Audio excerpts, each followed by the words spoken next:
Ladies and gentlemen, welcome back to the English language coverage of the AIC 2018. My name is TJ, joined by Sue Generous, as we get into things today for our second day of Group Stage 1. Exciting day happened yesterday. You saw some of the teams perform, and we get to see some new faces today, like OMG from China, Swing Phantom, a very good team from Vietnam will also play today. It's going to be so fun to watch, TJ.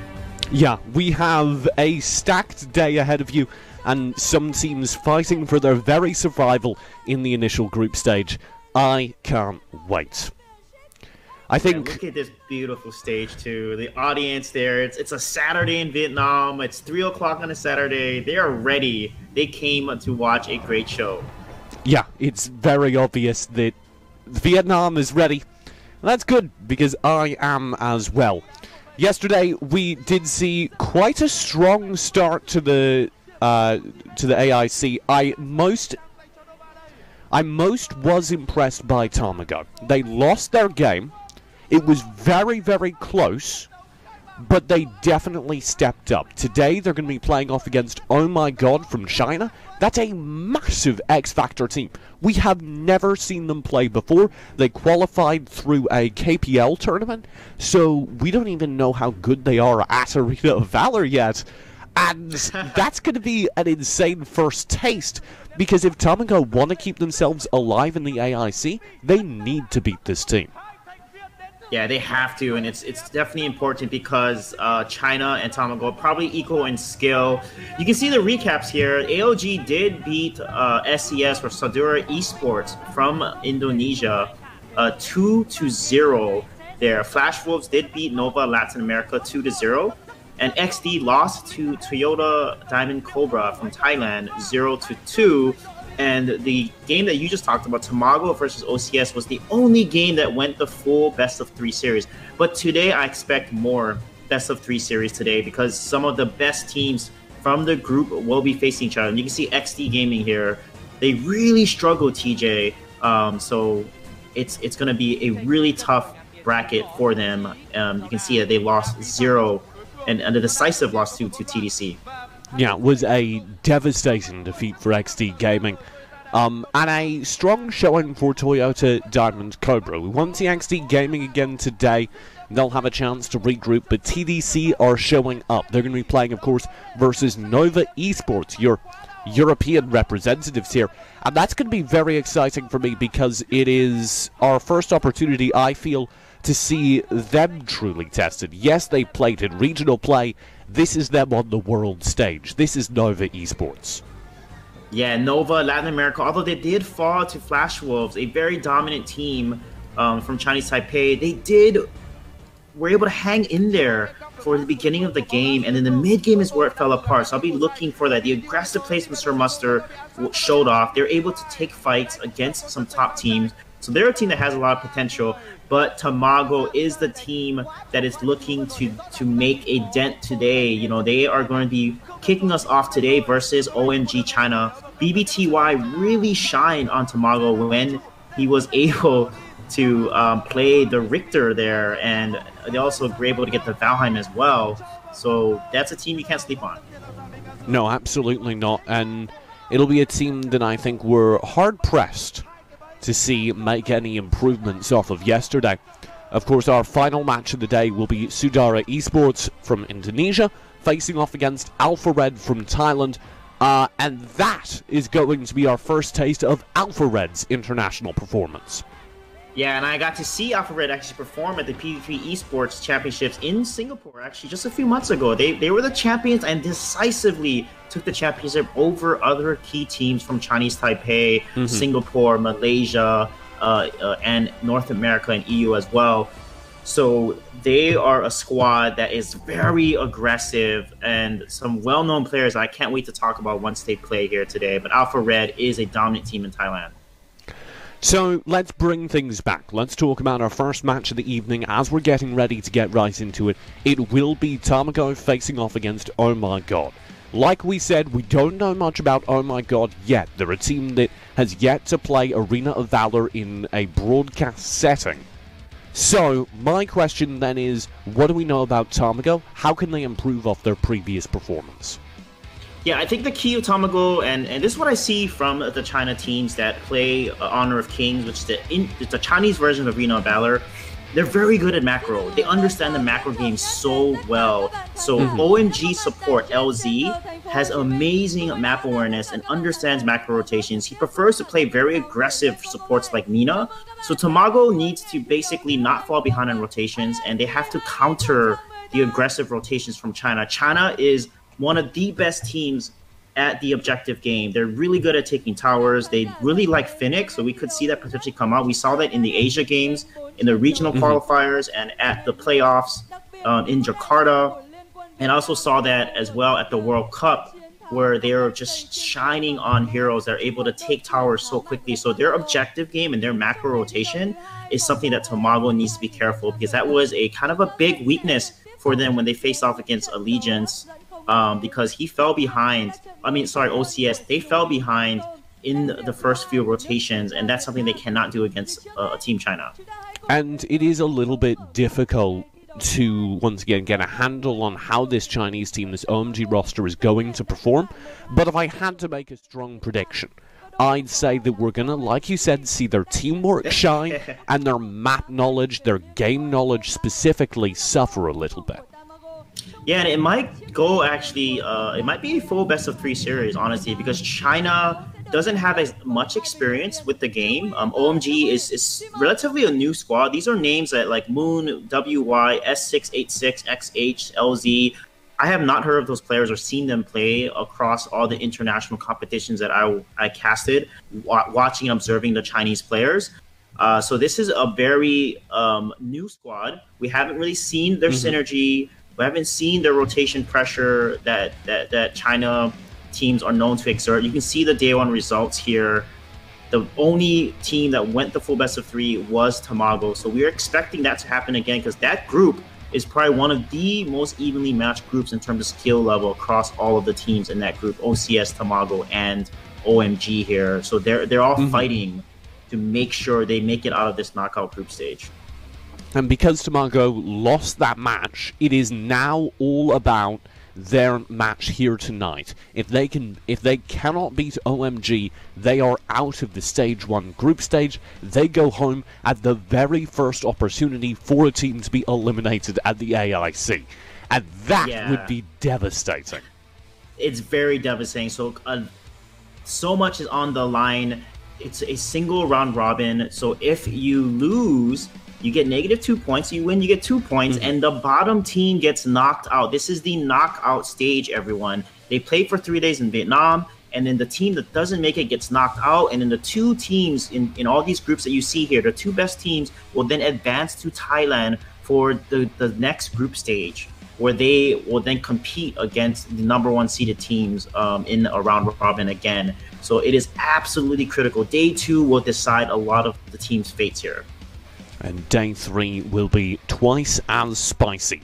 Let's talk, though, if we can, about this TDC Nova Esports match. I know that's skipping ahead a bit, but we have 2 Nova Esports rosters playing today. Nova Esports Europe is the more hyped of the 2. Many people have been calling them the Western Hope. Do you think they stand a chance versus TDC in 2 words?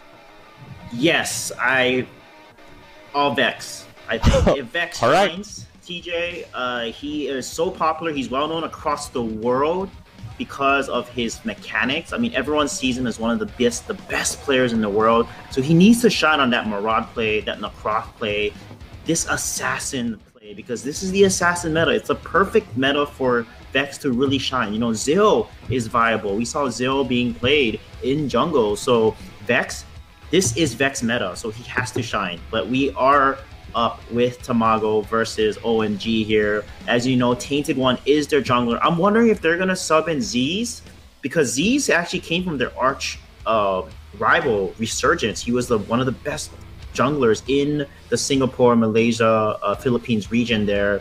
And I think that if they don't do well in game 1, they need to sub him in, because that will hopefully give them a trump card to kind of upset OMG here. But BBTY, as you know, is the player to watch in that side lane. If he gets to Richter, they're probably going to win.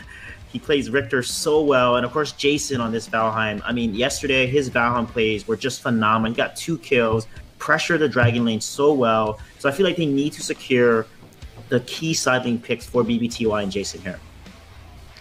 And to oppose them, I think Tamago need to be more sensible in the draft. We saw one draft, that game 2 draft, if you remember, they won it dominantly. Then game number 3, they went for a gamble. They traded Richter for Ignis, and they were never able to actually chase out the Ignis and shut him down. So I'm looking for Tamago to be a little bit more careful in draft, definitely a little bit more careful of this Ignis.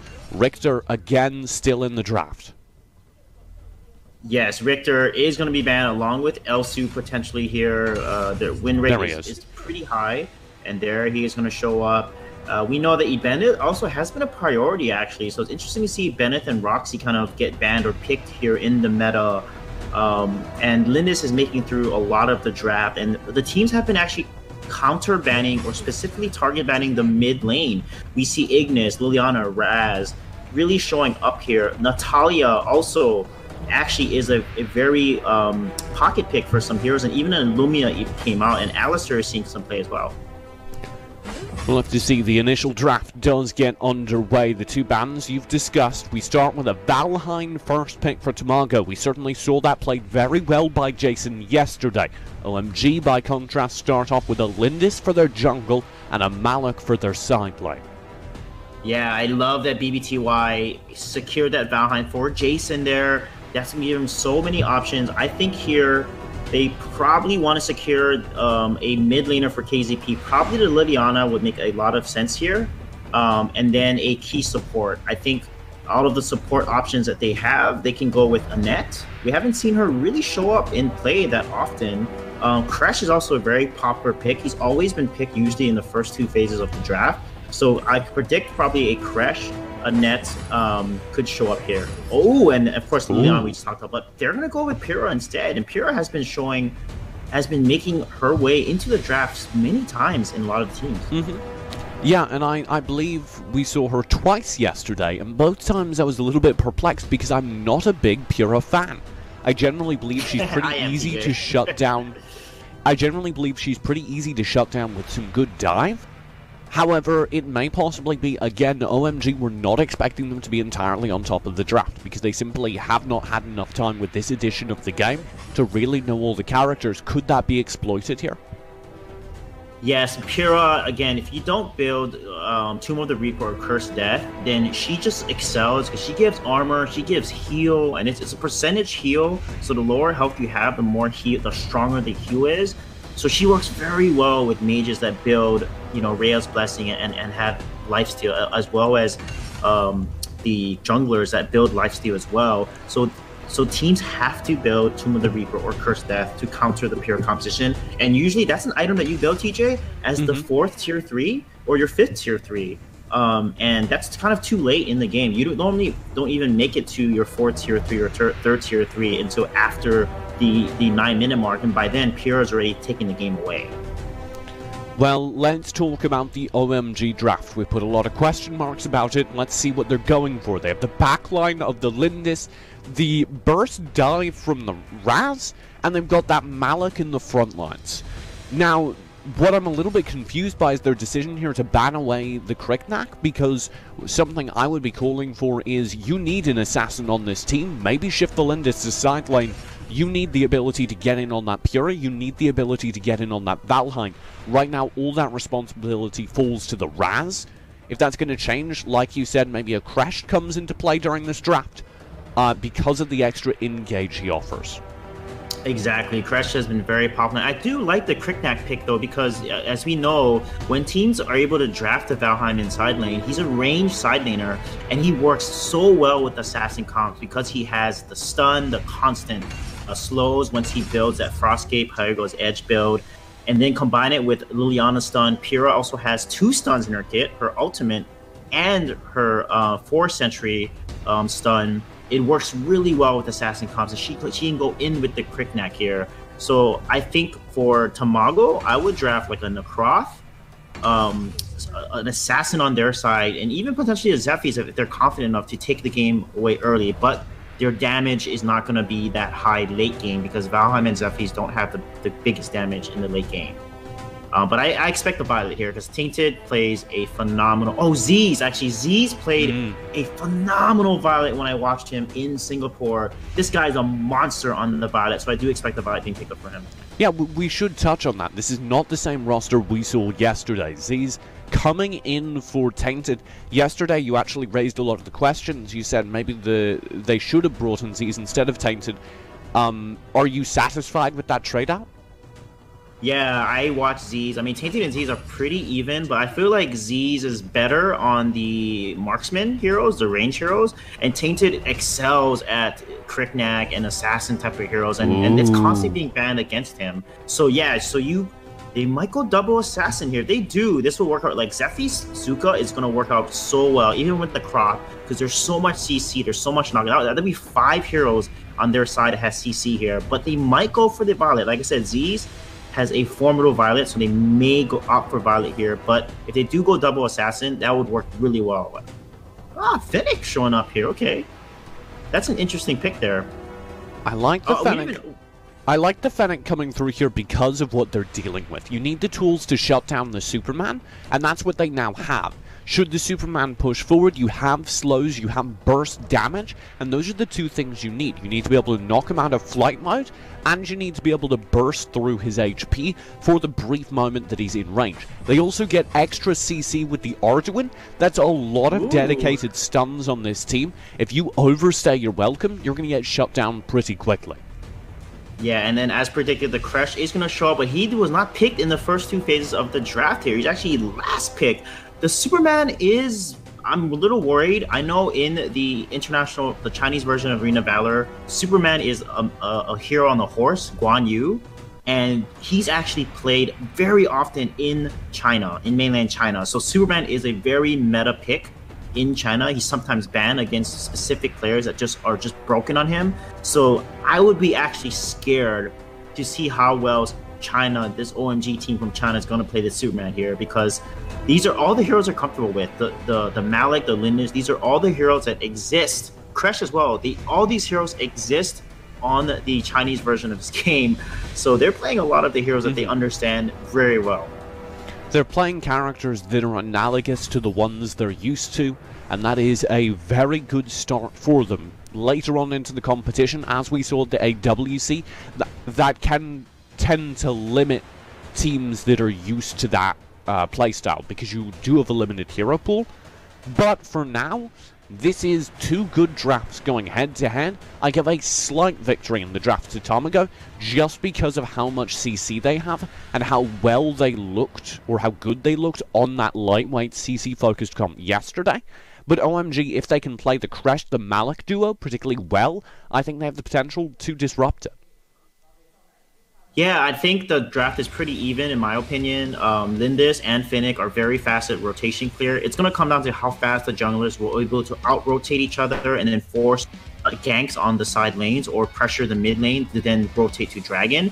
And they both have amazing combos. Tamago actually has more CC because Arjuin, right? Liliana, Pyrrha, they have like two types of CC. Like Arjun has his Rend and his Call that can basically stun people and knock people up 2 times. So Tamago has a lot of combo synergy, but that's something they actually struggled with TJ yesterday. So they need to fix that. So maybe with Z being subbed in the jungle here, that will change.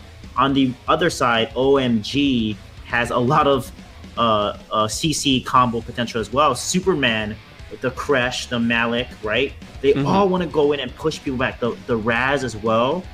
It's all knockback, pushback type of. So if Superman gets a really good engage, Kresh lands a good metamorphosis, and then Raz comes in with explosive KO, they can literally destroy and blow up Tamago's entire team there. So positioning is going to be everything in this game, I feel. It is double marksman as well. We didn't even touch on that, but that's something that's just kind of come into play recently.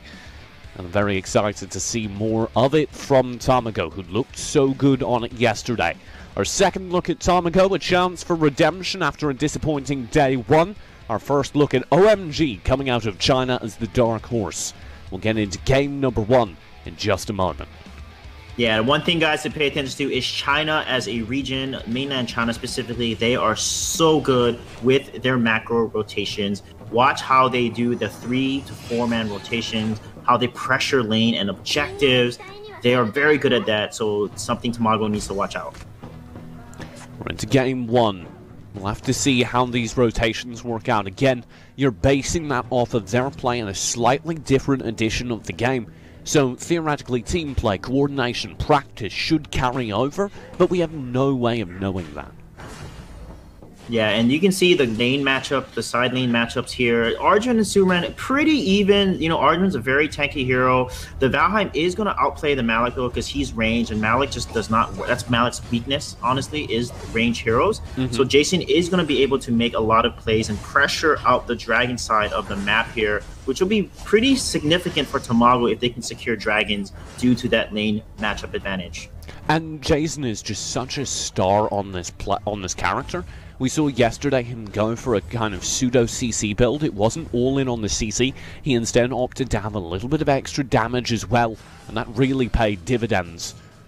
Now there'll be a... Yeah, especially in the mid-game, Valheim just shines. When he finishes his Blitzblade, he gets a significant attack speed, and then he can basically spam all of his abilities and attack so quickly there and proc his Glaive passive that constantly, stuns opponents. And you can see the rotation here. They're playing pretty safe right now. They're trying to put pressure on the side lane, but nothing is really happening, and the Dragon is going to be spawning pretty soon. The first Abyssal Dragon, the first major objective of the game up for grabs, and Tamago have a full rotate down forward. OMG are going to contest. They have 3 players here as well. Moon will be taking the lead whilst LZ takes a hammering from Jason. There's a very low HP Abyssal, and XH will steal it. L's in trouble, but the first blood is on to Zays. There's the shock as well. Moon finds a second, and Tamago are absolutely devastated. Oh my god, that was just insane. They're getting 3 kills, and the Dragon being secured by XH. You saw them use the Flicker and the Talents at the right moment, and the collapsing rotation just worked out so well. Now they're going to take 3 kills, and another kill on Jason here, and the tower as well. That is a devastating play from OMG. That is inexplicable, I feel, because Tamago had such a good start into that fight. One thing I noticed, though, is the Arduin wasn't super relevant. One of the things we were setting this team up in is Tamago need to land all their stuns, and we didn't see one of their primary sources of stuns finding value in that fight. Yeah, and a big thing, too, is once you get killed, if you get killed and they get the Dragon, that's a critical time where everyone that's level 3 turns level 4 because of that Abyssal Dragon. And you notice that Moon turned level 4, and he used his Shock Ultimate to then secure the next kill there. And that where it works against you very hard, because whoever wins that first Dragon fight can take so much advantage from it. LZ will get poked down in the meantime. XH nearby as well. All of Tamago want to get back into this game, but they're not going to be able to do that by taking a fight. This now needs to be just a farm game for them. Maybe find an isolated pick, but don't go for any team fights. Yeah, what Tamago needs to do there, they kind of wasted time in mid lane there. You notice that KZP, ELs, and Zs were kind of hanging around. They need to pressure, they need to get someone low, because that's going to give them an advantage in that specific lane. And then they need to keep farming and farm a little faster to catch up, because from losing the Dragon and giving over 3 kills, they are behind. So in order to get back in the game, they have to out-pressure and gain an advantage from the pressure that they're able to build here, and not have any idle time, because any idle time you do is a disadvantage against you, because it's going to allow OMG to group up and make plays against you. Oh, that's a good engage again, this Pyrrha. We'll spend Nature's Rally defensively, and that of course means the ultimate's not available for this Abyssal Dragon fight available right now. Another one over to OMG, and they're not done yet. There's the Superman in. Zay's knocked out. Shock will follow from Moon. A deep dive and big damage. Owls will survive. The healing light boosting back up the team. BBTY will take the front lines on the Arduin, and that's a badly needed slowdown for the fight, but it does not matter because it's still positive trades for OMG. Yeah, that was insane. The Superman Y, WY, pushing back Z's there, and Z's able to roll lightning away. Oh my goodness. Ultimate, but look at that. WY again. Like I said, China on this Superman, I called it and I knew it. They're just so good on this hero, because it's a hero that they know very well on their server in mainland China, and they are showing us why Superman should be back in the meta, because he actually fell off a little bit. Yeah, and I felt like it was just because people didn't know how to play him. So high-skilled players on this character are still terrifying, as Tamago are finding out. Yeah, but Moon is playing this Malik so well. He's landing really good shock ultimates, and he's hitting multiple people with his cleave there, able to get their health down so low and allowing his team to fall. But Jason was able to secure the kill onto Moon. He did sacrifice his life for it, but you can see how good he is on this Valheim. He's so aggressive. He's constantly auto-attacking, trying to put out as much damage as possible to help his team win these fights. I'd actually like to highlight XH as a star on that OMG team. He's been responsible for helping in most of the fights so far. And now they've got a wave to escort as well. It should be cleared, but the threat shifts. Now mid lane, this tower is gone. Yeah, like I said, China is so good at the objective game. They pressure lanes so well, and they take towers so early. They've taken already 3 towers in 6-minute mark, and already down to close to the high ground tower already. Those two frontliners playing this team fight on the micro so well. Moon and LZ just occupying the frontline threat, so that there's absolutely no way that any of the squishier OMG players can be focused down. That was great team play. Yeah, you can see why Raz is so highly picked there. Oh, why WY there, jumping onto Z's. He's in big trouble. Very well played by Z's though. He spends the Chainhammer Cyclone, which is pretty darn good against Superman, and backs out, stays alive. OMG opt to focus the Spirit Sentinel rather than waste their time chasing an individual pick. Yeah, and notice how WY is playing Superman, the way that he's positioning, using his abilities. You know, a lot of times Superman basically dashes in with his fight mode and pushes the enemy team back, but you can use your abilities to actually jump and displace your opponents in a specific position and put them in a really bad placement for your allies to then follow up on the misposition that you basically forcing your opponents. So WY is playing this Superman extremely well. Like, you can tell this guy understands the limits of the Man of Steel here and fully leveraging it. OMG will rotate through. They again want to threaten the Tamago jungle, and they will do so. Pushing forward, and you can see exactly why they built up such a substantial gold lead. They're being so efficient on this map that should be new to them as a Chinese roster. They just have the perfect timings down on these jungle camps. Yeah, one big thing is we have not really see BBTY show up on this Arduin. He needs to land multiple rend knockups and then use the call to stun a key target and follow up. Because once he could have used the call right there actually to stun the Liliana, and then the team could have followed up easily to then secure the kill. Nature's Rally will be spent, but it's not nearly enough. WY is low, he'll be traded, but KCP's already down. BBTY as well. Jason falls to Y in the middle of the fight. Zaze is the only one left standing. He'll try and kite back behind the tower, but minions are here. There's no way to survive, and OMG wiped their opponents, and that should be game 1. That was insane. XH on this Raz TJ. That engage, that burst damage was just so devastating against Tamago. What a play. What a fight. Ooh, I spoke too soon. BBTY does get back in time, and OMG, ever patient, are uninterested in chasing for the game just now. I really like how good this team looks on this map and how cleverly they're playing. It never feels like they're overextending. It always feels like they're playing exactly aggressive enough with a perfect understanding of this match. We asked, how are OMG going to adjust to a slightly different game? The answer thus far is perfectly. Yeah, and Tamago, their chance was that last fight there.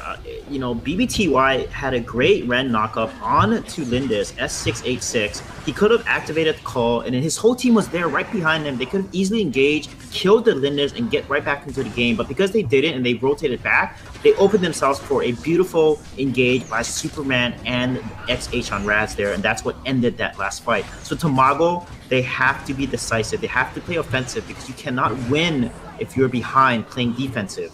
That's just damage is what wins the fights, and they have to make sure they focus their damage on the right target. Zaze and BBTY in the mid lane are just needing to clear out these super minion waves. If they want to manage to win these fights, it's going to need to be, what, 5 more minutes of hold? Yeah, they have to hold as much as possible here, you know, save the high ground towers, because every single time you lose a high ground tower, you lose significant pressure in those lanes because the super minions are going to be spawned pushing against you, and they got to clear this wave and that Drake as soon as they can here. They clear the wave, but not the Drake. The push forward is still ongoing. Jason, in the meantime, has got his Blitz Blade, and that's aiding in the wave clear down bottom, but it's very, very difficult as OMG push forward onto the core. They've got Zaze low, they've got a wave in mid. Super minions will be cleared. Good management by Tamago, but OMG again finds significant poke onto all of the high ground towers. Yeah, you can see WY is playing Superman so well. He went behind them in the tower, and they just had to move away. The shock! WY as well. However, they're denied. The Nature's Rally will be spent. In the meantime, BBTY hard commits to the fight. This is an overextension. He should go down. He is buying an awful lot of time for his team. He'll curl over WY and might just make it to safety if he clears this wave. He's bought his team a lot of time. Yeah, that was massive for them. Again, Moon with a nice engage with the Malik here, but BB2I is going to fall, and that's going to open up the Enraged Abyssal Dragon for OMG. And they take that. That's going to give them a huge advantage in these team fights. And Tamago, it's going to be really rough. They have to basically look for an opportunity opening where OMG makes a mistake, there's a missed position, and then capitalize on that full steam ahead with their CC and their focus there. But right now, Tamago is not really fighting very well. They're getting out-poked, they're getting out-traded every single time, and they're not comboing any of their abilities. And it's going to be really hard for them to win a team fight if they're this behind. LZ and the rest of the team will be grouped up. Jason and KZP in the mid lane are trying to find the early poke they require to, if they can find a kill, maybe this fight turns. But as is, here's the wave. One final high ground remains in the bot lane. OMG will poke for it, but wave is clear. Yeah, they have to save this high ground tower because look at the pressure from all three lanes. This is devastating. One mistake can end their hopes here. Well, that might have been it. There's the Metamorphosis. Nature's Rally will be spent, but the cleave shuts down the Pura. There's the dive. All of Tamago have fallen. It is only KZP, and Moon has a wave in mid. They're just chasing KZP while the game is ended. OMG take game one in dominant fashion.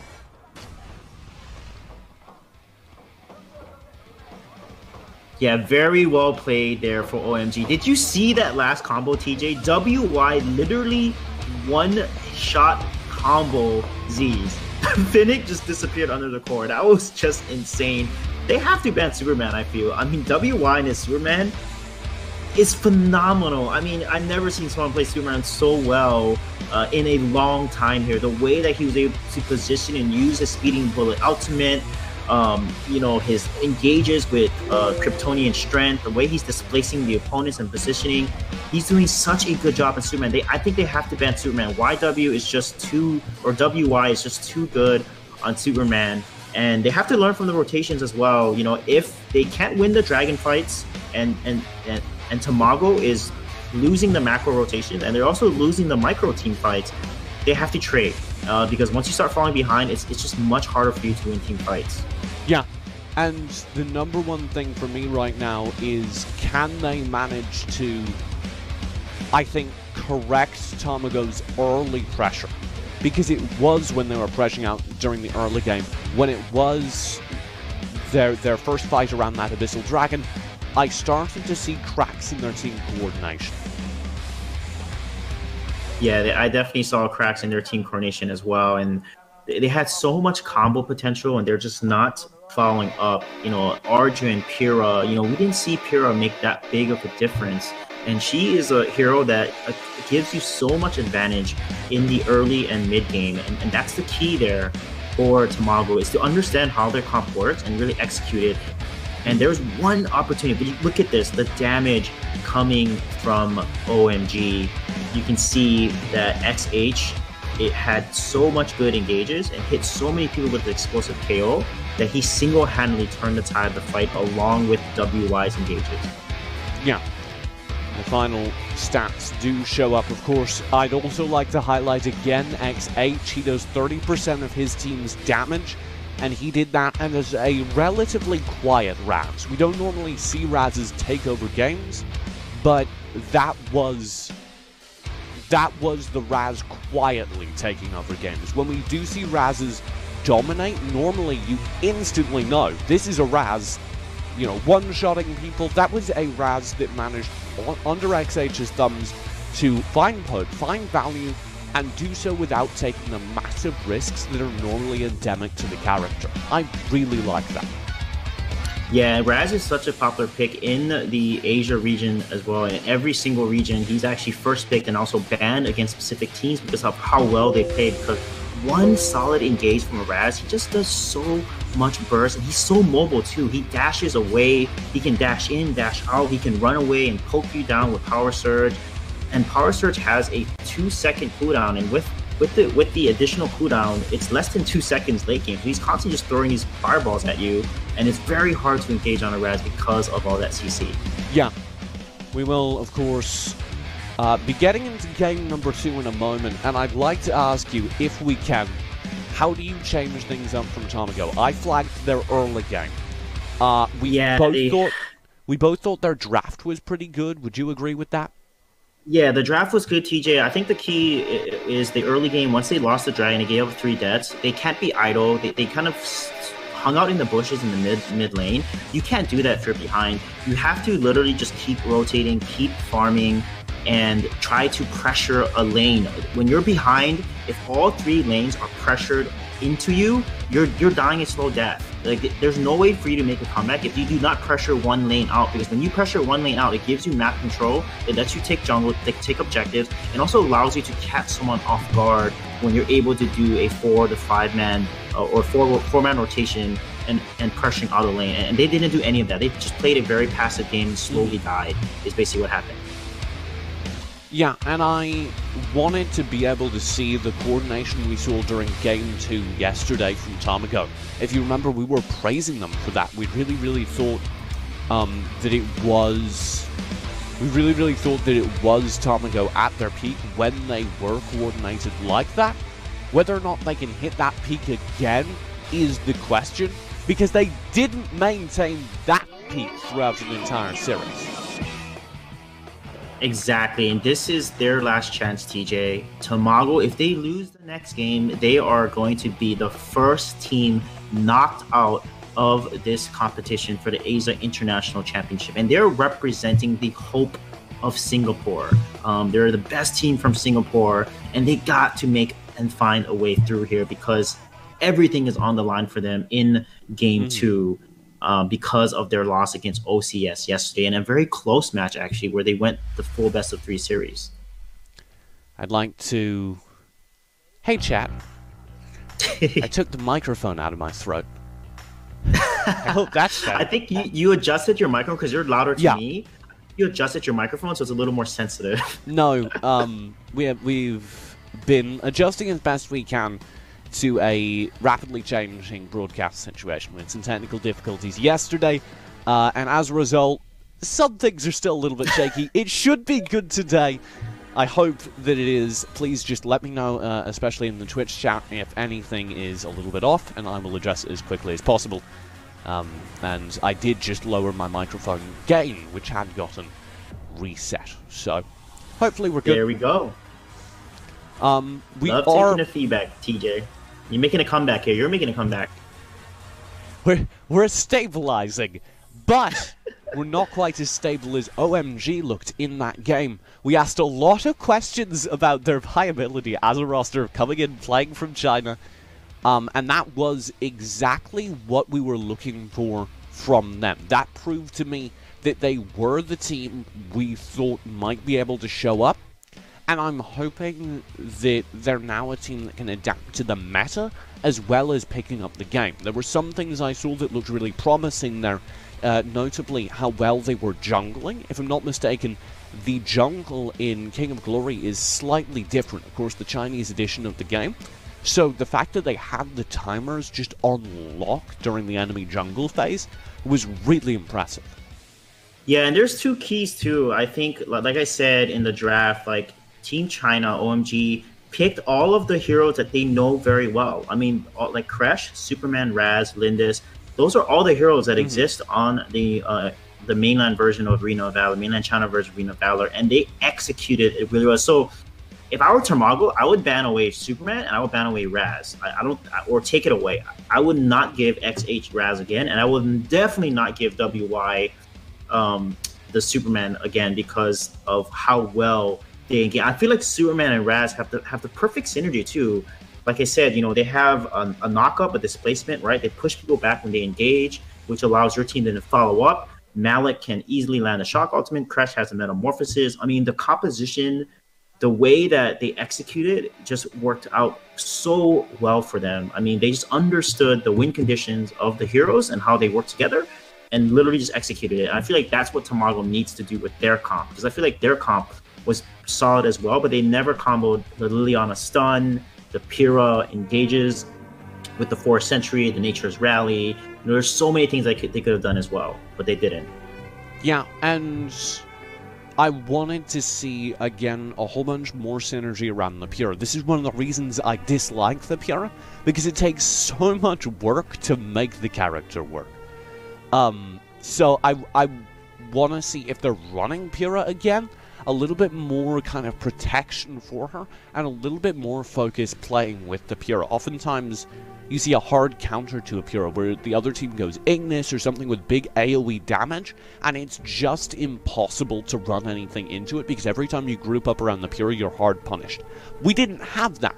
OMG did not draft a direct AoE damage composition, so there was potential there, unlike I feel there is during normal Pyrrha games, and it still didn't work.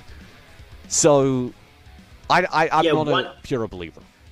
Yeah, one thing I'm noticing, TJ, you might be right here, is the meta is slightly different in terms of what is the winning meta. Because if you notice the Western regions, like Latin America, EU, and NA, they play like 3 warriors, kind of support heroes, tanky, and then they kind of support their hyper carries to carry the game. But if you look at teams like Thailand and China, they play all damage dealers. I mean, 4 damage dealers and an offensive support. I mean, and that's how they play. So I think that the teams will have to adjust to that, because one thing about a damage dealing comp like that, and this is what I noticed, if your team has the chemistry and the synergy to engage, then a damage dealing comp with 4 damage dealers is going to work out really well, because guess what? Your team is really good at focusing and comboing that damage output. And if you can focus all your damage output on one hero, you immediately make it a 4 versus 5, and that makes up for the lack of defense that you're building. But on the flip side, the weakness of 4 damage dealers, if you get out engaged and counterplayed, then you will instantly blow up every time. So I feel like the teams will have to adjust a little bit. It's either going to be like 3 high damage dealers with like a Malik, for example, or they can go 4 damage dealers. That's what I'm noticing with the composition, is the best teams prefer high damage heroes, like we saw at the Arena Valor World Cup, where Scud Sidelane literally showed up and was blowing everyone up, and that's what's happening again.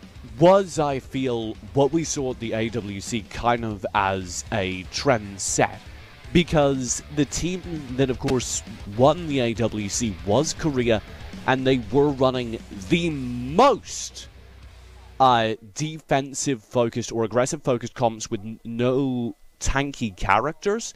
That is just better if you have the team coordination to make it work. And many teams don't. This one is the rare instance that did. And everyone else, as they got better, as they figured out the mechanics, the team coordination to make these squishy characters work, I think there is no reason not to run them. And we did see 1 or 2 Western teams fall into this meta. If you remember, Bubble Team quite significantly did it. I think it's the future, Sui. I don't think there's any reason to have tanky characters, except for as a strong engage.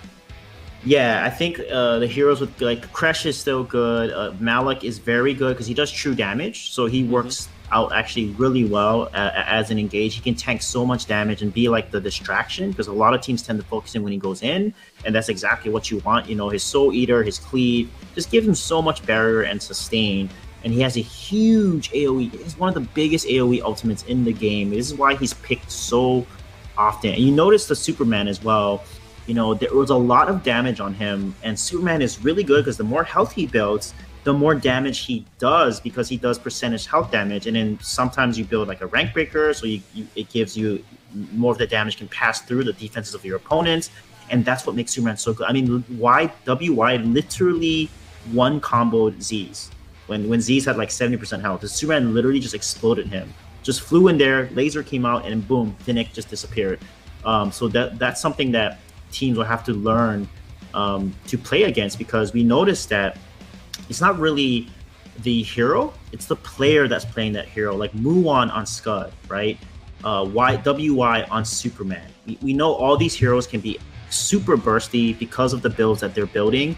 And once they see that build, you have to be careful, and you have to be the one engaging first. Because if you let a higher damage team engage you first, you're going to lose every time, because the initiation matters. The initiation gives you more damage in the very first few seconds of that fight, and that's going to give the team the advantage, is the team that's more decisive.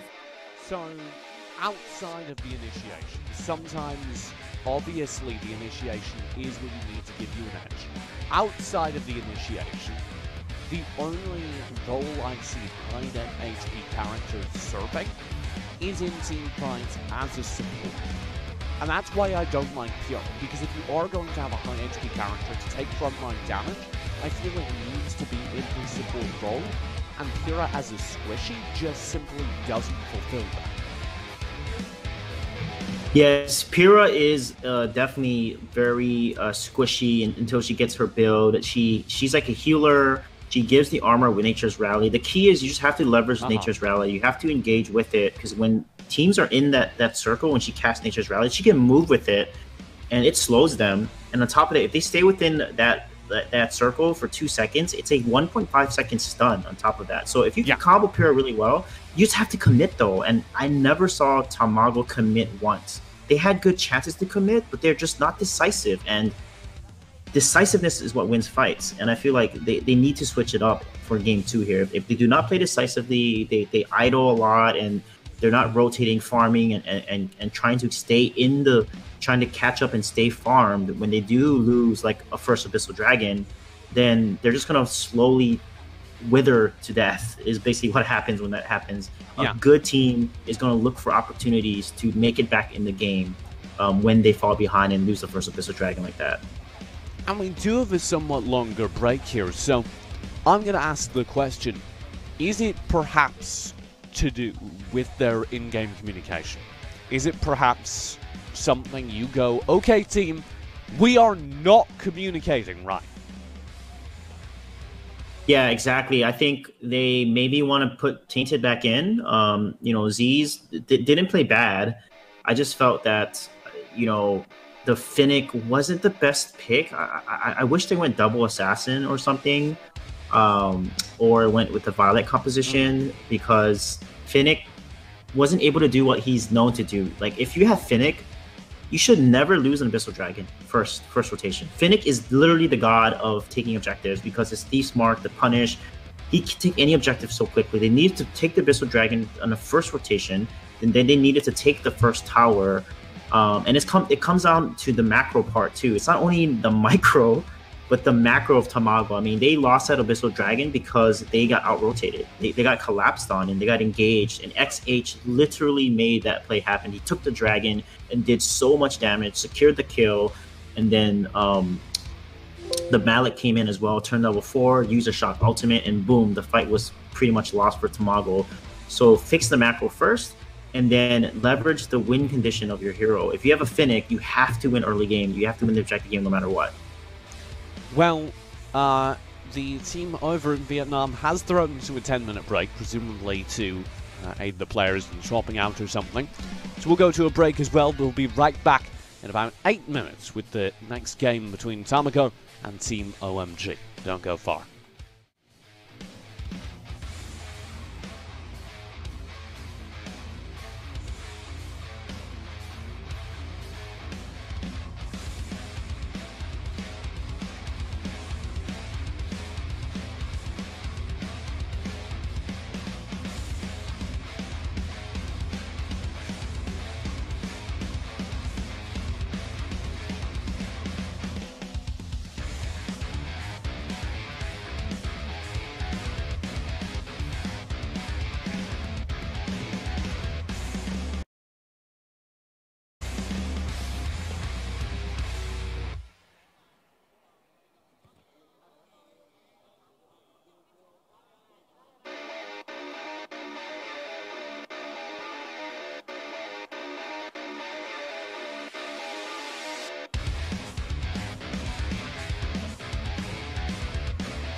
Uy nghiêm thần sầu, đối đầu thử thách 3 chấp 13, đây là Việt Nam. Sở hữu miễn phí knockout khiêu chiến tại AIC 2018.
Ladies and gentlemen, welcome back to the English language coverage of the AIC 2018. My name is TJ, joined by my co-caster Suijay, and we are midway through game number 1, or game number 2. We're in the middle of the 2 of our set between Tamako and OMG. Or, oh my god, the team flying from China came through dominantly during game number 1. And we're going to have to see if they can repeat that performance for game number 2. Yeah, and literally the theme of AIC is break the boundary, and Tamago needs to do that. They have to break out here, because if they lose to OMG, their hopes are done. They will go home and be the first team that gets knocked out in the first group stage here. And typical bans being showed up, Ignis, Richter, it's so powerful. I think those are probably the best red side bans. Is the Richter and the Ignis, because they're so first pick worthy. And that's going to open up a Valheim pick for BBTY. Yep, they're going to do Valheim again here. And this may be Lindis Malik again. You know, they may follow the same draft strategy because, hey, it worked last game. Why change it? Yeah, why not?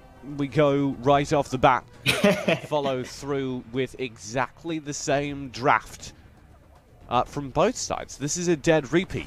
Could we see a full repeat draft? Is this a rerun, Sui? I think they should probably take the Crush here and the Raz. I think they should definitely take Crush and Raz and then ban Superman if Superman is not picked. But they're probably going to pick the Superman at this point because that's what they did last time. But I would definitely take the Raz. You cannot give XH Raz or at least take the Liliana and then ban the Raz on the next rotation. But Crush would probably be better. But dude, they're going to prioritize the Crickneck instead here and the Liliana. So I do like this. This is a good change up in the strategy. And remember, they did play a very good Crickneck last time. We talked about it. It's the combination of the Valheim side lane, the range damage they offer up, enables them to then have an assassin in the jungle. Now you're going to be hard-pressed to run a squishy backline. That Lindis in particular could be under threat. Yeah, and they're going to actually prioritize XH on this Raz instead of prioritizing Superman like they did last time. So what Tamago did was instead of Pyrrha, they picked Crickneck because Crickneck was then banned by OMG in the second phase of the ban. So this is a very good adaptation from Tamago here. Getting Z's on the Crickneck is really solid with a Valheim build, with a Valheim side lane here, and Liliana.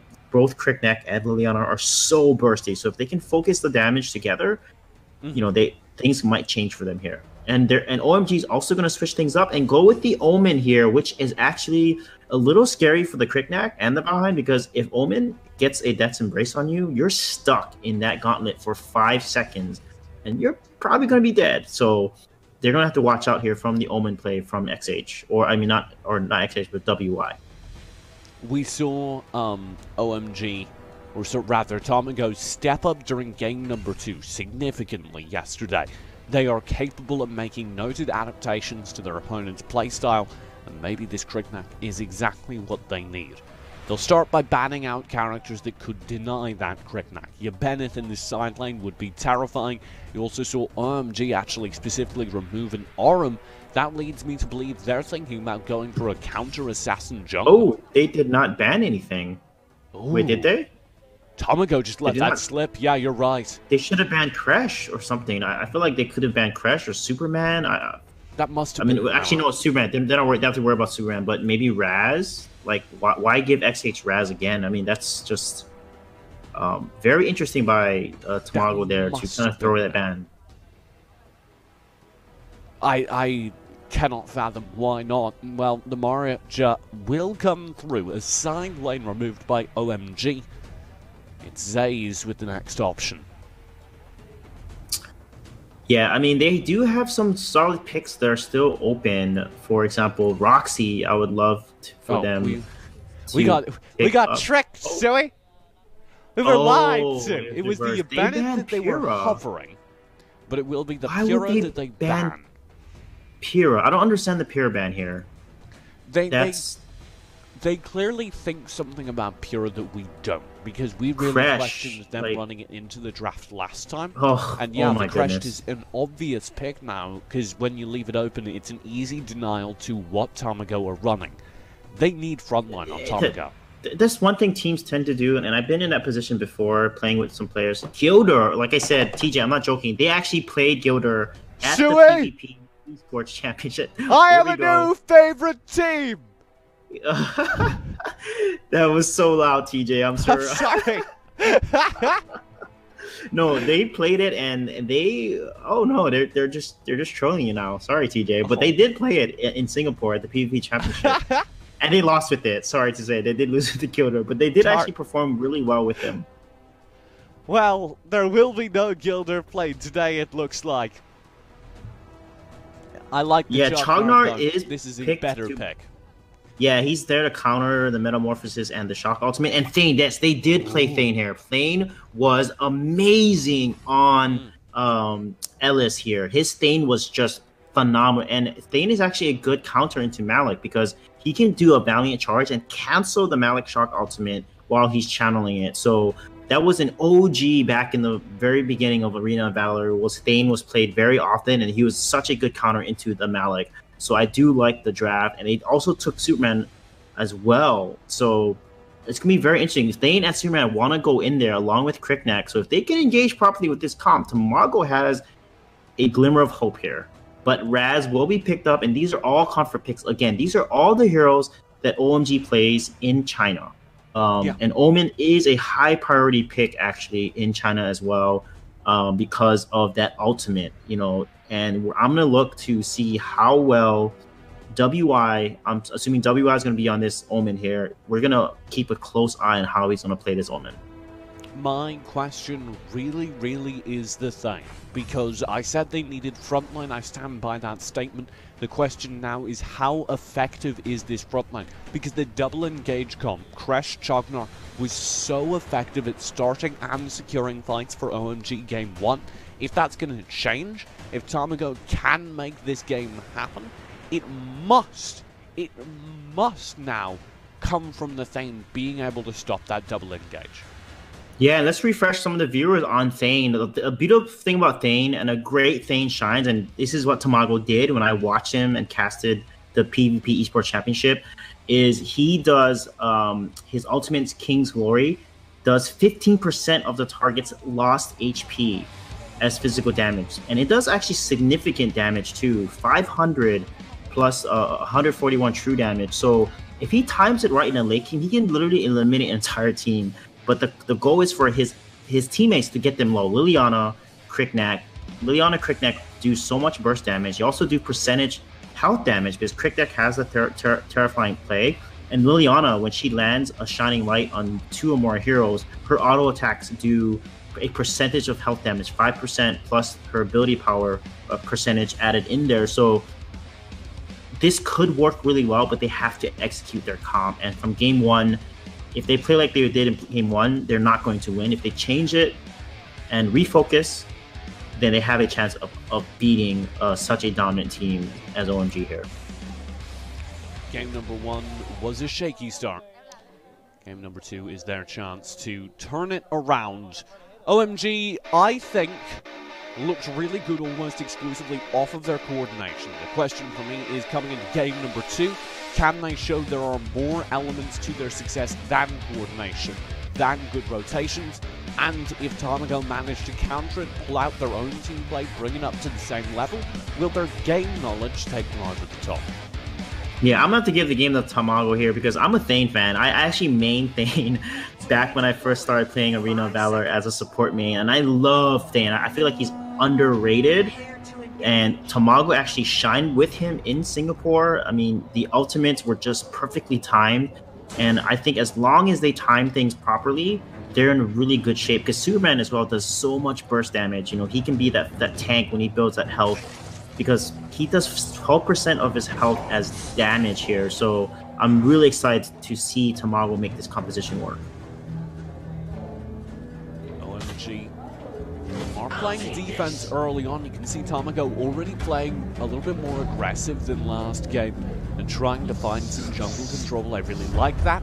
Last game we talked about the lane matchups. I feel they are split again. Omen should win versus Superman. Valheim should win versus anything put in the bot lane. Yeah, Valheim is just so dominant. His range is going to give him the pressure to beat the Malik. But then again, they have to watch the collapsing rotations because last game they got destroyed in that first Abyssal Dragon rotation. That 2-minute mark, they gave up 3 deaths and the Dragon, and that's a huge deficit for them, so Tamago needs to be extra careful here. The pressure in the mid lane from Tamago. They're bringing it off. 35 seconds until the first Abyssal, and they're already starting to position for it. It was a disastrous fight around the first Abyssal that lost Tamago that game 1. They're putting a lot of emphasis on it this time. Yeah, you notice XH and KZP, they're doing a really good job last hitting. If you guys don't know, some patches ago, the last hitting, if you last hit creep, you get 30% more gold. So it's actually significant. If you last hit consistently, it's going to give you a huge advantage. Says will go in, drone drop not yet doing enough damage, but there's the Valiant Charge as well, and the Avalon's Fury, Moon down to half HP. Every bit matters.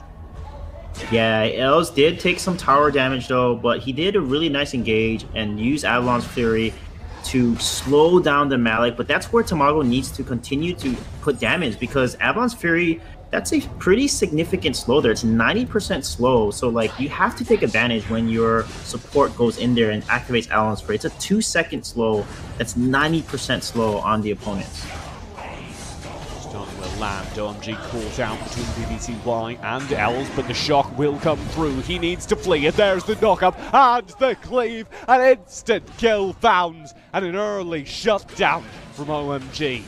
Yeah, BBTY just got caught by this 5-man rotation, TJ. What a decisive rotation by OMG. This is why China is so good at the map game. Every single Chinese team I've watched just so good at winning objectives and understands the power spikes. And you can see Tamago, they're trading jungle now, which is very smart for them. Exactly what you want to do when you fall behind. So they changed up their strategy from game 1, and they're trading this time in game 2, which is going to keep them in the game a little better.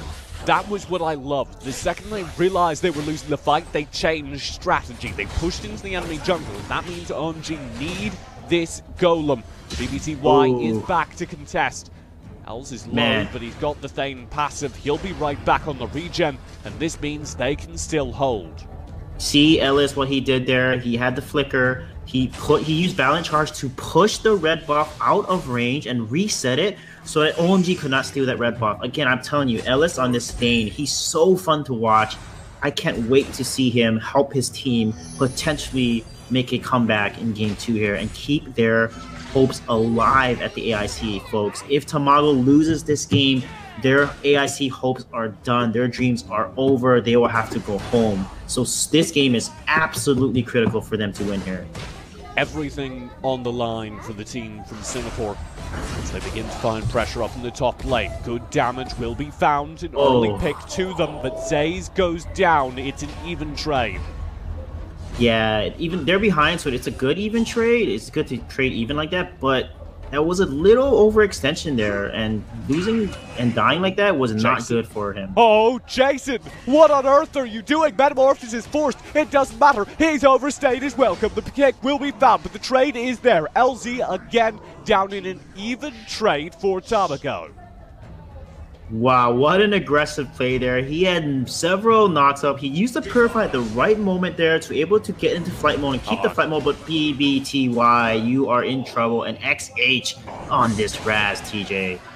Yeah, he was so dominant game one. BBTY goes down early now.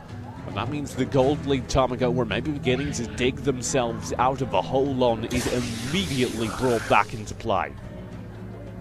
Yeah, I love how Jason is playing Superman. He actually is very skillful with Superman there. And this is what I notice is I look at when they're using that Purify talent there because it basically makes him immune to any CC. It keeps him in that flight mode. He can then fly into his opponents and reposition him and displace him 2 times in a row, which is exactly what he did to the Crash. But I felt like he focused the wrong person. Like you said, TJ, Crash was in Metamorphosis. He's extra tanky. And now because of that rotation on BBTY, OMG gets the second dragon on their side. It gives them a little bit of a bigger lead. BBTY pulling out the Valheim, it wasn't the character he played in previous games. They always had Jason run it. That might be why his positioning's been a little bit weak. Yeah, and they catch him. Even when he uses Flicker to escape, they still able to catch him. And BBTY is a very aggressive player. His overextension slightly is causing him. He's not completely overextended, but that's something he has to be careful for because he was the one that actually shined in Singapore at the PvP Esports Championship. His Valheim literally won before his opponent team in Singapore there. So wait until he gets that Valheim build, and I think he can then shine from there. So I'm waiting for him to finish that Frost Cape, that Blitz Blade, that Hero's Edge, and some magic can happen for BBTY. We're being thrown to a technical pause, I assume. And that gives a moment, I guess, for Tamago to kind of reset and maybe the chance for them to stabilize because this early game has not gone well. I would still say it's anyone's game, but that's an awfully good start for OMG. Yeah, and the key is this is a great chance for the reset. When you get a timeout like this, it's actually a blessing for the team that's behind because you are literally stopping the momentum of the team that is winning, that's getting ahead, and you have to then play off that slower momentum because a pause like this is going to stop that momentum. It's going to allow you to talk to your team, to reset, talk through the strategies, kind of evaluate how behind you are. You know, Tamago is almost 3,000 gold behind. They've given some debts over. They've given 2 dragons over as well, but they have not lost a tower yet. So not all is lost for them. They're definitely doing a lot better this game where they lost the first dragon and then Z's then went ahead and traded jungles and took the jungle of OMG. They also got a kill in top lane against WY's Omen there, but he did fall to the tower as well because if he didn't fall to the tower, they wouldn't be able to take that tower. So they have to polish up their play a little bit. I feel like Tamago knows what to do. They just need to continue to do what they know and not be scared. I feel like last game they were not as decisive and they need to refocus and really be on the same page with each other and be decisive when they engage. The technical issue seems to be over on the OMG side. There are headsets off as they're discussing things with admins, so that may take a second. Let's talk about the early part of this game. We highlighted XH over on the Raz as a primary indicator of how well this OMG side was going to do. Do you feel that he's been able to step up this game? Yeah, he's the reason why that BBTY's Valheim is not really able to do much. Every single time XH is in there engaging, slowing him, knocking him up with Raz's abilities there. And when Valheim is locked up and CC'd, he can't really do much. You know, he excels at being able to rack up his attack speed, activate his stack up his passive, get the stuns off. dance around you, but Raz is the guy with fancy footwork. He's the guy who can dance around the Valheim, honestly, and that's why I was afraid that they didn't ban away Kresh or the Raz. I mean, that's one thing that Tamago needs to understand, and this is what a lot of top tier teams make the mistake, is if you lost to a specific hero in game 1, you need to ban it the following game. You have to adapt, and the fact that they banned Pyrrha, when Pyrrha was a factor for them losing because they had Pyrrha, and OMG just never played Pyrrha and never prioritized the pick for Pyrrha, and they've still banned it. To me, they're banning what they feel comfortable or what they think is strong, and that's wrong. You have to ban what you know from immediate experience from the previous game, literally, what is strong on your opponent. And clearly XH was carrying on the Raz in game 1, and he's doing the exact same thing in game 2. So Tamago put themselves in a hole with the draft, but they have a chance to come back here because I feel like the Thane and the Crickneck can change things up for them. Yeah, I feel like the Thane was kind of obviously the star of the draft. It was a choice that we immediately latched onto as something that could come through. We only saw one team in the West really prioritize the character, that of course being Team Queso, who pulled him out multiple times. And when I saw Team Queso make the character work, I immediately asked, why don't we see more? Because his sustain is so good. His passive allowing him to back out from fights, reset his HP, and then rejoin fight is so strong. He's like a Bennett, but with more CC. Yeah, so one thing, TJ, when I played Arena Battle when it came out in North America, Thane's ultimate was actually not King's Glory back then. It was actually a Excalibur. And it looks like an Excalibur. He's literally holding the sword up and like casting it down, and bam, everyone just explodes and disappears. So that's the key, is his ultimate, is the timing of it. I love using Thane's ultimate when the opponents had like 20% of their health bars or really less, because that was an instant kill. Because it does so much physical damage, like 600 plus physical damage, 700, whatever. Yeah, up to 1,000 when it's max, and the 15% missing health damage as well. On top of that, it does close to 2,000, 3,000 damage easily, and it can instantly delete an opponent when they're low health. And that's the most fun. That's the most satisfying when you play Thane. You guys know what I'm talking about. You Valiant Charge, you Avalon's Fury, you dance around a little bit, everyone gets low, and then you all of a sudden pull your sword out, and bam, King Glory. The hand of God just comes down, and it's over. The ultimate kind of functions exactly like an execute, but instead of a single circle, it's a cone of execution. So it is very, very effective as we get back into game. We'll have to see if that can be used here. KZP is the player in the mid lane, and he sees off some threats there. I thought maybe OMG immediately out of the pause were going to be contesting mid, but we stabilized. Yeah, right now what Tamago needs to do is they need to rotate jungle very quickly here, clear it out as fast as possible, and immediately do a 4-man collapsing rotation on one of the side lanes and pressure one lane. They have to pressure out one lane and force the enemy team to react to them, because right now what they're doing is they're being rotated on by OMG more often, and they're losing the lane pressure game every single time on all the side lanes. Jason in the bot lane is one such side lane. He obviously needs to clear this wave in order to keep the lane alive, and he will go down, but the lane, the tower, will survive. That is an acceptable trade, particularly given Tamago in the meantime are clearing out their opponent's jungle.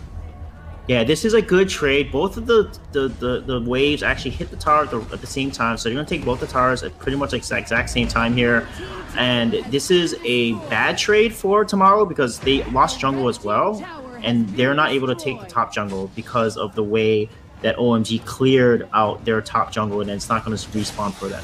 But Zaze might be looking to change that. Why will go down, surely underneath the tower. He lands the Death's Embrace. The trade is even. XH will land a surprise metamorphosis, pops out of the brush, and it's Calamari as LG finds another kill. Els should go down here as well. There's no way for him to get to safety, and that is devastating for Tamago. Yeah, that was just that. I just wish he used the King's Glory a little earlier to just secure the kill onto Omen there. And that was a very big overextension. And look at this shock ultimate. KZP caught out as well. Another pick lands, and that is devastating. Tamako, I feel that is equivalent exactly to the Abyssal Dragon Game 1. Yeah, not only is China so good at macro rotation, but they're micro, TJ. They're landing so many good ultimates. You saw the Metamorphosis on the top lane, and then you see this Malik Shock ultimate on the edge of the circle, too. The way that they're using these abilities and the timing of it is so impressive to watch. I mean, every single one of these players are so mechanically gifted, and this is something that we've seen from all the teams from China that I saw at the Asia Games, the Arena Valor World Cup. They are just so mechanically talented that you cannot underestimate how good they are. LZ again denies a push. There's the shock as well. Zay's in trouble, but he'll get wide. Tamako survived the good ultimates this time. Els is looking to wave clear. The Avalon's Fury will come through, but he's caught out in the middle of so much, and the kill will come through. S6 finding the killing blow. Yeah, and this is a mistake here by Tamago there. They should have backed up Ellis. It's a 4-man rotation onto a 3-man defense and a tower, which is even 4-4 if you really count it. And they should have been able to defend that tower there. Oh, Jays! Wow. Right into the Slayer pen. He steals the Slayer. He won't get to safety, surely not. Oh, there's the Horde Rush. There's the shock to follow. Moon will go wide. Zays will survive. Now the trade is available as Moon is up for grabs, and it's a hard dive in with the leap of the Fox. OMG are stalled up. That was insane steal by Z's there. That's exactly what they needed to stay in the game, because a Dark Slayer to Team OMG would have been devastating. It would have lost a lot. But Jason is overextending. 1v3? Are you quite sure about that? That's, I think, the third such overextension we've seen from the Team Tamako so far this game, and it keeps badly hurting them. Yeah, you cannot overextend against a team this good and this focus, and you know that Team OMG, they're always together. They're never just 2 people. They're always 3 or 4 people. And you saw Moon again. He lands a great shock ultimate. It doesn't actually hit Z's. It almost does, but he instantly lands a cleave and secures the kill on Z's there. The Malik play from this guy is just phenomenal. His mechanics are just so good.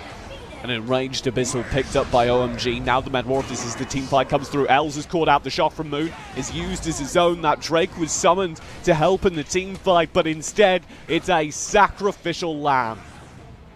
Yeah, they have to focus together here. They're kind of engaging domino-wise. One at a time they're dying, and they're outnumbered every time. They have to fight an even 5 versus 5, 4 versus 4 here. And I feel like Tamago is... oh my goodness. Oh my goodness is right. Zays goes down as well. Just as you're saying at Sui, not clean engages. Yeah, and he's level 15. He is so fed. S686 has the kills. He's extremely fed. He probably has 4 tier 3 items right now. Oh my lord, the damage he just dealt onto that tower. It is gone. And now the high ground's under threat as well. KZP must clear wave, otherwise this game might be as good as over. Tamako will stall out. Yeah, they have to stall out here, but their focus when they engage has to be XH or 686 here. They have to kill one of those. If they don't, there's no way they can win a fight. There's no way, because you think about the damage dealers, it's that Lindis and that Raz. Another high ground exposed. Els will go for the clear. Horn Rush Zays does manage to find the wave clear. Now top lane is the focus. Man, this is so much pressure for Tamago here. If they don't win this game, it is over for them. And Els will go in. Avalon's Fury does land King's Glory as well, but the tower's gone nonetheless. It does not matter. They cannot put a dent in the OMG HP bars, and their push isn't over yet. The mid lane high ground will fall as well. Surely Els commits with the Avalon's Fury. They do get Moon quite low. Zays is there. There's the punish with drone drop. S8 pushed back. Jason with 2 scoops. Make that a third. LZ's pinned down underneath the tower. He will fall, and OMG just needs to retreat. Sui needs to wake up because this game was insane. Yeah, my alarm went off. Sorry, guys. But yeah, that was a crazy engage. Jason, you saw his positioning as Superman. He came from the backside and he landed such a solid engage with the speeding bullet, the Kryptonian strength there, pushing, displacing the opponents, and then the Thane following up as well. They did such a good job of keeping OMG underneath that tower, leveraging the high ground tower as that 6th person to help them do so much damage. And that's exactly what Tamago needed to do there. And you notice they focus on damage dealers. They were able to get on to XH and 686. That is literally their win condition. If they do not secure a kill on one of those carries immediately in the fight, they will lose every single fight going forward. So I'm glad that Tamago is showing signs of life and they're coming right back into here. Jason had so many scoops during that fight. I thought he was making an ice cream sundae. Every single time he was able to cycle through the entire Superman combo and scoot people further and further back underneath the tower. Why, actually might be in trouble here, but he survives, escaping through the bush. Yeah, they have to be careful. They cannot overextend here, and they need to take advantage of the overextension of OMG. But look at Moon. He's surviving way too long here. This is going to be really tough. Jason is in trouble now as S6 will just burn through his HP bar. The kills found. The rest of the team's retreating, but KZB can't get to safety. Wide lands it. They need to get this straight instantly. Els will be there. Avalon's Fury, but LZ buys him space. BBTY does not do enough damage. Yeah, this is looking so bad. The respawn timers are over 30 seconds. One mistake here can end the game. One mistake here might have already been made. 20 seconds left on the respawns on average. Another high ground to fall. Els and BBTY need wave clear. The shot from Moon lands. Metamorphosis will go wide. BBTY is backing up, kiting underneath the tower. Minions have reached the core. Els is down. BBTY as well. That's game number 2 to OFG, and Tamago are out of the AIC. And just like that, Tamago, the representatives, the champions from Singapore, are out of the Asia International Championships. That was such a tough game for them. China, OMG from China, looks so strong, TJ. They look a lot stronger than Overclockers from Vietnam yesterday facing Tamago here. This is a team we have to watch out for. I mean, the way they play their rotations, especially their 4-man rotation, and they did a 5-man. You notice they did a 5-man rotation this game to secure the first dragon. They understand the power spikes of the objective and also when they're strong. And when they know they're strong, they absolutely pressure and make that little snowball into a massive giant snowball against Tamago in both games. Yeah, the ability of them to consistently step up, it felt like. Yes, Tamago found some good fights. Yes, Tamago managed to start turning things around, and every single time it did feel like another level was revealed. And my god, those engagement fights, the team fight duo crushed Malik, every single time it was perfect, Sue. Yeah, Moon did such a phenomenal job on the Malik. His shock ultimates, the placement, the sheer mechanics of OMG. Tamago just didn't stand a chance, not only from a macro rotation perspective, they didn't stand a chance from a team fight and mechanic perspective. You know, honestly, OMG just out-mechanicked them the way that they just protected Lindis. They did such a good job of making sure that their hyper carry would not fall here, and the teamwork that we saw, the objective pressure that they were able to put onto Tamago. Honestly, 686 just played so well in the Lindis in that game, both games actually. And the crash, I mean, we can't forget about LZ on crash. I mean, he did a phenomenal job every single time. Look at that. At 686 here with the fit, and look at the Omen build. This is a very interesting Omen build I don't see here, and I just noticed it now. Fafnir's Talon, the Sheet of the Lost, Muramasa. That's actually a very interesting build. A lot of armor pierce. It's a counter to Valheim, I think. I think this is a build to counter the Valheim because Sheet of the Lost will decrease his attack speed significantly when he's next to him.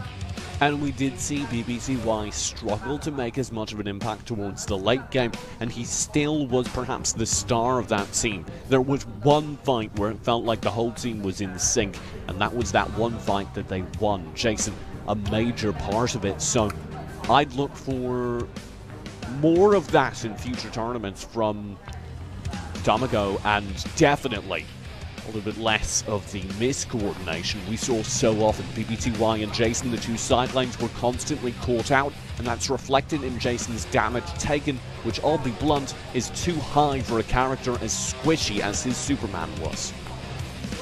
Yeah, and unfortunately, Ellie's had great sustained phase, but the King's Glory never came out at the right moment there to really turn around any of these fights. He just didn't have a chance. They were able to lock him down and just delete him because 686 had so much damage. Even a tanky thing couldn't withstand all the burst damage that was coming out of that Lindis.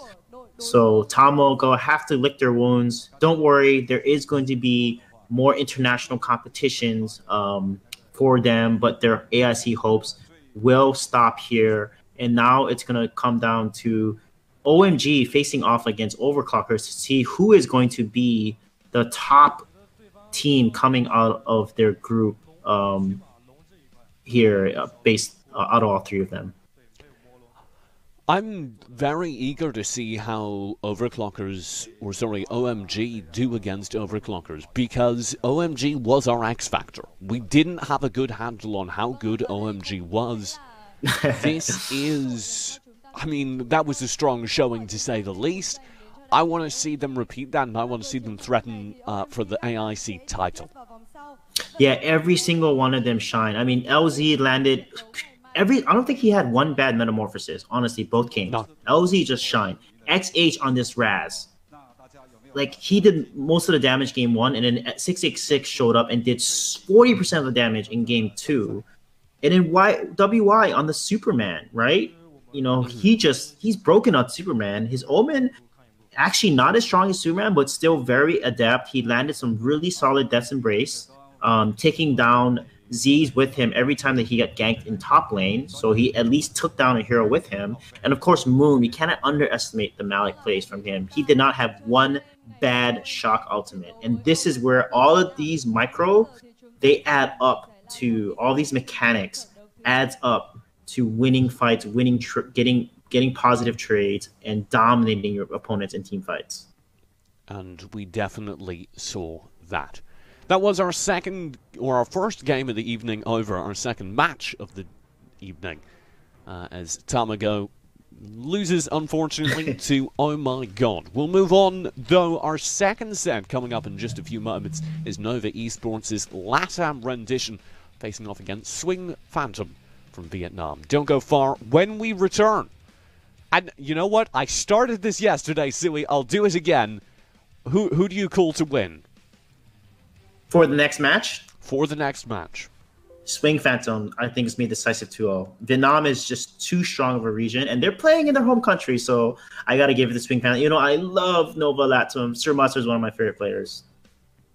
You love Nova LATAM, but you got to be realistic. We'll be right back when we return. Once again, Nova LATAM facing off against Swing Phantom from Vietnam. Don't go far.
Ladies and gentlemen, welcome back to the English coverage of the AIC 2018.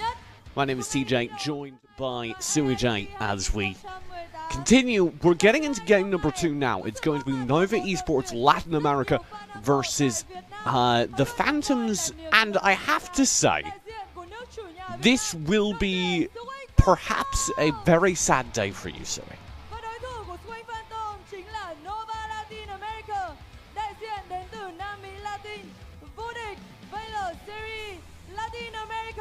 Và chúng ta sẽ cùng đến với trận đấu thứ hai với bình luận viên Trương Huy và Thanh Tùng.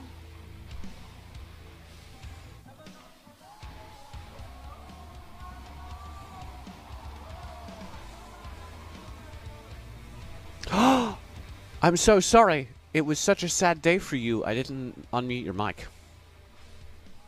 Oh. Say hi. There we go. Can you hear me now? Yeah.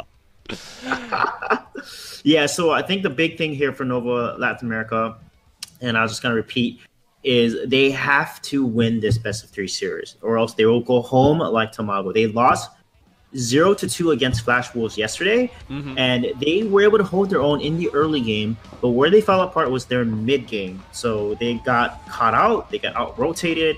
The mid-game is where I'm looking at Nova here, because Sir Muster, SA overall, Shaka, 0-8, 8-all, all super talented players here. They can compete individually from a talent perspective. Nova Latin America has the talent to compete.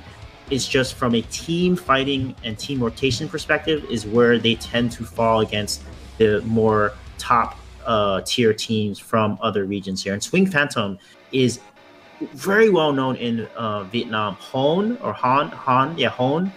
is a god jungler, and Blake One is their mid laner, a phenomenal on their Raz, the Liliana, and they also play Natalia. Vietnam as a region is known for their Natalia, where the Natalia will rotate and use her ultimate, Lethal Death Race, to instantly take your blue buff away from you and steal objectives. So that's something they have to watch out for. If they don't get Raz, they may pull out that Natalia. The major thing I'm looking for from Nova Esports is, like you say, they have the individual talent. The number one thing that we criticized them, and I would say the entire LATAM region for, was a lack of team coordination, a lack of team organization, and at times an incredibly poor taste in draft. Whether or not that has changed is what I'm looking for. They've had a couple weeks to work on it. They've had a while to kind of meet with all the other teams. They've been on a rapid improvement streak. this is their chance to shine. Yeah, and the interesting thing from a stats perspective, they actually match up pretty equally in stats. A lot of the Swing Phantom is around that 4 to 7 KDA range, average KDA. Nova Latin America is around that, it's a little bit lower, 3 to 7 average KDA for the team. And that's where I think there's some hope. But the region is stronger in general for the teams coming from Vietnam into Latin America. So Nova have to play their hearts out to stay in this competition. The Nova Esports Latin America squad will get into this, and their ban phase checks out thus far. They ban Elsu Mina. Opposing them, it's Richter Ignis. These have been the standard bans so far in this tournament. Now they have the opportunity to first pick. Yeah, they're going to secure that Lindis for Sir Muster. He shined on that Lindis yesterday, and that's going to be a quick pick. NTB versus NTB and Polo picking up that Valheim Malik immediately. They're so decisive here. I mean, that's the fastest draft pick first phase I've ever seen. Swing Phantom, a very experienced team playing in front of their home crowd and playing into the somewhat unpredictable LATAM meta. It's going to be Raz, it's going to be Yabenas. Yeah, one thing about the Latin America roster is they don't have like Shaka is playing, but we noticed that their SA overall is not with them. Mengi is playing, so they don't have their star mid laner with them. So that may affect things a little bit here for Nova Latin America. And we see Vietnam has their full roster here. Hone is the one you got to watch out for. He has double-digit KDA on his team, the only one on his team with double-digit KDA. They have to make sure they do not let him get away and run away in that jungle. The number one thing I was most impressed by from the Nova roster was the synergy between Sir Muster and SA overall. That was actually the reason they decided on the roles they did for the finals. Without SA overall here to play mid lane for Sir Muster's jungle, it may get messy. We have completed the second phase of the draft. It's going to be that Violet coming through in jungle, opposing Sir Muster's Lindis.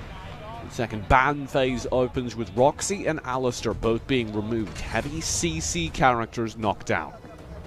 Yeah, and I'm surprised the Roxy ban is now coming out because that's something that we don't see a lot of. So it looks like they did their homework. Zenio is a very popular hero that Nova Latam plays as well. This is and we actually didn't see a lot of Zenio play. This is target bans because these last few bans are not bans that are played in the Vietnamese meta.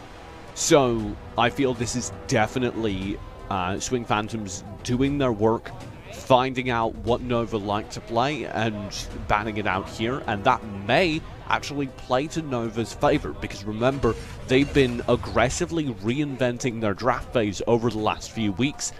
When they were at the Valor Series finals, they had Jay Jesse, the EU coach, doing it with them. I think that may play to their benefits because they don't draft like old Nova. Yeah, and that definitely helped them win the Latin America Championship. It was because of the draft, but Nightlight is now drafting for them. Jay Jesse is not up there with the team. Nightlight is one of the managers for Nova, and the draft is going to be so critical here. Natalia, like I said, I called it. Look, the crowd is cheering. They know what's up here. This is Vietnam's signature mid lane mage here. The way they play Natalia is just on another level of region-wise, and a lot of the players have commented about Vietnam's Natalia. And Grack, what? Grack is actually coming out here. I like because this. You want to deny the Grack. You don't want to give Vietnam Grack. If you take Grack Natalia, you're in big trouble.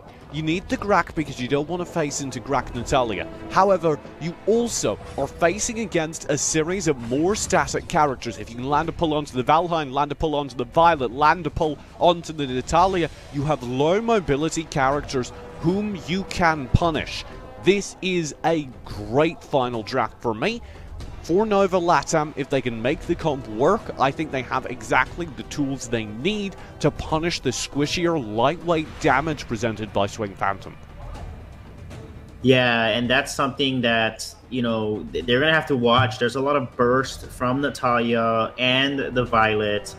with the stuns coming out from the Valheim and the Malik, that's going to be a nice combo. So they're going to be careful. Like I said, you know, Vietnam just knows how to play Natalia really well. It's kind of like their trump card they pull out if they get target banned for mid. You notice Liliana's banned, Alistair's banned, Ignis is banned, and then they take the Raz away. And then, like I said, they probably will pull out the Natalia, and that's going to be exciting to watch. We'll have to see if changes come through as Nova are facing into an expected favourite here. Swing Phantom, if they weren't already a terrifying team, which they are playing with the home crowd advantage. Nova LATAM are the second LATAM team to play in world competition. Of course, Pain Gaming flamed out during the group stage of the AWC earlier this year. This is an opportunity for redemption for the region and a chance to show how much they've grown. Yeah, and this is their chance to shine. Can Sir Muster carry his team to victory? Because he is the star. Shaka, one of actually the best support in Latin America. 08, an assassin playmaker. Will he be able to work with Sir Muster and also finally Munji? He was on the squad before. Can Munji really show up and fill the shoes of SA overall here and help Nova stay in this competition? Because if they lose this series, they are out. Their AIC dreams will be over. And look at the crowd, so much support for Swing Phantom here. They look at the drums beating away. TJ, this is awesome. Hey, look, I know we're doing this from home, but if I could get one of those drum guys just like here in the corner of my garage, that'd be pretty sick. I don't know if we have room in the budget for that, but I'd be down. Swing Phantom will be getting into game now. Like you said, Nova Esports Latin America did lose their game yesterday. That's why all it takes is one more loss for them to be out of the AIC. However, I felt they stepped up yesterday, so maybe a little bit more of that, a little bit less of the losing. They have an opportunity to make this a very 08 is going to be jungling. We saw this actually in Latin America during the regular season. Sir Muster would play the side lane and 08 would jungle. So this is a little different, and we know Sir Muster played like Zuka side lane so well here, but he's on the Cephis. Already strong pressure through. Polo needs to play this safe as Adol and Sir Muster are in the front lines. Adol should be able to get out here. He's got the advantage of the Embedded, but he stays too long. And first blood is secure. Swing Phantom will continue to chase forward. Now they've won this Sage Golem, and there's not a whole bunch Nova Esports can do about it. Shaka's hook does go wide, and Sir Muster's lucky to get away alive. Oh my god, that was just insane. The way that they just responded and immediately collapsed the rotation against Nova and countered that jungle invade. And one thing I noticed with Nova is Sir Muster was focusing the red buff, and he should have just auto attacked the person that was next to his allies. I feel like if they continue to put out the DPS in that very first engage, they may have came out ahead, because it's going to come down to who's going to outpoke and outdamage the other team more in that very first rotation. And I felt like they weren't outputting enough DPS, but Vietnam was the one aggressing constantly, and then they had a 5-man rotation, and it was lights out for Nova there for that rotation. So really good response by Vietnam there.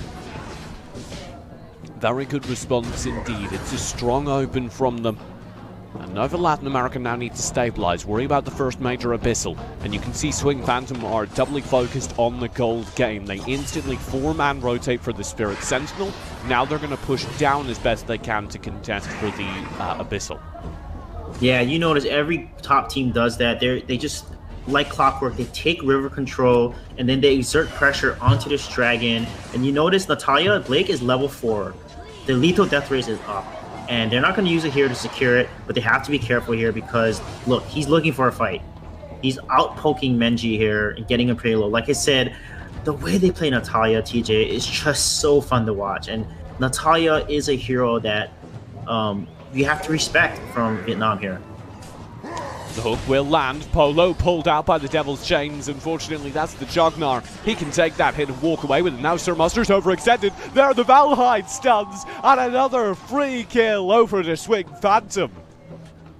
Yeah, and when that happens, they have to not try to... That's good. Blake won. Their star player will get out. Lethal Raise does land. Adol tries to sustain. He can only keep himself alive, and not for long. Redwood rush to get to safety. The branching out goes wide. He'll chase Blake as best he can, but the Arcade Nova keeps him static. Nobody will go down for Swing Phantom. That was a perfect recovery. Man, and the crowd goes wild, TJ. Like I said, that was a crazy lethal death race. He activated just in the nick of time. It gave him the barrier. It basically makes Natalia immune to CC when that barrier is up. And he landed a 3-man hit with the lethal death race, turning that 2 versus 3 completely around and securing these kills. And look at this rotation following up here. Oh my goodness. Oh, they're on a roll. Goodness is right. That is a devastating... Oh my god, an even more devastating start. And Swing Phantom find 3 more kills over the course of the last few minutes. They'll challenge for this mid lane now. Mangeek needs to hold all alone. He's got Sir Muster for clear, but that's it. Yeah, like I said, every time. So Natalia outpushes the lane, and then they rotate to your jungle, and instantly just takes all your jungle really fast. But look, the Raz is able, Mungie is able to steal that creep away there. And look, the blue buff is up, and they're right on it, TJ. They have the timer right on it, and they take it just like that. This is a signature rotation from Team Vietnam here. Another easy pick up there for Team Vietnam. Sir Muster will try and find a response. They've got Polo down. Remember, if there's one thing you can rely on a LATAM team to do, it's keep fighting, keep taking fights, keep creating opportunities. I'm not sure if that's going to be a strength or a weakness in international play, but it's at least different. A stall yeah, but they're shutting out Sir Muster. I mean, like, the Valheim is doing such a good job. NTB is doing such a good job shutting down Sir Muster in that one jungle invade here. And they're going to secure the second Abyssal Dragon as well. Look at that 4-man, 5-man rotation to the Abyssal Dragon lane. We noticed that the top teams are doing this. They are constantly putting so much emphasis on, and look at the poke combo they're doing. The way that they're playing like one unit, the way that they're just focusing and dishing out this damage, it's like one person controlling 5 people. I mean, just amazing how well Swing Phantom is playing right now. Yeah, the macro from them was insane. They were able to bring a 5-man unit to all of the early team fights, and then the second there's no coordinated threat from Nova, they somehow know, they split up, they play the map. Yeah, exactly, and this is why Nova, they have to be very careful. They have to secure their towers. Like Adol is doing a good job using Nature's Realm there to clear up that wave to make sure that they minimize the damage on that tower. So they cannot lose towers here. They have to make sure they keep farming because they are down 6 kills and 4,000 gold at this point. And they're going to give up another Abyssal Dragon. There's the Abyssal Dragon picked up. Adol caught out. Arcade Nova comes through. Again, the tree is felled. And Swing Phantom are in control, 7-0 in the kill feed. Yeah, this is just devastating. Again, the rotations, like I said in the mid-game, TJ, Nova just constantly gets caught out rotation-wise, and then they try to fight. They're just such an aggressive team, but they need to take the fights that they know they can win and give up the fights that they're going to lose and just trade instead. Because if you're behind and you're fighting a team that's ahead of you into what they want you to do is fight them, you're going to continue to fall behind even further, and that's not what you want to happen. Shaka will be cooled down here. Knocked down a bit. There's a nice pull, though. NTB locked in. They will have a follow-up. World Devour does land. On to 3. Sir Muster in. That's 2 more. They have the kills. Polo very low as well. The Lethal Raise does not do enough. It is an almost complete team wipe, and Nova Esports are back in the game. Yeah, that was insane, that follow-up, that combo. Honestly, Shaka made it happen with that World Devour. The pull, the flicker, World Devour, and then the Menji goes in with the flicker, the executes, gets him in. Everything just worked perfectly for Nova there. That's exactly what they need to do. They need to combo to win, and they have shown us why they can compete with the top teams across the world here. And Nova showing up like they did yesterday. But can they close this game out, though? That's what I'm really asking. What am I watching, Suey? I was done. I thought Nova LATAM were out in this game, and then somehow, someway, they find the perfect CC combo. Their team coordination has never looked better, and it's a clean team fight in the bot lane. Now Swing Phantom are all of a sudden playing relatively passive across the map. Yeah, so they play around the crack. They get these nice double chains in there, right? And they leverage the Bennett with, he can use branching out. He can then CC them again, and then you have the Zephy's Death from above. They can do that again if they do it properly. And then you can flicker in and use Ward Devourer exactly how Shaka did it. Wait for that flicker to come back up and then re-engage there, because if they keep up these combos, they have a chance to get back. But Vietnam is not scared.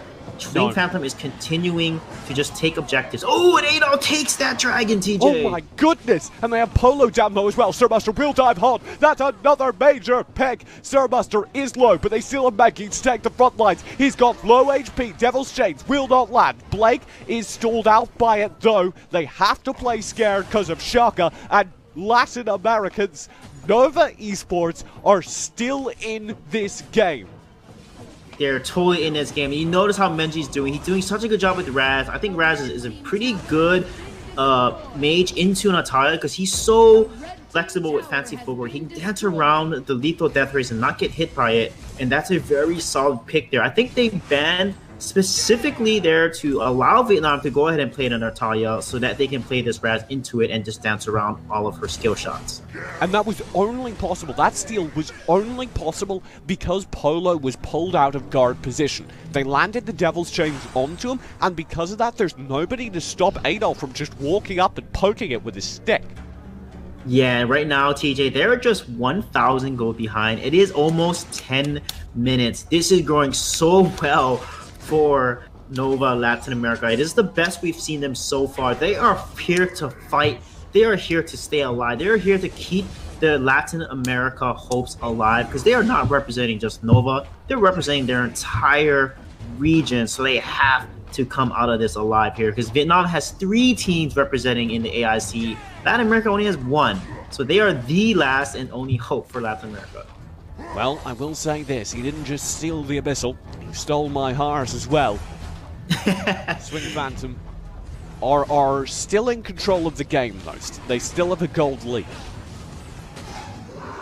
Yeah, they do have the gold lead. It's a 5-man fight now in the oh, and look at that pull coming out. Shock will land. Nice lethal raise. Adol very low. A double kill. Found in the front line. Sirbuster will dive hard. Desperately trying to find a trade, and he cannot. Very low HP on him. He needs to escape. In the meantime, 08 does trade back. Polo goes down. Sirbuster onto NDP is narrowly shut down by the ultimate, and 08 is still hunting. This could be close. If he can find NDP, he can get this kill and keep Nova from losing too much ground. Yeah, that was massive. That fight was crazy, TJ. Back and forth, the Malik ultimate, the Bennett Nature's Realm. So many ultimates and CC came up, but Blake was the one that secured a lot of the kills early. And then Sir Muscle was able to turn around, and 08 stayed alive that fight. That's why Nova was able to stay in there, but they still do not get a positive trade from this. They lose the dragon, and that's not what they want. Now they're behind almost 3,000 gold. But it started with the initiation from Shaka with that Devil's Chain there. They have to focus the person that he pulls because that is where Grak shines, is you force your opponent to respond to that pull. And they need to not split focus because that last fight, how they initiated, they actually split the focus a little bit. And as a result, you know, they could have gone ahead, but they did not. And it does feel like they need to deal with Blake before he gets that lethal raise off, or immediately after he does.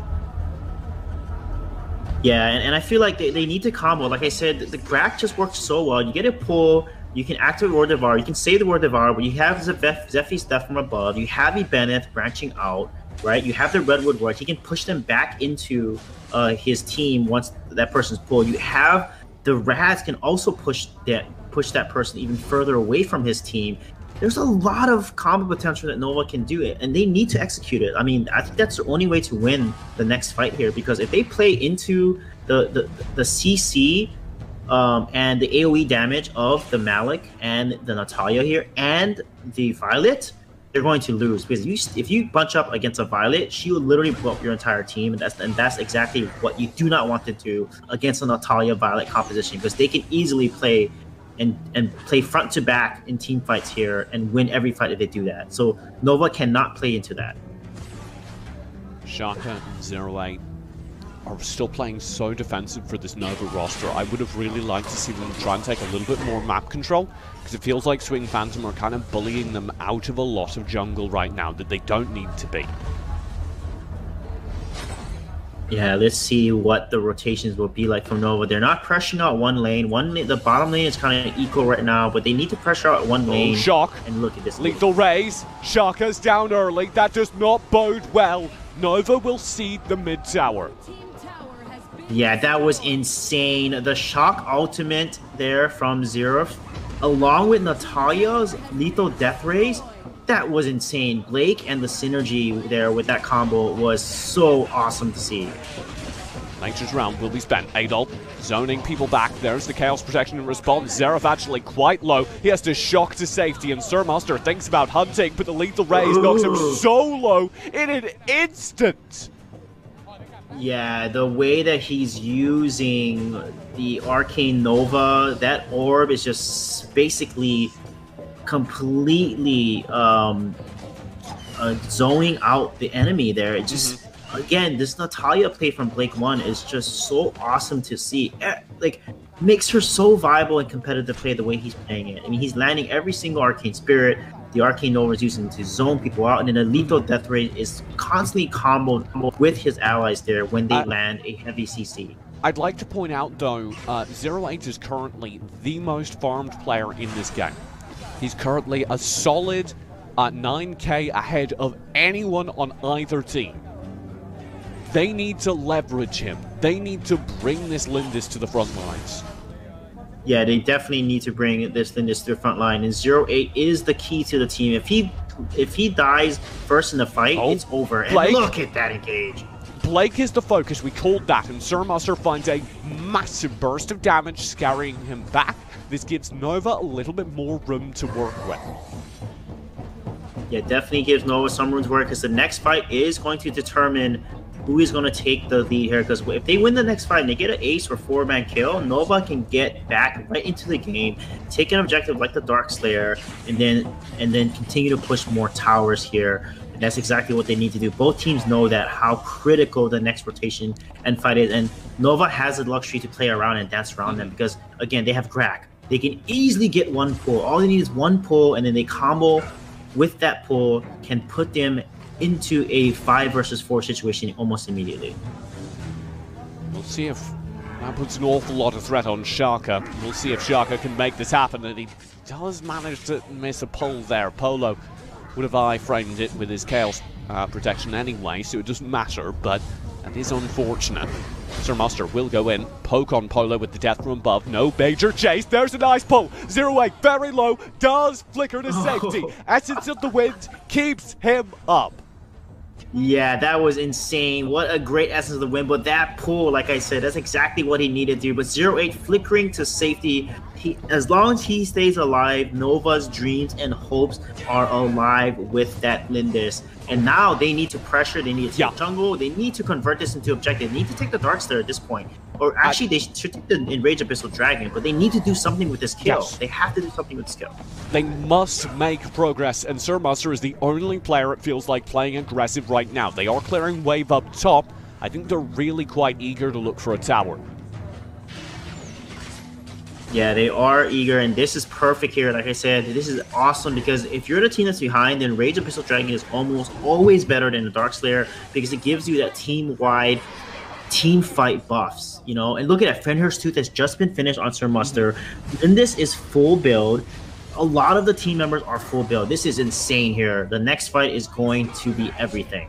Both NTB and Xerath do have Blades of Eternity, the Resurrect available over on the Swing Phantom, and Xerath will be needing it as the focus comes through. He'll spend shock defensively. That's quite good. That's quite good indeed. Swing Phantom has to make the opening phase of the fight. Adol still commits. Shaka did hold strong in the backlines, but they did not get enough damage. It is only hard to fall. 0-8 still stays up, and that is enough. Because of the damage he found, it's going to have to be a retreat from Swing Phantom, and despite losing more players, Nova are going to get the tower at the end.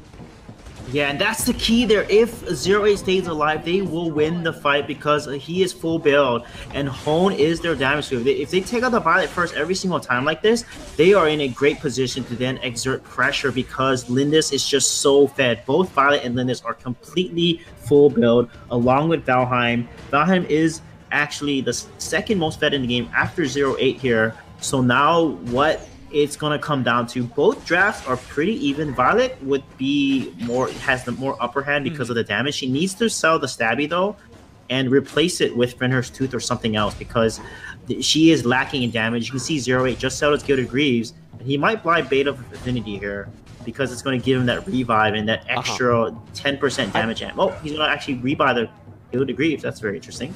I'm blown away by the fact that this duo, Shaka and 0-8, is enough to make an entire team fall back. Here's another chance. There's the pole landed. Again, Polo. World Devourer will come through. Nature's Realm's not enough. The Lethal Rays does burn down Shaka. That's the tank, though. You can still make this work. Adol overextends. Does go down. The trade's there for Xerath. Sir Muster will hard commit. And TP's his focus, and he's barely able to disengage. The stuns are still here to chase, and it is a narrow escape.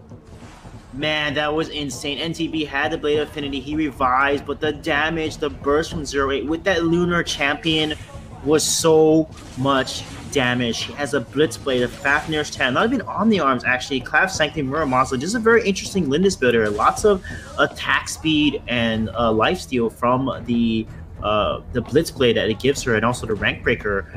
So the key now is, how is Natalia going to make a difference? Because Blake 1 has not been able to do much in these fights, actually. And the key is, if Natalia can land a clutch lethal death rates against Nova and delete 1 or 2 heroes immediately, then they might be able to secure this game. It's going to come down to the last fight because both these teams are so even. Even though they have a gold lead, it doesn't matter because most of the teams are pretty much full build.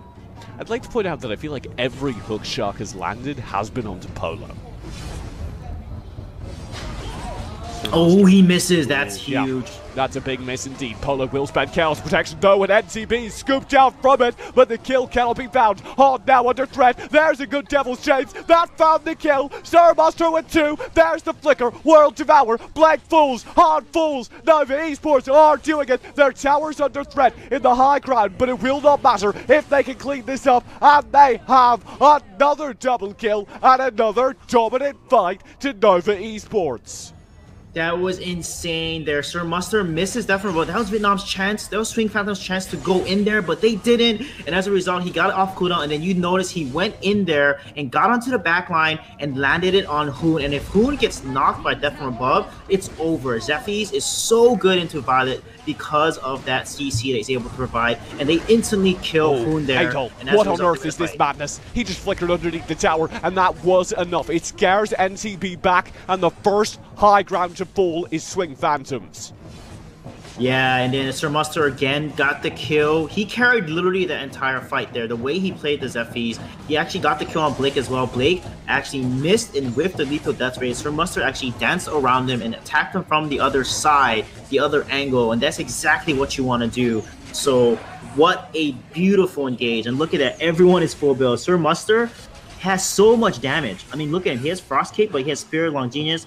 He has Fenrir's Tooth, the Blade of Infinity, and the Soul Reaver. Man, this guy is a monster late game Zephyrs build here. Just pretty squishy, so they have to take care of Zephyrs. If Swing Phantom does not focus Sir Muster or 0-8, they're going to lose the next fight. And they have not yet. 0-8 chiming in for extra damage on Polo, the tankiest player on the map, perhaps getting knocked very low in the opening phase. Here's the tower, second high ground, under threat. It too will fall. The Drake plus 0-8 is just so much damage. There's no way for Swing Phantom to stop it. Yeah, this is just insane how things have turned for Nova Latin America. Just a few engages with those pulls, and then Sir Mustard landing these clutch deaths from above onto the back line. If they continue to knock Hoon down every single time, then this would be Nova's game to win. Leaving Shaka and Menji in the front lines while the rest of Nova, Adol and 08 in particular, focus down this enraged Abyssal Dragon. It'll take a while to farm, but they have Swing Phantom so bottled up right now, it's not even a risk.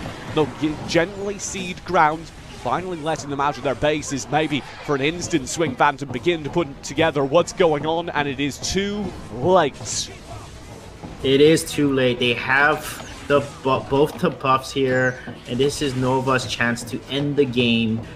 The key here is they have to keep vision on Sir Mustard. If you don't know where Zephy's is, you need to back off, and you need to protect the Violet. You just have to protect Hoon, and that's the key there. And Sir Mustard's job is to sneak. You notice his positioning, he's always adjacent and trying to flank. That's exactly what you want to do with Zephy's, because you want to get onto the back line, because Hoon does not have any defense at all. Like, one combo from Zephy's with that build can insta-kill the Hoon. Oh, Xerath, that's actually quite good. Shaka in the front lines is burnt down. Menji does 5 damage. Shaka gets the World Devour. Adol in with the branching out. It might not be enough, but 08 plays so well. Sir Mustard will survive. I don't know how, but Nova live through a disastrous fight. That was insane, and they didn't have...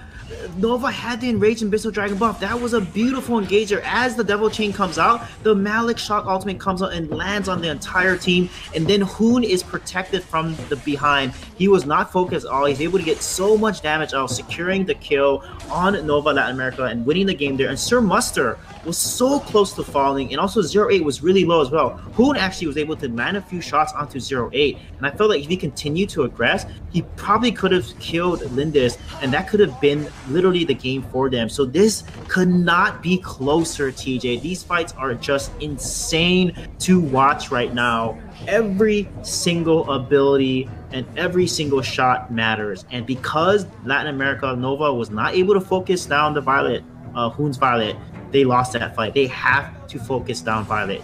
And the Blade of Eternity is bought for Blade here, which means he's going to have extra survivability, along with Hoon as well, has the Blade of Infinity as well. 24 minutes into game. Nova or max build across the board. Good hook landed. Shaka onto Xerath, but Xerath survives it all. That's not exactly the ideal target. Now he'll ult in, and it goes wide. That might be an overcommit. Sir Mustard is tagged down to half HP, but Xerath will be the first to fall with some nice play by Mengi. Sir Mustard is just here for poke. Swing Phantom need to retreat. Yeah, that was a huge misplay by Xerath there. He just went out of position completely. And that's some little miscommunication from Swing Phantom. We haven't seen them play like this in the early game. They were just so coordinated, so on top of it. But they're starting to tilt. They're starting to maybe get nervous or anxious. I don't know what it is, but they are nervous. You can tell. Right now, he's smiling right now. Nova looks more focused. They are just trying to communicate. But look at the burst. Good poke on 08. But no kill found. That is the key target. They need to kill 08. Yeah, but Munji is doing so much damage on this Raz as well. That constant power surge is doing so much burst and poke as well. So as long as he can get onto one of the targets here, it's going to come down to who is more decisive, who is going to engage better and harder to delete one of the key carries right off the bat. We're at max build. There's no point farming anymore. It's just a stalling game for the major buffs. Or an opportunity to take a major fight. 08 might be called out, actually. The Shockwave almost tags him. Now the shock will come through. It's a flicker to safety. Shaka, World Devours in anticipation, but the Chaos Protection is there to deny. Oh, Sir Mustard is pushing top here. He has the damage. He can potentially finish it, but yeah, he can't. He can't. It's too risky. It's too risky for him. Instead, Nova sit back. They're going to look for this major objective. The Dark Slayer is the first to rise. Hoon is such a smart build. He has Death Sickle and Blade of Affinity. That means he has 2 shots at life. The Death Sickle will protect him from the last hit that could kill him, and then Blade of Affinity will revive him when he does fall after Death Sickle goes into effect here. This is the This Dark is a Slayer little falling. risky. Swing Phantom will be stalled out. 0-8 abandons the Slayer. Shot from Xerath will come through. Sir Buster barely dodges. 0-8 focusing the Slayer. All the while, Paolo will charge through. There's a nice lethal raise landed. 0-8 survives. Essence of the win from Shaka is perfect. Now Sir Buster dives in. Hot will survive. He kites well. Adol does as well. 0-8 will fall. Swing Phantom scraping out the fight. Sir Buster just needs to run. Instead he recommits and will find damage. Only Adol survives against 4 players. The crowd is going nuts, TJ. You saw the Death Sickle kick into gear for Hoon, and then the Blade of Infinity as well. That build may have saved the day, and they're going to end here. They're pushing. They're going to end this game. Talia's going to go back and take care of the top wave pushing here, but this is their chance. They're potentially end this game because Hoon, this is way too much damage. To save it. Nature's Realm just for the wave clear. All the while, NTB times. Swing Phantom scraping out with a last-second victory over Nova Esports. That was so insane, and like I said, that build, TJ, was so smart. He knew that he could not avoid Sir Muster. Sir Muster knew he had to focus on Violet. He landed the Death Run. Sir Muster did everything that he could, but you know, it's a Death Sickle kicked in, then the Blade of Infinity kicked in, and because Hoon survived and 0-8 fell, that was GG for Swing Phantom. I mean, just phenomenal. And this just tells you every little thing matters. You can see they are devastated by this loss here. They cannot believe they just lost that game because they know how important it is for them to stay alive. They have to stay alive. If they lose the next game, they are done. Their AIC dreams and hopes are over. That is devastating because Nova Esports were in control, I would say, even of that fight, and 0-8 on the Lindis was still split focus. He was attacking the Dark Slayer in the middle of a game-ending fight. You cannot be doing that.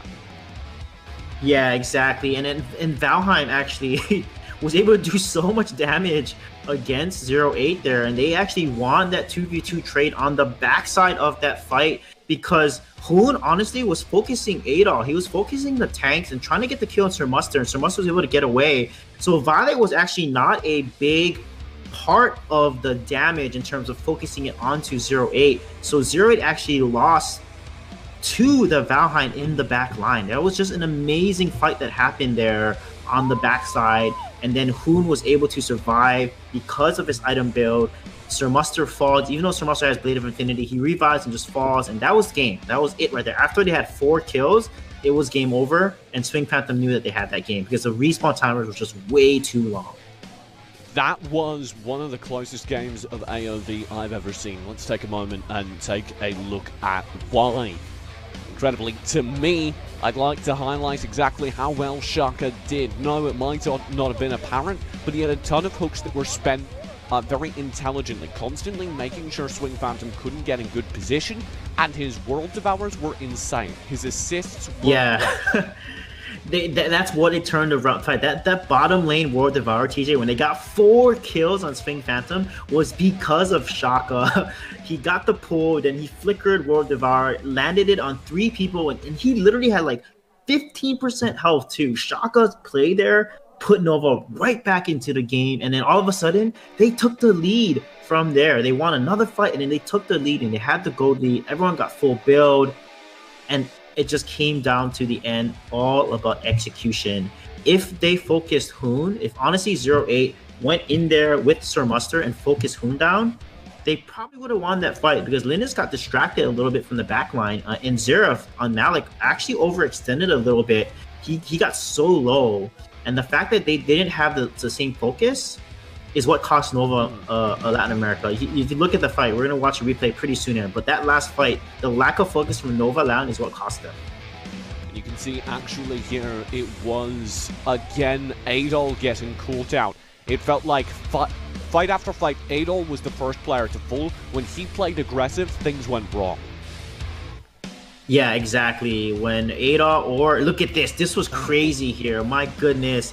That lethal death rays, and look at the damage coming out and the way that he's able to kite around and just back off here. One auto attack from death and just runs to safety here and completely just baits him out, and then Xerath gets the kill onto Adol.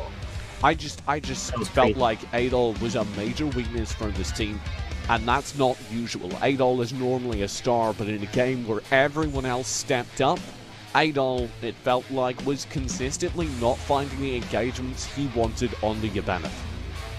Yeah, and they needed to leverage, again, the Ibanez Nature's Realm Ultimate with the World Devourer. This was key. Watch the pull, and then watch Shaka here. Flickers World Devourer.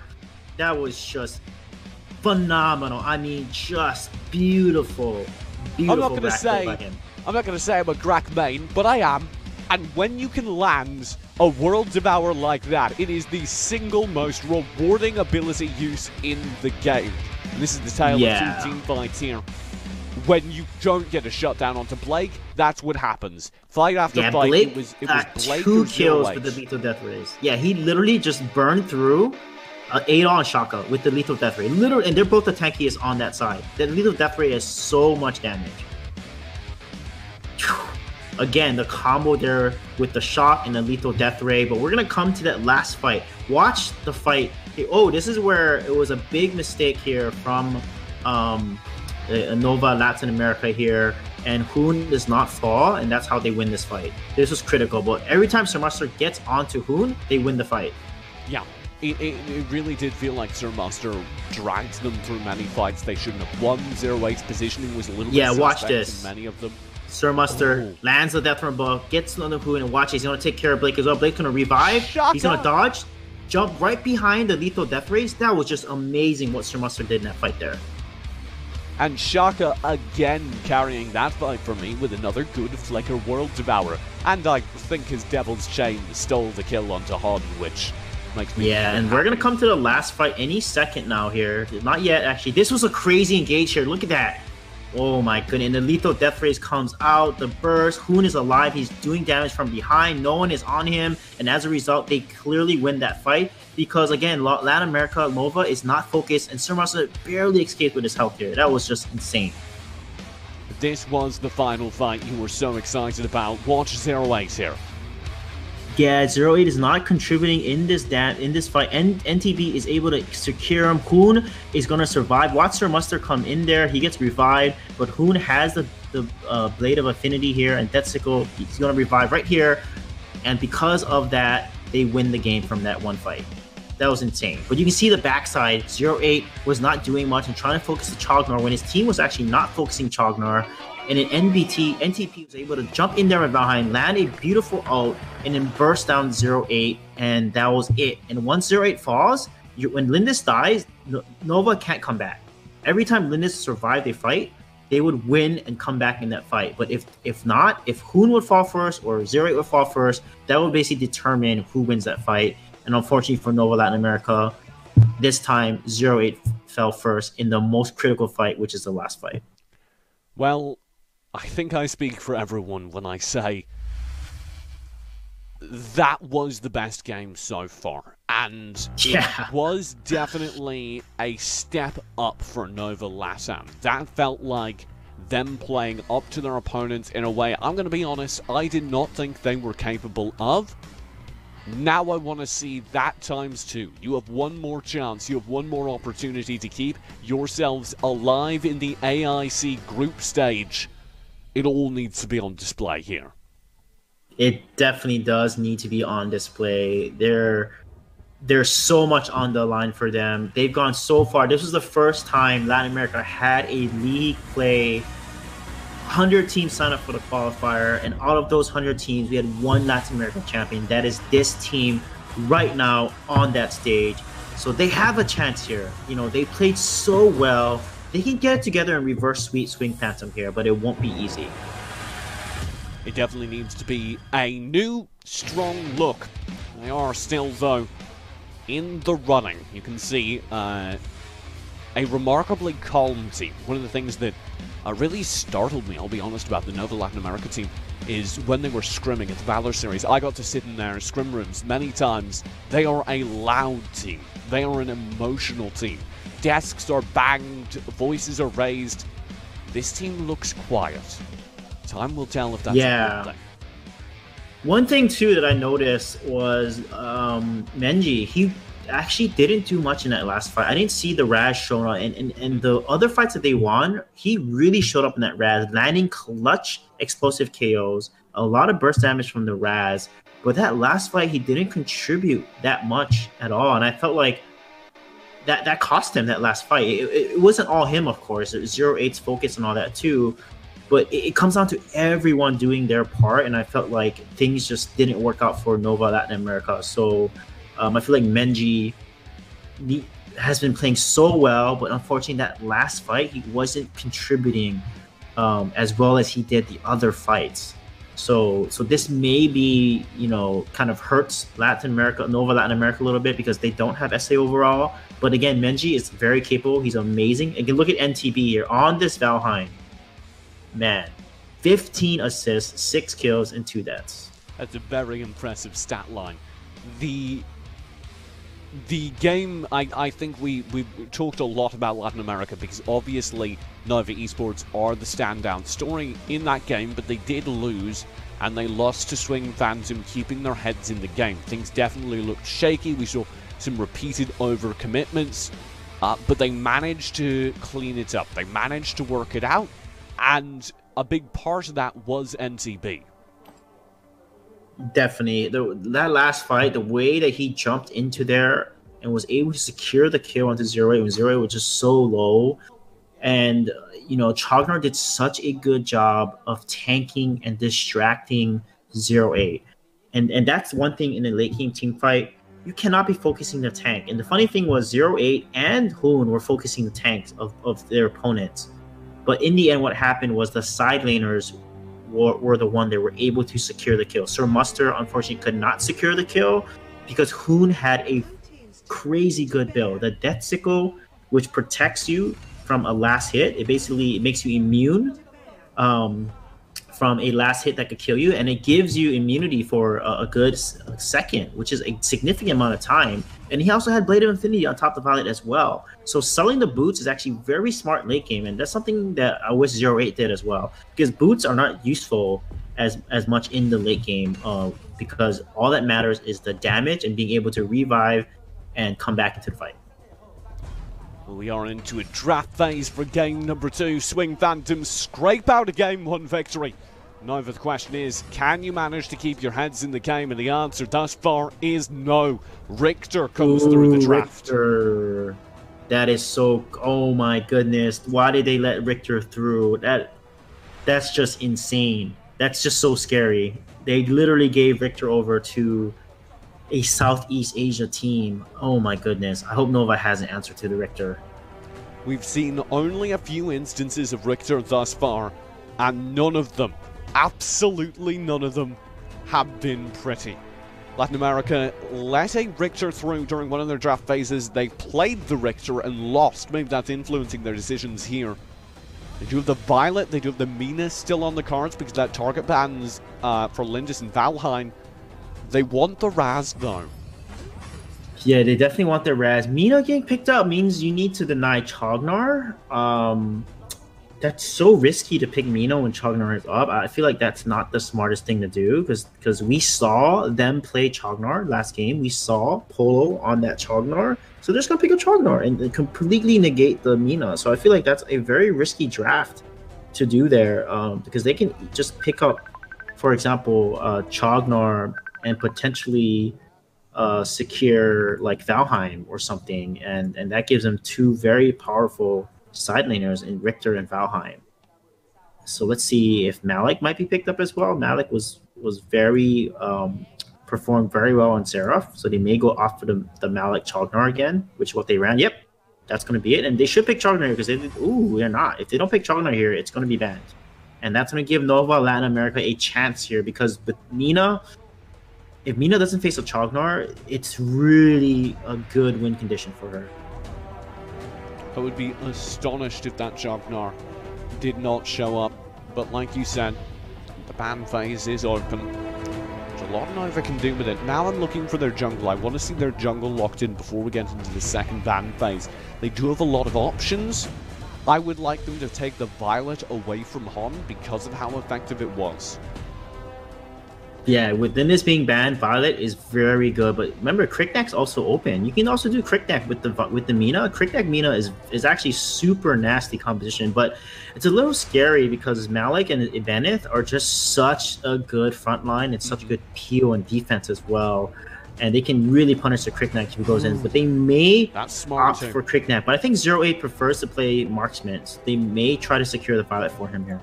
They have to make a decision soon, though. This is smart too, though. Getting the Roxy for the sideline is actually, I think, one of the coolest things they could have done here, and I'm ashamed I didn't spot it, because if there is one character that might be able to shut down a Richter, it would be a Roxy.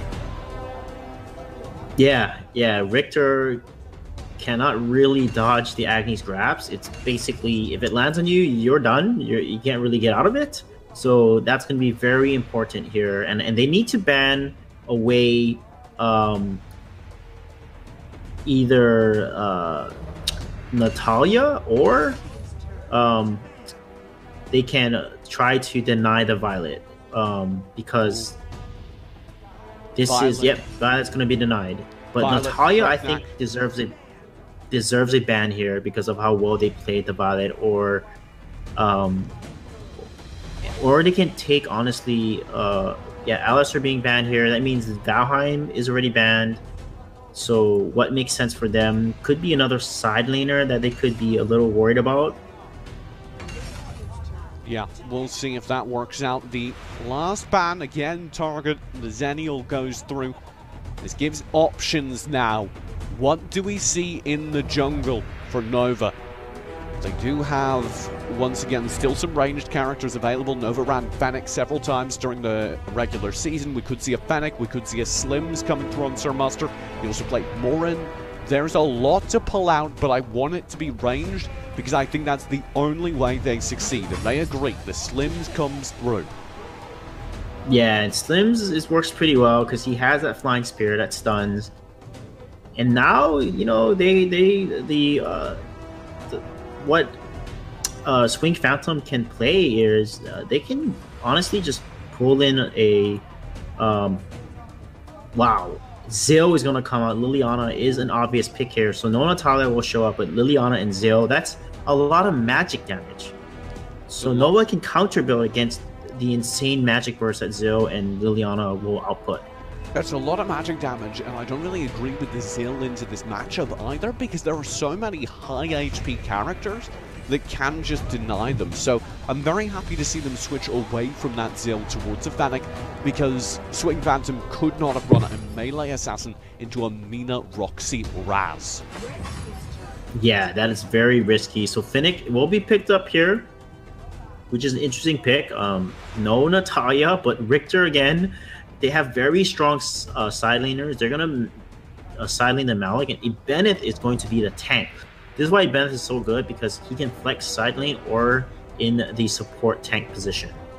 So the last pick now, they need to secure the last side laners. The options that they have here could be Superman, if they play it. Arjuin, we have seen some Arjuin show up as well. Marja is still open. Marja sometimes is banned. So we could see a Marja being picked up here. Because she gives so much pressure in the side lane. She would actually outlane the Richter, actually, because of the sustain that she has. So let's see if they do end up picking that Marja. But it doesn't really combo as well with the Mina. And Marja will show up. But one thing that Marja shines, though, is if Mina gets a nice Doctor Minion, the AoE damage from Marja is a lot. She can spam her abilities and do a lot of AoE damage and give her so much sustain in the fight. You've seen the draft, Sui. I'm gonna make you make a call now. You have. I'm gonna give you a moment to think about it. You have the drafts. Nova Esports are on the brink of elimination. Do they stay alive? Yes, I think they can do it. Their draft is better because there's no Chagnar to counter the Mina. Even though Swing Phantom has Richter, Marja is great into Richter because she's a ranged mage and Richter is a melee. So she can easily outpush him and out-sustain him. And that's going to give them top lane pressure to allow them to rotate and contest and get objectives. So that's going to be key here. The esports out coach Nightlight. A little bit late to the stage. You do have to shake hands, even in a match as intense as this. We have one more opportunity for Nova LATAM. A strong showing, game one. Now an opportunity to prove it wasn't a fluke. An opportunity to save their region's dreams and redeem their region in a performance in the AWC. Yeah, the key now is how the Ghost Walk is done. They need to play like how MTS from AOG does it. Ghost Walk is used offensively, and it damages nearby enemies when she exits and enters Ghost Walk. So if Marja is able to get in there, cast Soul Devour, Dark Post, Ghost Walk on top of the enemy team, and then cast more abilities, and then Ghost Walk on top, and exit Ghost Walk on top of the enemy team, that is a massive amount of AoE damage. That's how MTS plays Marja. The best Marja players play aggressively like that, and that's going to determine if this Marja pick is going to pay off for Nova Latin America here. One more opportunity for LATAM. They have the Marja, they have, as you said, a very good draft. You actually said Nova have the better draft. We'll see if the video game agrees. We're into it. Game number 2. A last chance for Nova and the LATAM region. It is definitely the last chance here, but the home crowd is supporting Swing Phantom. They're so energetic, TJ. I love the crowd there. And even online on YouTube, there's 85,000 concurrent viewers on the Vietnamese YouTube channel here. So they're supporting their home team very well. It's not a contest. I'm just saying the ALG games didn't get that. Xerath will push forward already in the bottom lane. NTB up top. Swing Phantoms putting NTB after his stellar performance game 1 on the Valheim over to the Richter. It's 0-8 on Roxy, who needs to shut that down. Yeah, this is scary a little bit for me here. The Marja losing to Malik is actually very bad.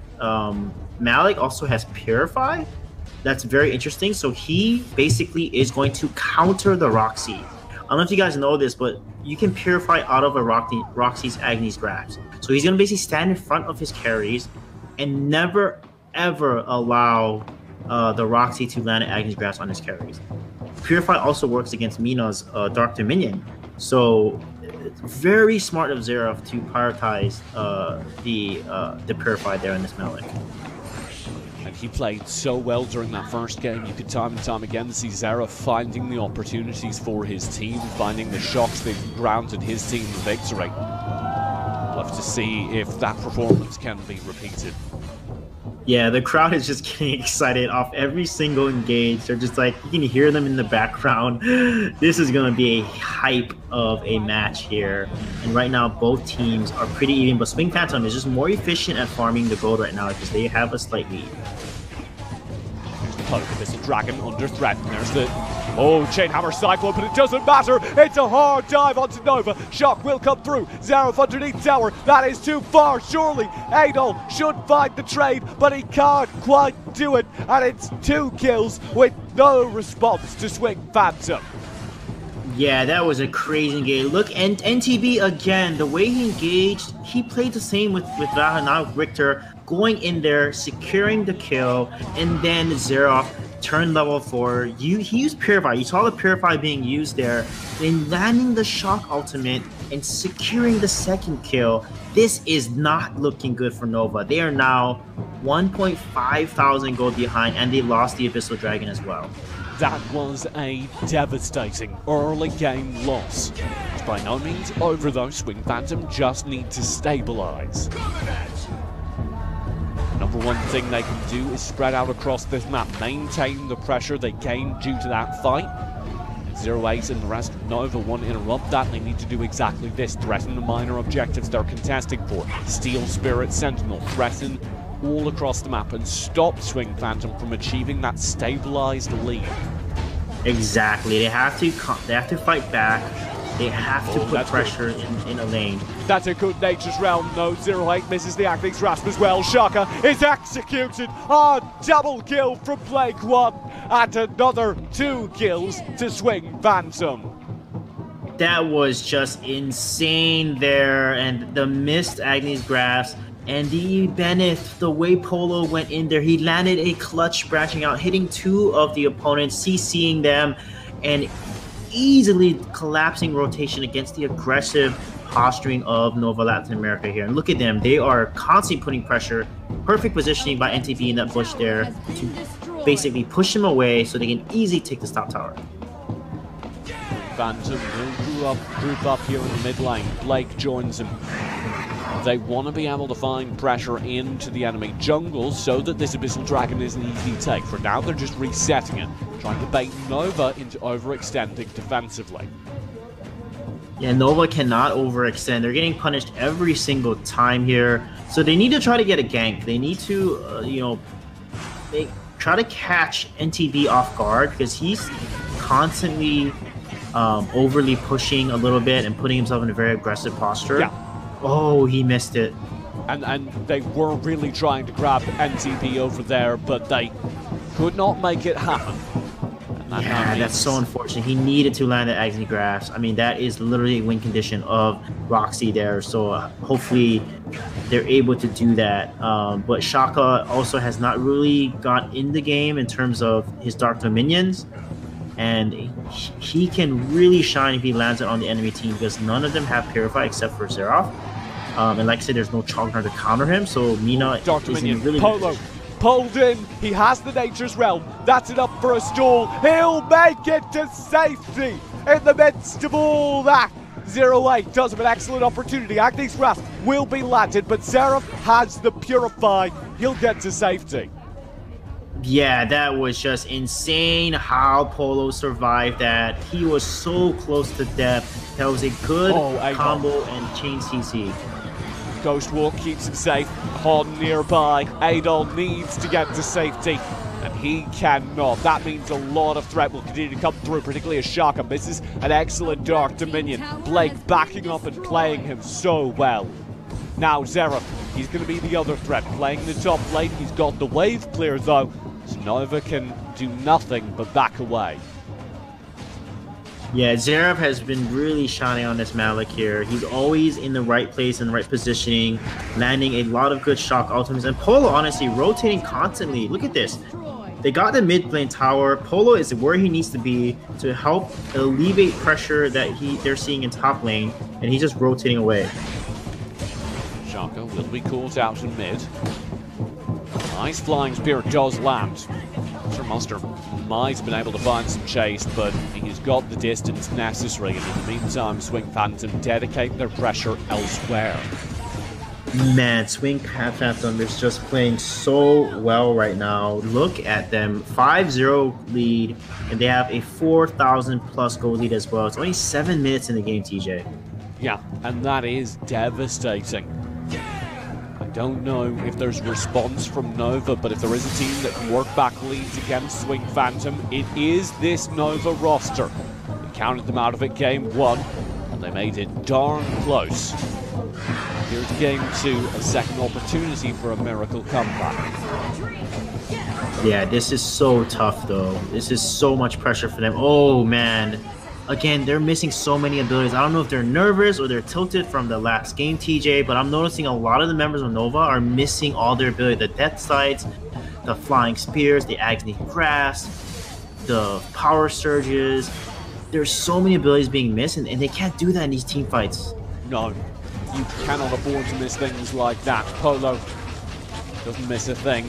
He goes right into the midst of 3, uses that Nature's Realm just to scare people back. Now the Sage Golem's up for grabs. Sir Monster will try and contest, can't do it. Dark Dominion does land. Blake very low, will fall. Ghost Walk from Adol, right into the midst for the stall. Flicker to safety. Benji will find the kill as well. And TP shut down by an explosive KO.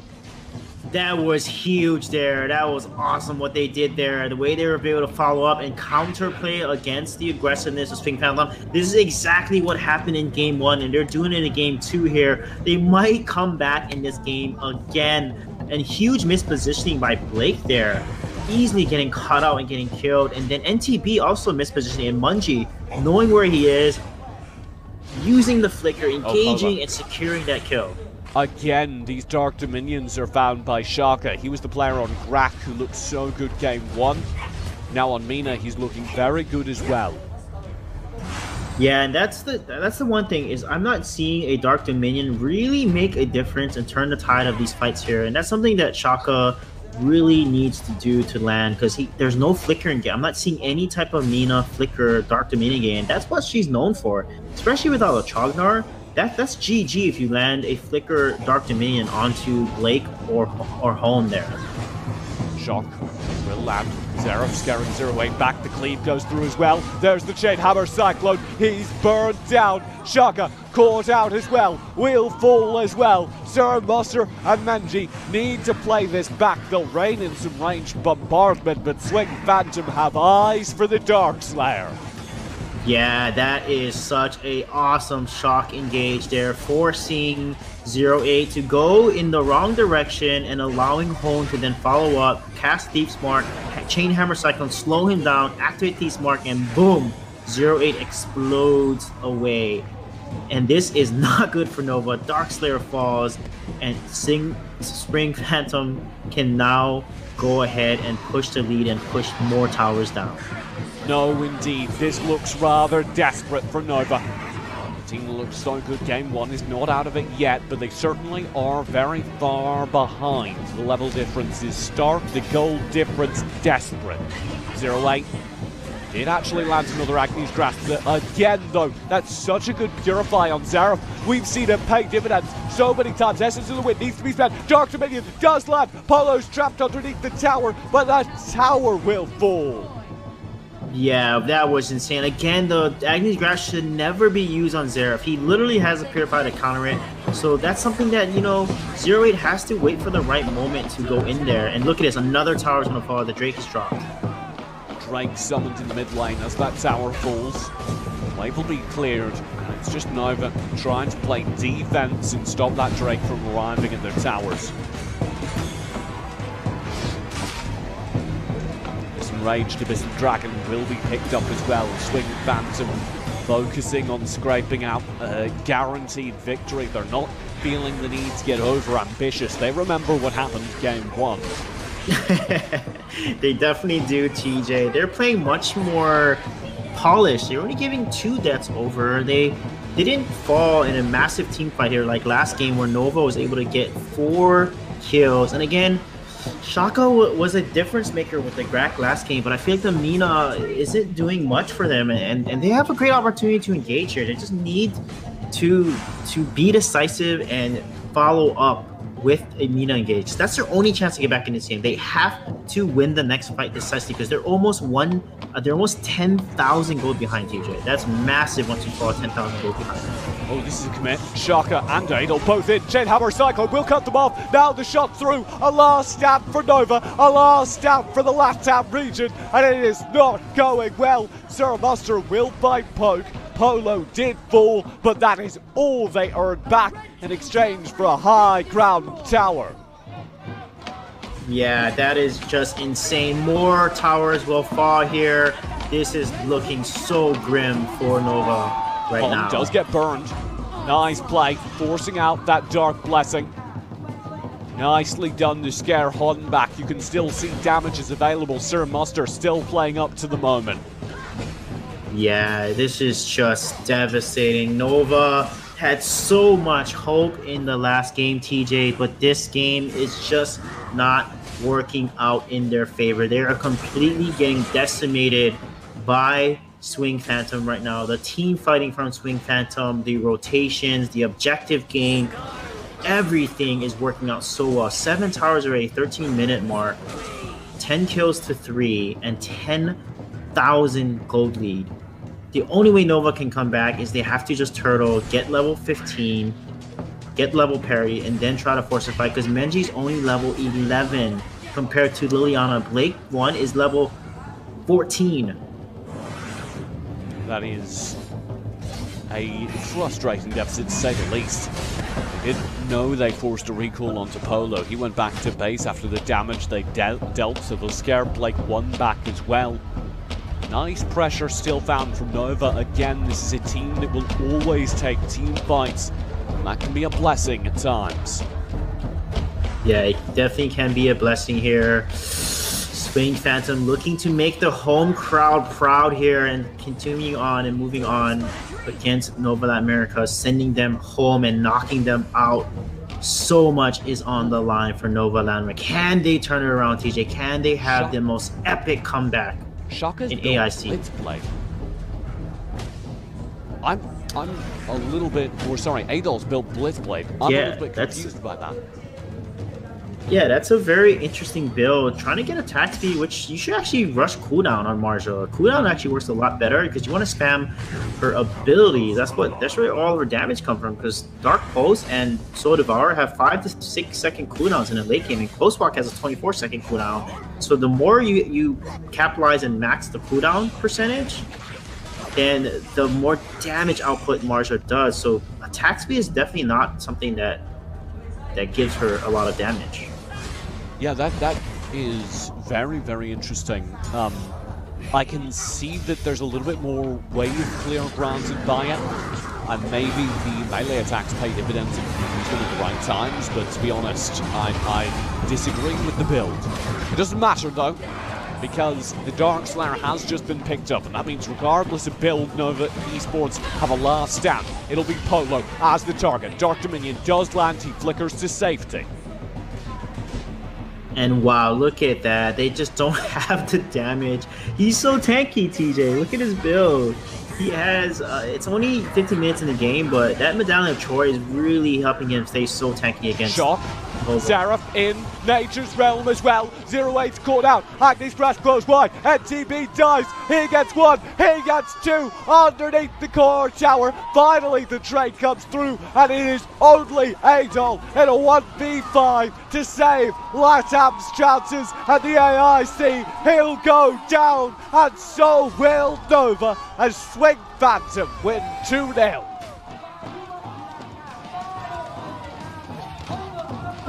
That was just insane there. Nova Latin America, they tried, they played their hearts out.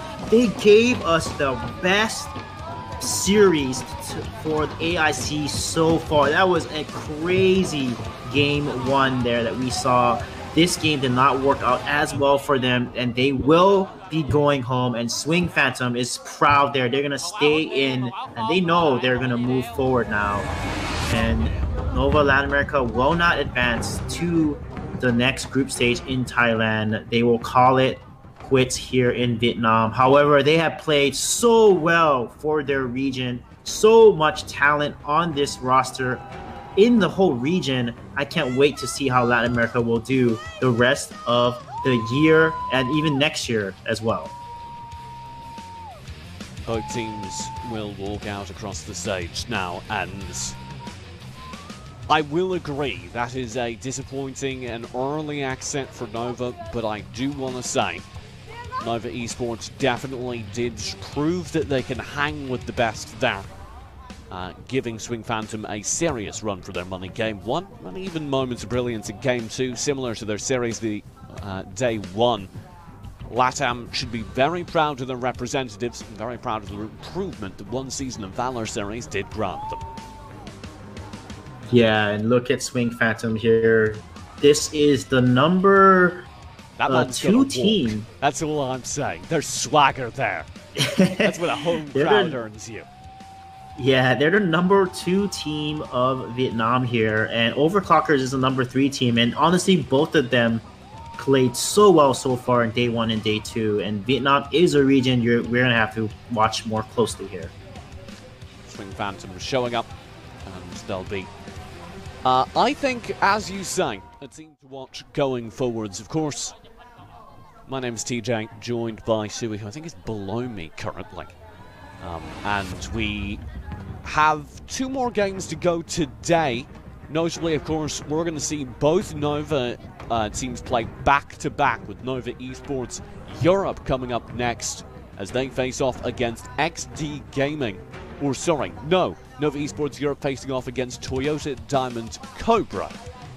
From the match we saw yesterday, that's going to be another difficult series for Nova. Let's talk though over the stats and break down what went wrong for Nova LATAM in that last match. Yeah, they just fell so behind. Marja, Adol, actually, I don't think it's one of the heroes he's comfortable with. The fact that he lost lane to Malik says a lot because Marja's range. She's a range mage. There's no reason that she should lose to Malik because she can spam her abilities and sustain in the lane and out damage the Malik actually. So, and the build, the Blitzblade, it's just something that for me is very curious. I would love to ask why he decided to build Blitzblade on the Marja versus the more typical meta builds that we see for her. But look at how fed and how much damage was coming out from the side of Swing Phantom. Yeah, it definitely was a strong performance for Swing Phantom, and I think we definitely need to draw away from that a life lesson in the strength of Vietnamese esports. Let's reset though, because that was an incredible series, and we have 2 more still to come. Most notably for me, TDC versus Nova Esports Europe. That's going to be another stacked series against Nova. Given TDC's performance yesterday, they're a terrifying team and a possible contender for top 4 at the very least. Do you think Nova Esports European Edition can make that interesting? Yes, I think they definitely will. And speaking of Thailand, I speak Vietnamese, so he just said the whole team is happy. They're happy that they won. They know that they're going to go to Thailand next. They're happy to represent the country. He's saying thank you to all the fans right now. That's why they're all cheering for him. So he's definitely playing the crowd. And look at the crowd, TJ. They are so supportive of their home team. Yeah, very, very impressive, both in gameplay and live translation. We'll wrap things up though, because as much as I appreciate your live translation, I won't make you do it. When we come back, it will be Europe facing off against TDC. I'm going to do it again, Sui. Give me a prediction ahead of time. I think Nova EU can pull this one. It's going to be very tough, but I want to root for the Western team now. I've been rooting for all of the Asia teams, but you know what? Let's do it, Vex. Let's do it, Nova EU. You guys can pull through and keep one of the Nova teams alive at least. I didn't see that one coming, Sui. A call in favour of Europe. As we come back, it will be once again TDC facing off against Nova Esports Europe. Don't go far. We'll return after this.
ở bao nhiêu trận đấu? Tôi xin được mời bạn áo xanh. Bạn áo xanh đeo kính đó. Dạ mình xin trả lời là 12 ạ. 12 trận đấu là câu trả lời hoàn toàn chính xác. Xin chúc mừng bạn. Xin mời bạn lên sân khấu để nhận phần quà từ ban tổ chức. Câu hỏi tiếp theo có lẽ là dành cho các bạn khán giả ở xa hơn được không ạ? Tại sao chưa đọc câu hỏi mà các bạn đã giơ tay nhiều như thế rồi ạ? Câu hỏi thứ hai. Bộ trang phục chủ đạo của giải AIC 2018 là của vị tướng nào? Lưu ý này, các bạn phải đọc được tên đầy đủ là gì cô? Bạn nào biết chính xác nào? Mình sẽ gọi một bạn ở xa nhá. Xin mời bạn áo kẻ đỏ. Bạn áo kẻ đỏ đang đeo khăn đỏ ở tay ạ. Thưa chị là Narok khiêu chiến AIC 2018. Narok khiêu chiến AIC 2018 là câu hỏi trả lời hoàn toàn chính xác và đầy đủ. Xin chúc mừng bạn. Xin mời bạn lên phía sân khấu để nhận phần quà từ ban tổ chức. Bây giờ Minh Anh sẽ đọc tiếp đến câu hỏi thứ 3. Trong trận khai mạc 23 tháng 11 năm 2018, Overlockers chiến thắng với tỷ số là bao nhiêu? World Cup played in phenomenal scud as well. And then finally, Lindell's, his support, he actually really shined on Alice.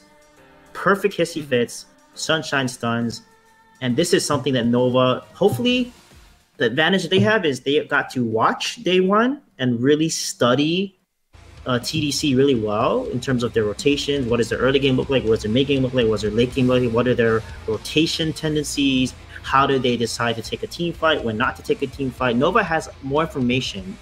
So I think this is their chance to really take that information and hopefully upset TDC here. Okay, well, I'm gonna be honest. I don't know what went wrong or what I fixed, but it is working now. So we're just gonna hope that it stays that way. And we're gonna get into game number one between TDC and Nova. Don't question my methods, Sui. Am I muted? Nope, not anymore. But you were for a bit. Oh. I have at least 4 degrees in science. And this broadcast is going flawlessly back from this break. Ignis being banned here, with Elsu being banned, that's actually really interesting that TDC banned Elsu, because if you don't ban Elsu, you don't ban Richter, you don't ban Ignis, you force red side to ban it, and you'll get one of them. And normally they prioritize Ignis and Elsu, and then they'll give you Richter. So I'm questioning the Elsu ban from the side of TDC, because that's a pretty meta draft. To get one of the power picks there, because that's how Richter is literally making it through draft, is because red side is forced to ban Ignis and Elsu every single time. So with that now being available, Richter is going to be banned here. Yep, and boom. Now they have first pick. They could go for Valheim or Lindis, and they're going to go with Lindis and secure the #1 jungler in the game right now. TDC do exactly that, leaving Nova Esports on the back foot. We didn't touch on it, but Sui, you called this would be a 2-1 set in favor of Nova. Are you standing by that? Yeah, I'm putting my reputation out there. I'm going for Nova EU. I believe in them. I want a Western team to be successful, at least an EU one, because Latin America just fell, and the hope of the Western region is just North America. And I think North America will pull through, but EU has to also pull through as well. But I think they'll be able to do it here. But this is going to be their toughest matchup in this group is this right here. But I think they can do it. The other team in their group is, of course, XD Gaming, who had a very rough performance yesterday, and I'd tend towards favouring Nova Esports over them, as I think most people would. That means they can lose this match and still have a shot at qualifying for Stage 2, but if they can't beat TDC here, their odds of beating them during the Stage 2 group stage are not terribly good.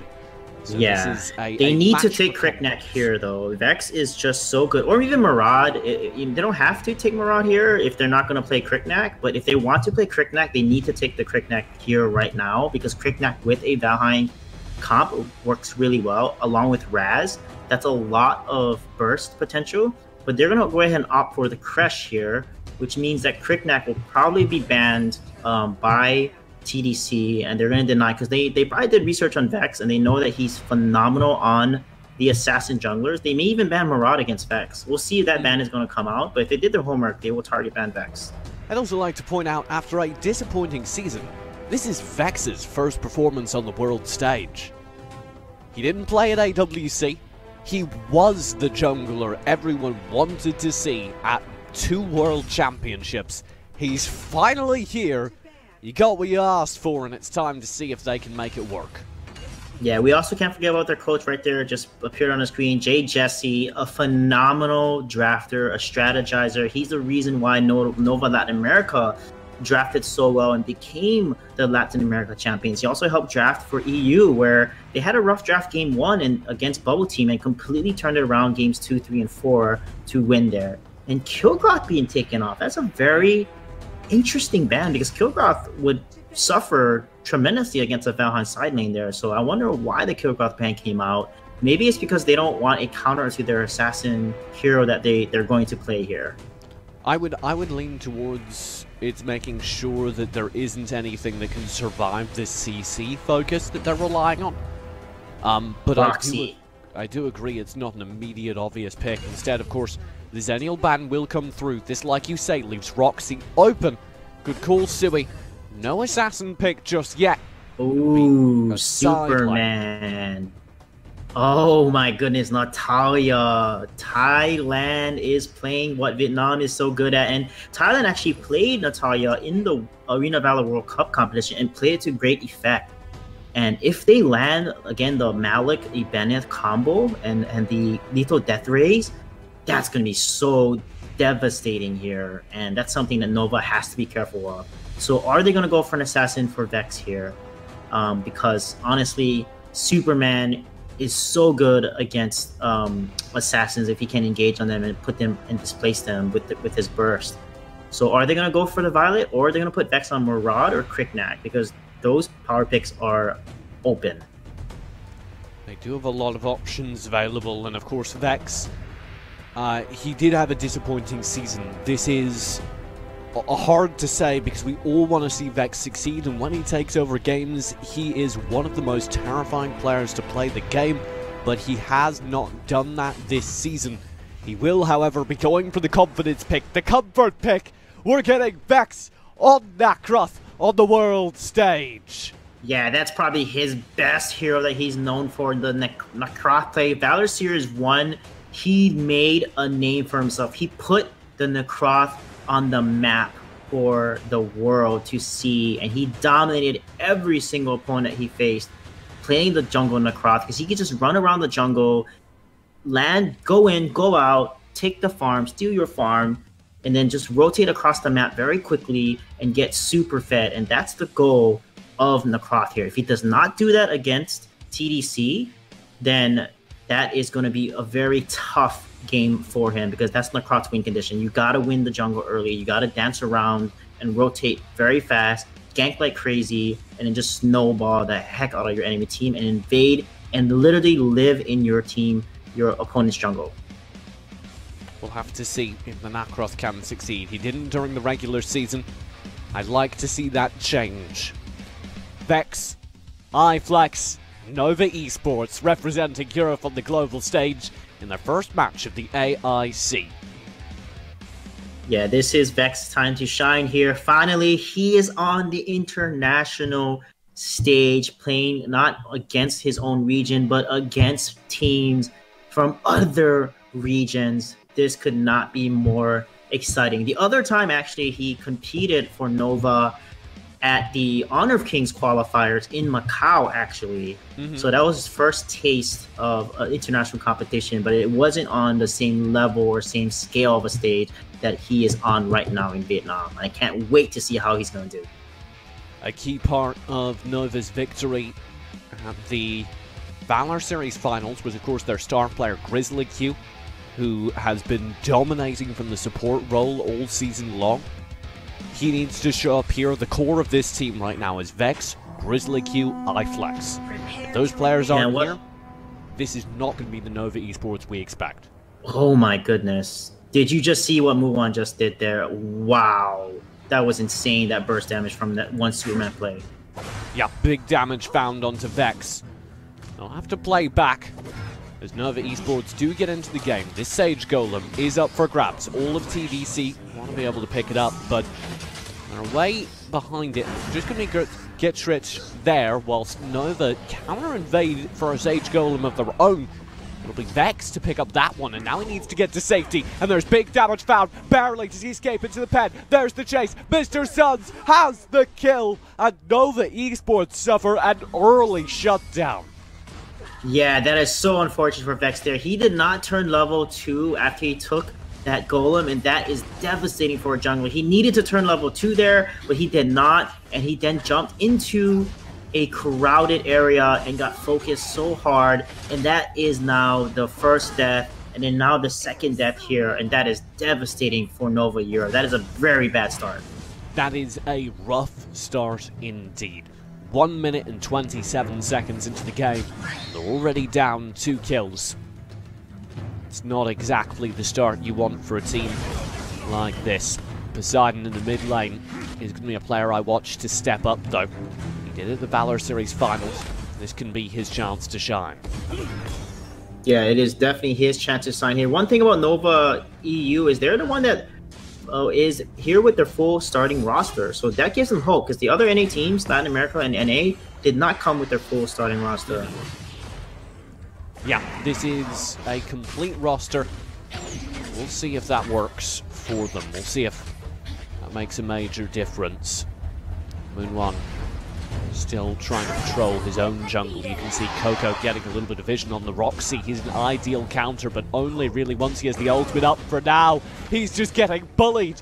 Somebody call the police. This is just rude. Goodbye, Coco.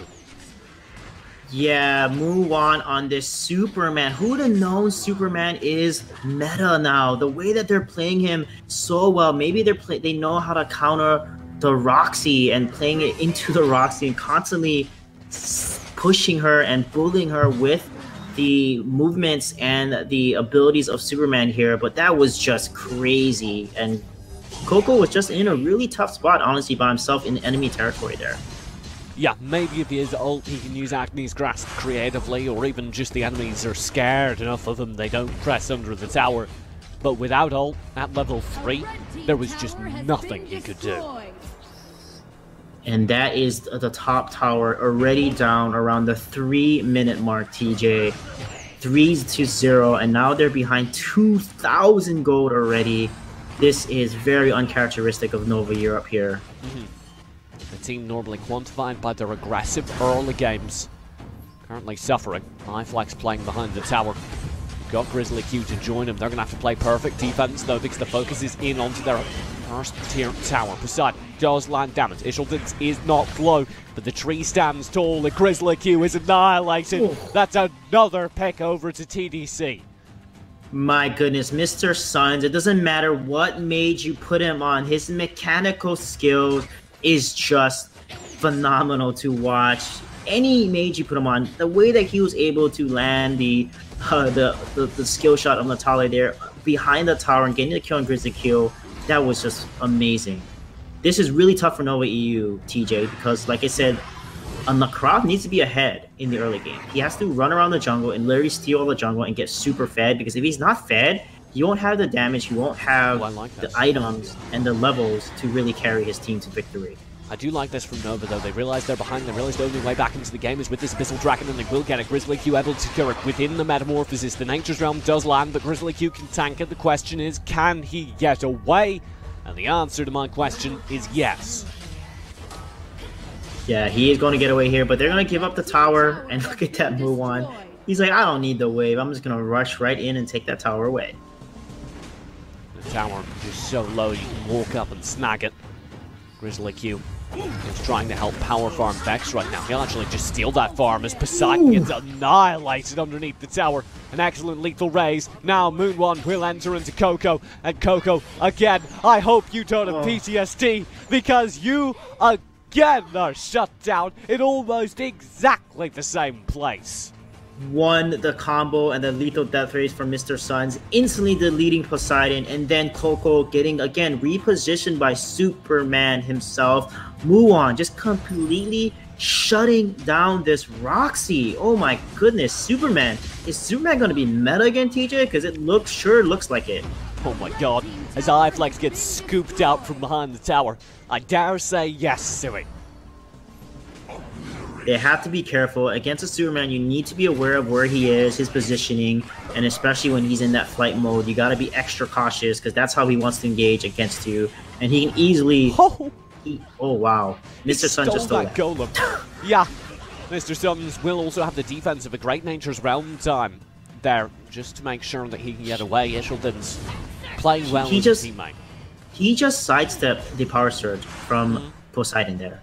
I mean, his positioning, his movement on this Natalia, in general, Mr. Suns is just, oh my goodness, his mage play, his mechanical sheer talent is just amazing. I mean, it's unbelievable sometimes when you watch him play and his movement and his positioning and how he's landing every single skill shot so well. Here's the Abyssal Dragon, second of the game. Nova got the first one. It's possibly the only reason they're only 3k behind now. That's got to change if they want to make things happen, and it will not. TDC get the second Abyssal. Now they're in control as iFlex is caught out. The camera cuts away. You don't want to see this.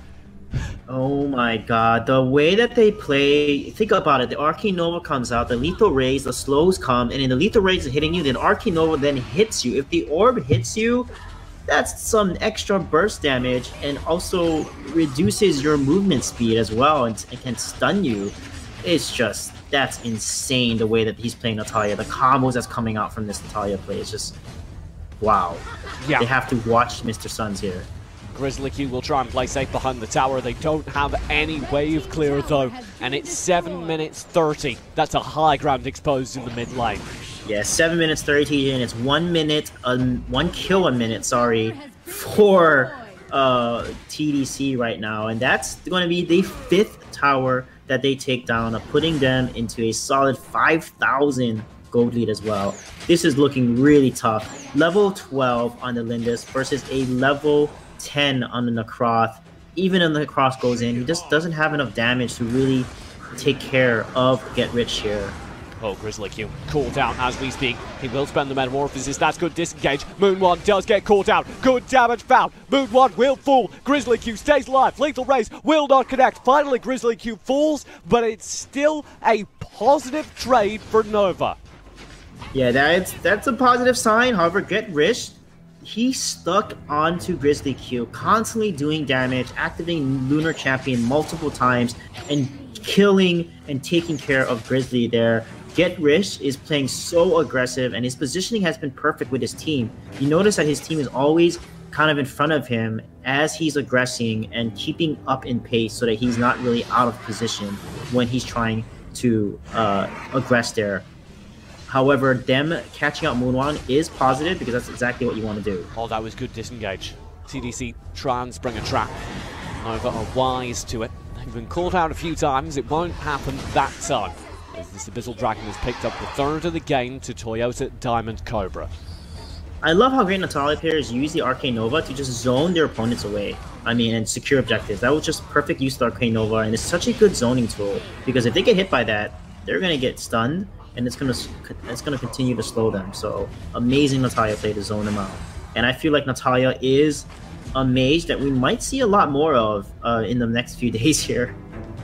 Yeah, Natalia definitely has so much damage potential. She just needs to be protected. And at this level, teams have the coordination to do it. Here's the Dark Slayer under threat. TDC should be able to pick it up below half HP on it. And Nova are elsewhere, otherwise occupied, considering an Abyssal take. They'll know now that's a relative impossibility. Yeah, this is huge for them here. They can summon the Drake and then force a high ground tower down. Oh, surely not. They're gonna go ahead and take this and raise this. This is just greedy. This is just rude. And TDC will double buff. They are, as I like to say, swole. With the Abyssal Dragon buff and the Slayer, they'll be able to take any team fight, and they're almost guaranteed a win. Look at that. He has the Drake and the Dark Blessing buff. Get Rich is fearless right now. There is very little that can get through to him. As we speak, it's going to be a jungle cleanup from TDC. All of Nova are grouped up, desperately trying to find a pick. That's the only way this turns round. Yeah, and look at that. They call it the Caesar and the Kratos there. That's pretty cool names here. And Coco. Caught out by the Agnes grasp. That is quite good. Where is the punish, though? There is none. And Moonwon will survive. The tower does fall. Yeah, and then you notice the Purify was used and it was not up for the Agnes grasp. So that was a perfect moment for Nova to kill Moonwon and have the advantage here. But Shock now will go through. Good Metamorphosis. Grizzly Q stalls up the fight. They get the wave clear. Only one siege minion remains and it too will fall. iFlex goes down though, bathing in the lethal rays as the high ground tower crumbles. Oh my goodness, that lethal raise damage is just too much to handle. Instantly deleting iFlex, and look at that. Poseidon's going to try to come in and just like that gets rid, just makes him disappear. As they do a high ground tower, one remains, and Nova are playing hard defense now. A shock will come through. Grizzly Q chased away. Moonwon bullying them out of their own base. You can't even defend your core if you want to. They're run all the way down the top lane. There is only Vex still in the base as Moonwon is mean to the rest of Nova.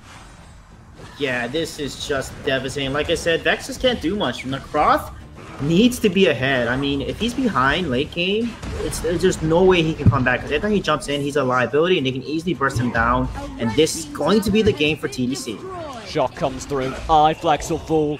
Vex tries to stall up. Poseidon's here as well. Maybe there's an opportunity to get a kill, get a turnaround. Poseidon goes in. He's annihilated. The core is under threat. It's only Vex. He gets one to his credit, but that should be all. Coco's here. Vex got the wave clear. This might be possible as a stall, but now the next wave is here, and it's all on Grizzly Q. He needs to be brilliant. There is no ult. There is no chance. And TDC take game one. They definitely extended it more than they could have, but wow, you can see why when you play in the Croc composition, you have to get the lead, and if he falls behind, you just can't do much on an Assassin comp. And if Assassin composition falls behind a Marksman composition, there's really not much you can do, because the whole point of playing Assassin composition is to invade the jungle, snowball.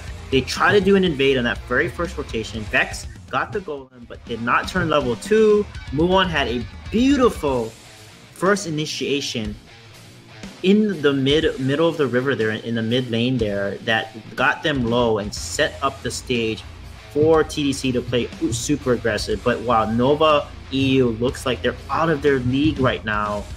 But I feel like they have the talent, they have the potential to bring it back for Europe. I have a couple words to say. Hey Nova, welcome to Vietnam.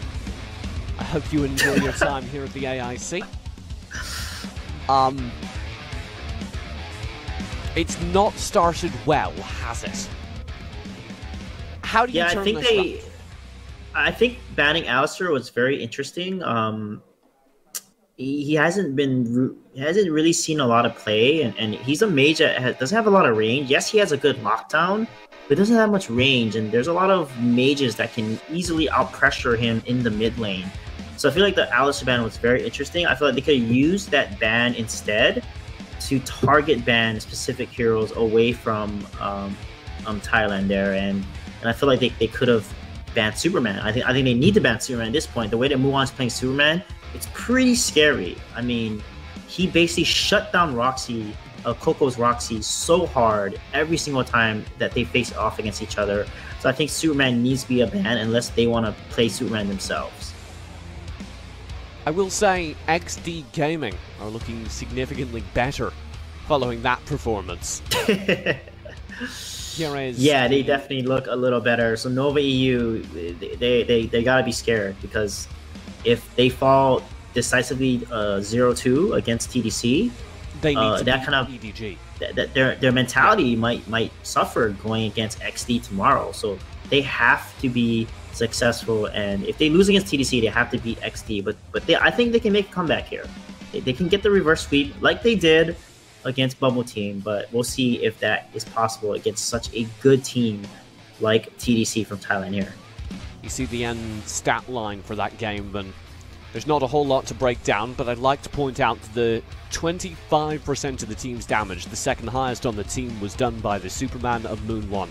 You don't normally see that. Don't get me wrong, Superman's been great, and there was times where he was almost unbeatable, but he never was the lead damage source.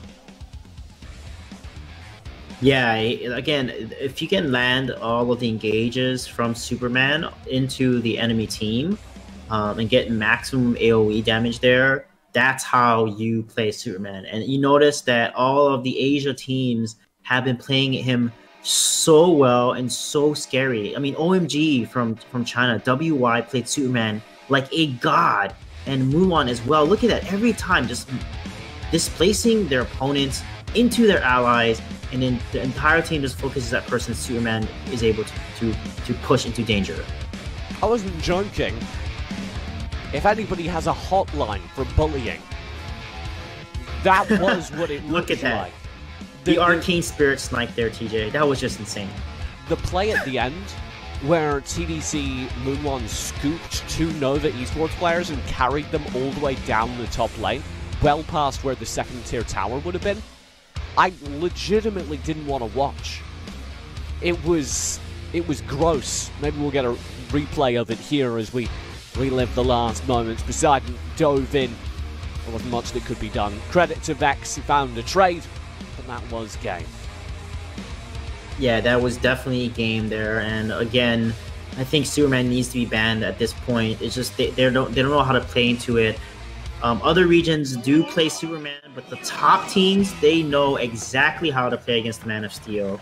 But he has been shown a resurgence in the meta from these Asia teams, because even though he was nerfed and people stopped playing him, he's still good because, again, he has a lot of displacement abilities. He has 2 abilities that can displace you.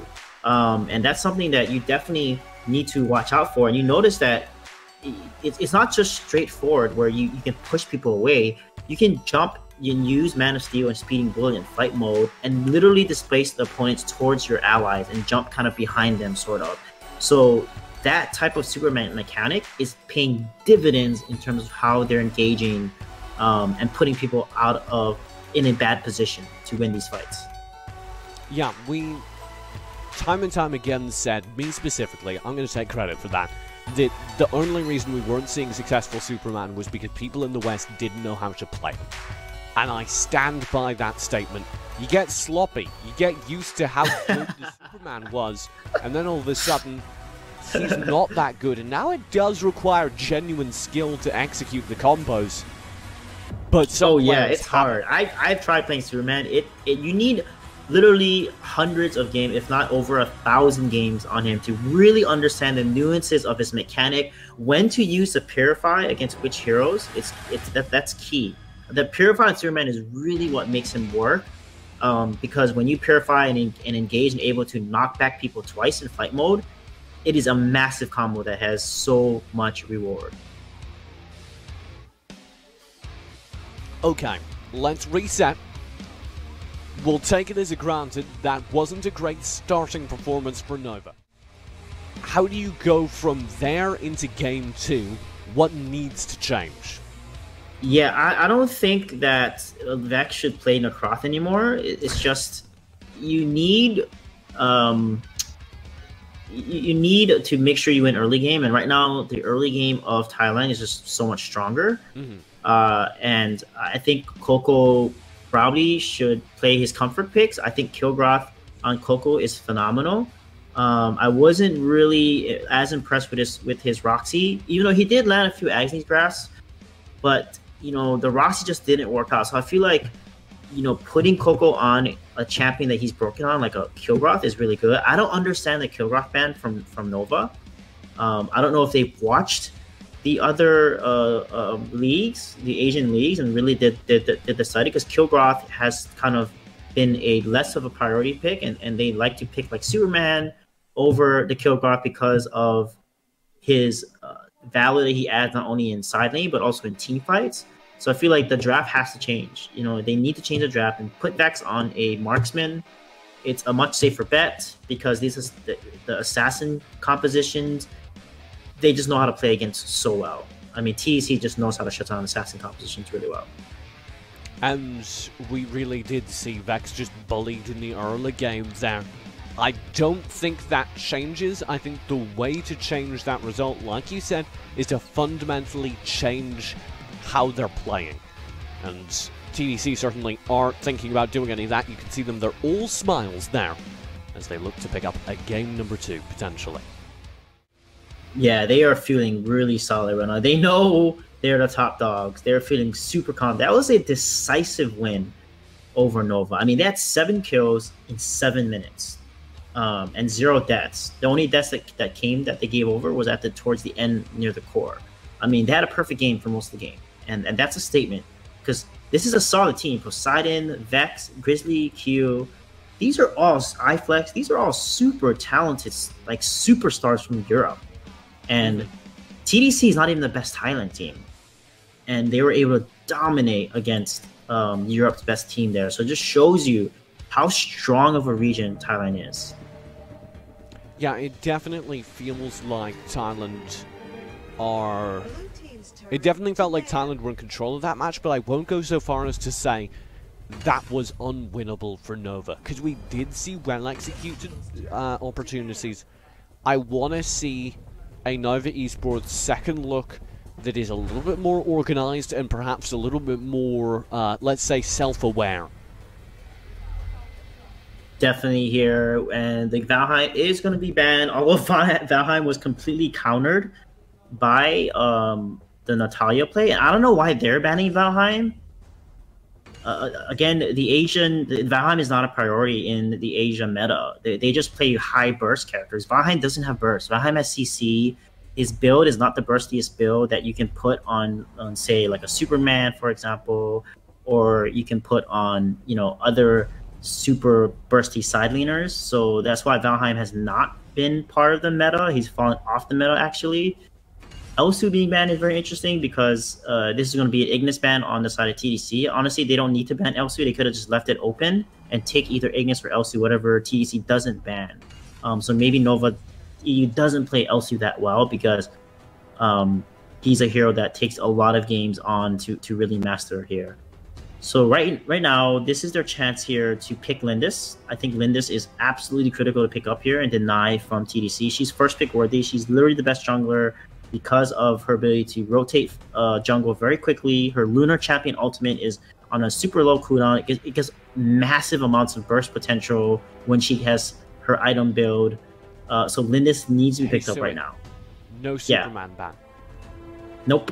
They have to deal with it. Oh my goodness, not Malik. Oh man, that's a very risky first pick. I do see that now. I think I'm a few seconds behind you, but yes, the Malik does come through a first pick for Nova. This may be what we call a stalling pick. You intentionally leave more good options open so that your opponent has to pick between the wide variety of options and choose and leave some over for you.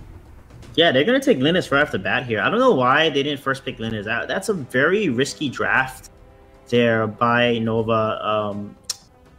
I think what they need to do is play Violet into Lindis and just make it to late game because they're not going to win the early game. And Malik is very strong in the early game. He can help them stay and not lose the early game too hard, but they need to pick a marksman. So that's going to be key here for Nova. But I think in terms of their picks right now, they can pick up, for example, Liliana and just secure even Mina potentially here. But Chugnar is up. So, yep, they're going to pick up the Mina. And Liliana would be really solid as well here because, they're actually going to pass Liliana and go ahead and... What? Omen? Tulin? Tulin is a little risky. Yeah, but I do kind of like it in the hands of Poseidon, because remember, it was a character he played incredibly well. They can still run it side lane if they like. Nova Esports like to make picks that they can flex on. Ooh. Last second. They have to ban. Yeah, they're going to ban Chognar. They're going to ban Chognar here, and Mina is going to destroy. Without Chognar, Mina just is so strong. I think ban-wise, they need to ban Superman. They definitely need to ban Superman here. Do they with the Omen? Yes. I think maybe the reason they draft the Omen is because their plan is not to ban the Superman. Yeah, but I feel like Omen needs to land his Death's Embrace to shut down a Superman, but the way that Mulan is playing the Superman is just so deadly. You think the Roxy would counter the Superman, but it just didn't work that way. The early game is just he was just able to do so much burst and displacement against the opponents and set his team up for success. So I feel like Superman needs to be a priority ban. They're gonna ban Roxy instead here. So let's see how. No Chognar removed for TDC though, so that may still give them options. If Grizzly Q can pick up the Chognar, we'll see what happens. 54 seconds left on Mr. Sun's ban timer, or pick timer rather. And he needs to, I think, take something away from Nova. Yeah, I don't know. This Tulin is very interesting pick here. He's very good early game, so I think they're going for a very strong early game. They want to shut down the Linus early game, so Tulin offers that. Level 2, not many mages can compete against a Tulin level 2. Malik is very strong early game as well. And TDC picking up Wonder Woman, that's very interesting because Wonder Woman is countered by the Malik. However, she offers a very strong early game because she has that passive ability there that is basically like 2 abilities level 1, like kind of like how Ryoma has it as well. So that's going to be very interesting to see how the early game is going to play out. Grizzly Q has to pick Chognar. We both feel that way, especially with the addition of the Wonder Woman. You need to have the ability to disengage from the stuns, the Raz, the Mina, the Wonder Woman. There's so much CC that can be avoided with simply one Chognar play. They'll get the Violet for the backlines. Yeah, Violet is very good here. They can opt for potentially Alice. Okay, Alice instead. They had some other options like the Chognar, but they're not going to play Chognar. They're gonna play the offense game instead of kind of a defensive game here. So what that means is they have to engage with the Alice with those hissy fits and stuff. But if Lindels gets a solid flicker of Dark Dominion, that's going to be a nasty engage from TDC. And Xanis being picked up. Wow, Xanis is actually been played in the jungle for the Asia region because of his ability to stack up tons of damage, because every assist or kill that he gets, he increases his attack damage by 12, and it stacks up to 20 times. So that's 240 extra weapon attack damage that he can stack up. But you have to get kills or assists, and that's going to be critical for Xanis' win condition, because if he stacks up early and gets those kills early, then he's going to be able to scale from his passive there. So that's going to be very interesting to see how this will play out. And judging by them getting a kill a minute from the last game, it could work out for them. One more opportunity for Nova, otherwise their game versus XD from India tomorrow is their last stand. If they want to ensure that they have a decent chance going into the Stage 2 groups, they need to at least contest here. One way or another, they will have to beat this team, either here or later on. Yeah, it's going to be very interesting. I haven't really had a chance to watch a lot of high-tier Xanis play, so this is going to be very fun to watch. It's going to come down to how he's able to leverage his engage, because once Xanis goes in, he has to commit and just stay in, because when he uses his ultimate, Dragon's Wrath, it's a knock-up against enemy team, and then he has a nice buff for the next 5 seconds. He takes 15% less damage, and he does extra attack damage. And if you combine that with his passive Dragoon, he can actually couple a few shots, blow up a carry like a Violet. So Violet has to be very careful and cannot get caught by the Xanis here. We'll see, we're into game Nova Esports versus TDC, match number 2. As Nova attempt to undo what was done to them in game 1. Uh-oh. I just lost a picture. Did you lose a picture? Oh, there we go, we're back. Oh, we're good. Yes, I did. Fantastic. And we're starting things off at 29 seconds with an early invade from Grizzly Q. Desperately trying to find some vision into the enemy team. Mr. Suns will back off as well. This is actually very aggressive from Nova. No, this is great because Tulin is level 2 and he's ahead. Again, you cannot contest a Tulin level 2. He just has too much damage. And this is a nice aggressive rotation by Nova here. Oof. I do like to see it. Grizzly Q will need to play this safe though. Moon One does take a lot of damage. The Wonder Woman not quite as super as the Superman last game. Mr. Suns knocked low as well. The aggression working well for Nova. Yeah, that's exactly why they draft this Tulin here. Very smart there. They're playing to their win condition. Malik is so strong early with the Tulin as well. And because of that advantage, once Tulin is level 2, you cannot contest him. No one can contest a Tulin level 2 this early in the game. So the fact that TDC did not give a death over, it's really good for them. They're not that behind. And the key is they cannot play into Tulin's win condition and just continue to farm. You see Get Rich there. He's farming the bottom lane. That's what I love about the high-tier teams. They're constantly farming and getting the clear speed very quickly so they don't fall behind in gold. Spirit Sentinel up for grabs. Both teams drift towards it. TDC can do naught but watch, however, as Nova Esports' 3-man rotating core finds value. Coco with the flicker. Death's Embrace combo. Ishaldins is isolated. They can't find the kill. Poseidon and Coco fall. A devastating 2-on-3 start. Grizzly Q and iFlex consider a trade, but that is not what they were looking for. Yeah, that was insane there, and that was so unfortunate. And the kill goes over to Get Rich, which now means the Xanis is starting to stack his Dragoon passive. That's going to make him much stronger, clear a little faster. That is massive for TDC. And just like that, they're even now in the gold. Vex, Grizzly Q try and fall back, try and reset. There's an Abyssal Dragon up for grabs, maybe. That's Nova's path back into this early game. Those 2 kills didn't put them permanently behind, with the jungle stolen by TDC during the time, did put them slightly ahead. Yeah, they are going to be just slightly ahead, but Nova is not that behind, so that's not bad for them. And Vex is going to go ahead and take the Vision Seagull. No one is able to take the Dragon because they are controlling the bot lane there. Oh my goodness.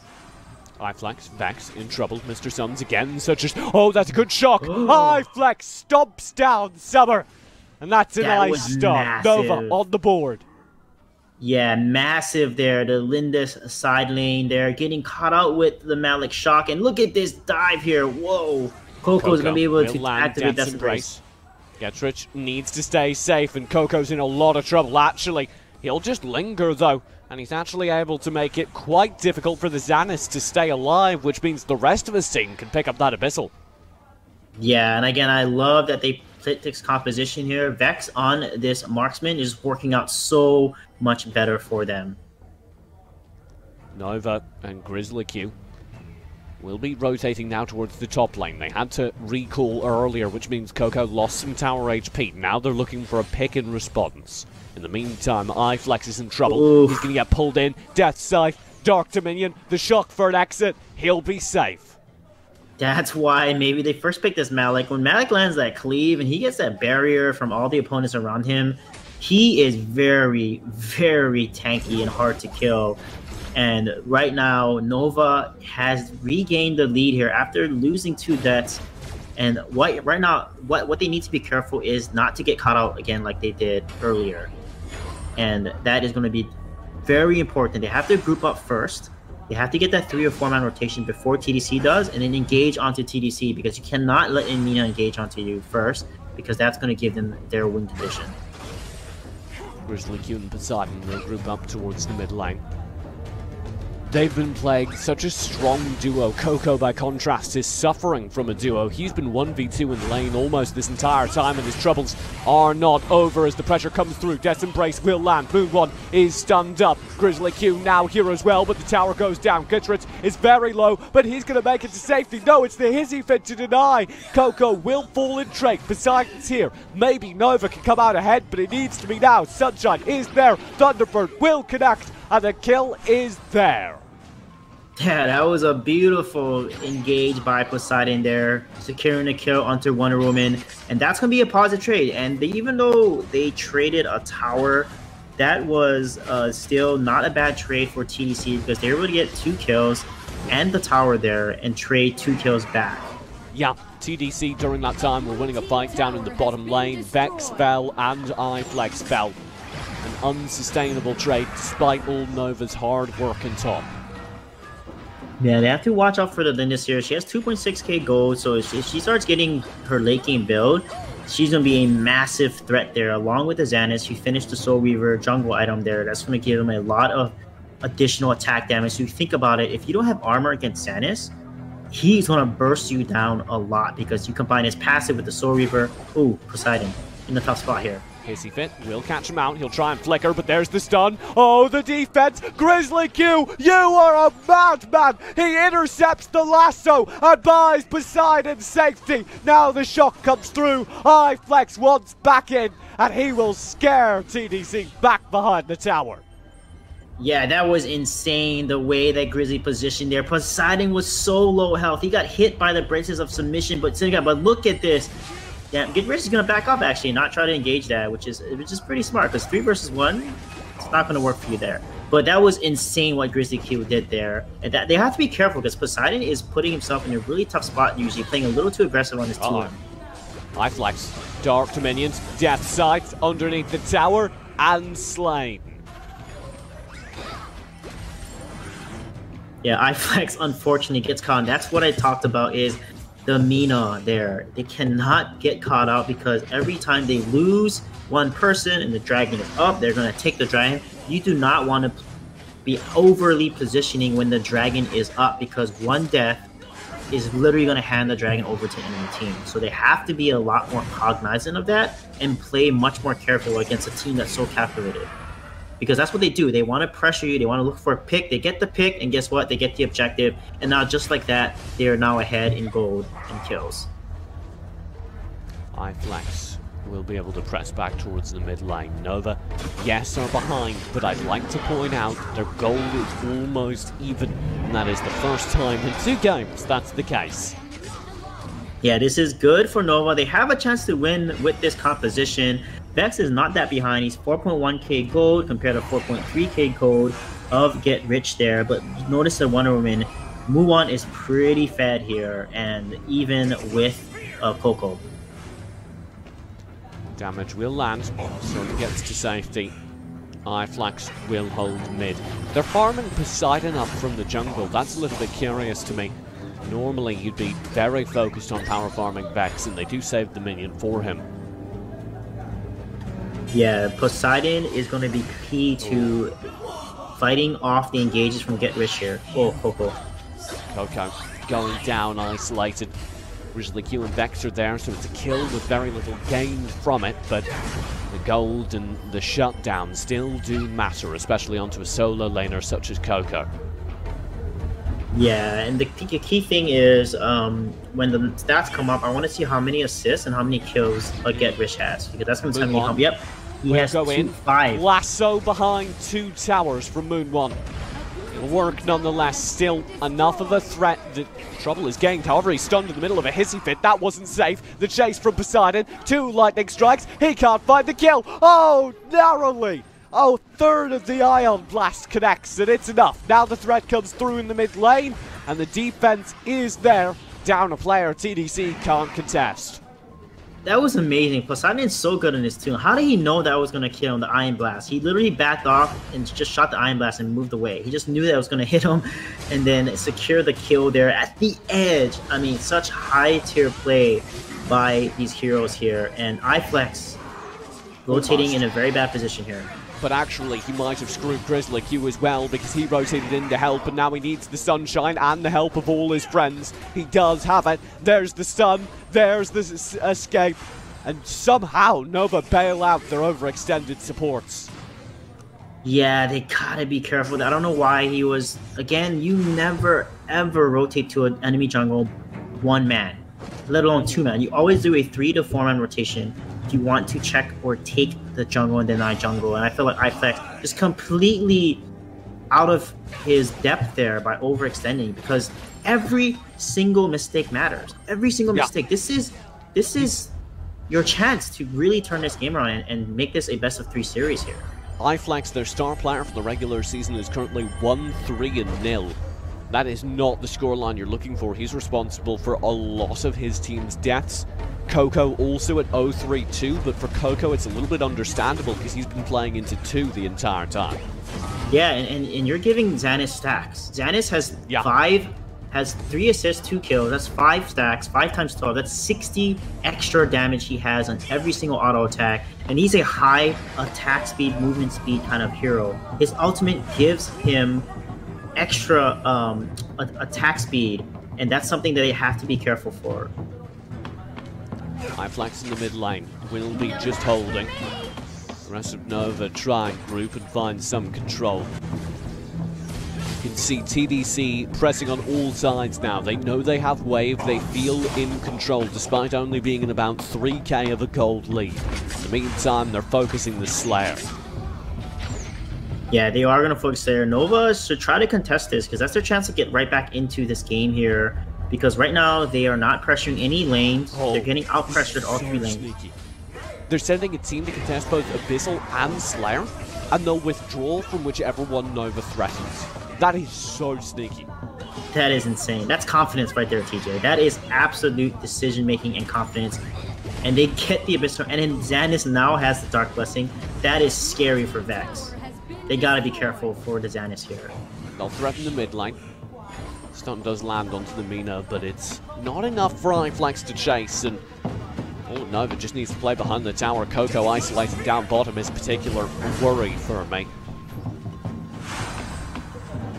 Yeah, right now they're completely getting out-pressured, and this is not looking good for Nova because they're getting slowly choked out. It was a 3k gold lead, now it's a 4k gold lead for TDC, and now they're going to take the Dark Slayer as well. Oh my goodness. The way that they're playing and controlling the objective and the entire map is basically not allowing Nova to come back in this game. They're not giving it any opening for Nova to try to come back in this game. TDC are now double buffed. Consider them swole. Nova Esports will have an impossible task laid out ahead of them. They can still win the fight, but it has to be perfect. Yeah, and the key thing too is they're gonna fall behind. I mean, Tulin falls off late game. He doesn't scale as well as the Raz does. Xanis scales really well once he stacks he gets 20 total kills and assists together. That's a lot of attack damage there, and they have to try to make a play now, because if they get to super late game, Linda, Xanis, Raz, and that's a lot of late game characters here that can really do some work. Dark Dominion will land. iFlex scared back, he'll play safe. Drake knocking against the tower. This needs to be a threat. A lone Thunderbird comes out. Here's the wave. That high ground's under threat, and nobody from Nova can stand to defend. That means the high ground's gone. The Drake finally will be slain, but it's too little, too late. Already the high ground has been pierced.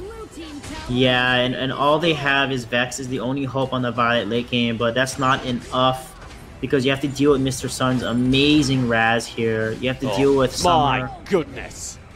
iFlex again pressing forward to clear a wave.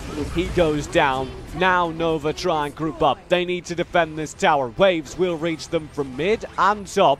And they got the clear because as the buffs fade, TDC decide to fall off. Yeah, that was unfortunate. Again, he has 4 deaths. iFlex has 4 deaths on this Malakir. He got caught out a few times. I feel like they need to make sure that if TDC is pressuring the top tower with 3-man, you need to rotate 2 at least. 1 person cannot defend a 3-man rotation against tower. You need 2 to rotate there, and you have to kind of distract your opponents and not get caught out and that's something that he has to be careful about. But look at Get Rich here. Look how fast he's clearing these jungle camps. Wow, yeah. that's the power of the Xanis late game. He's gonna start to scale. He has 8. He has 8 stacks now. He get up to 20 stacks. So the longer the game goes, the more powerful the Xanis gets. Yeah, I've been waiting for Get Search to be able to get onto like one of the squishies, the Violet, and just blow him up, but we haven't seen it yet. Now the threat will shift towards this top lane. Minions in mid as well. Nova just need to play defense. They do have all 5 out. This is winnable, but they need to be insane. We've seen them hold on terrifyingly long times before, but never with 2 high grounds down.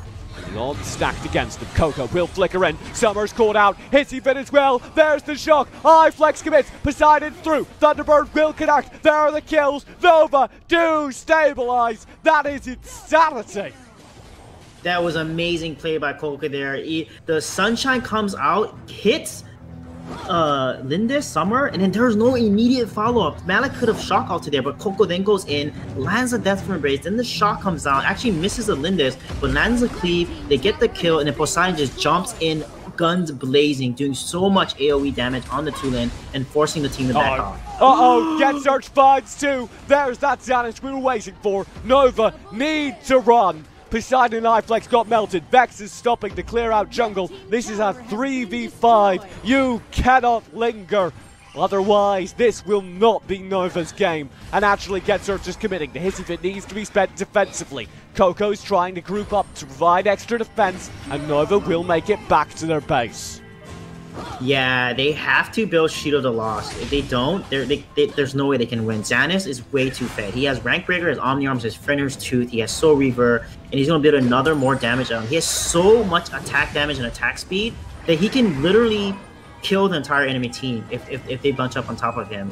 This is super dangerous. They have to be able to shut him down. Vex has no armor. Only Malik has any armor, which is Aegis and Sonic Boots. But you look at the whole team. Poseidon has no armor, and the Omen Coco just has Mantle of Law. That's not even enough armor there. So the Xanis is literally going to destroy the entire enemy team. So they have to be very careful and not fall to Xanis' attack damage. He has 10 stacks. TDC. That's 150 extra attack damage here. 128 extra attack damage he has from his passive already. TDC do get the Abyssal buff. Now an opportunity presents itself in the form of Coco. Just poke, nothing more. I wonder how close Get Rich is to finishing his last tier 3 item here. Because once he gets his late game build, it's going to be devastating. Just watch the amount of damage he's going to do against his opponents. So right now, what Nova EUE needs to do, TJ, they need to combo. They need to, the Hissy Fit, the Shock Ultimate, the Death's Embrace onto Xanis, and they need to then blow him up. Because he doesn't have that much defense, actually. So they need to be able to blow him or Mr. Suns up. And Xanis just got the Blade of Affinity there. That gives 10% amplification on his attack damage, and that's massive. Get Search also with the Dark Blessing and the Blade of Eternity. He will be nigh on unkillable. That Dark Slayer is his.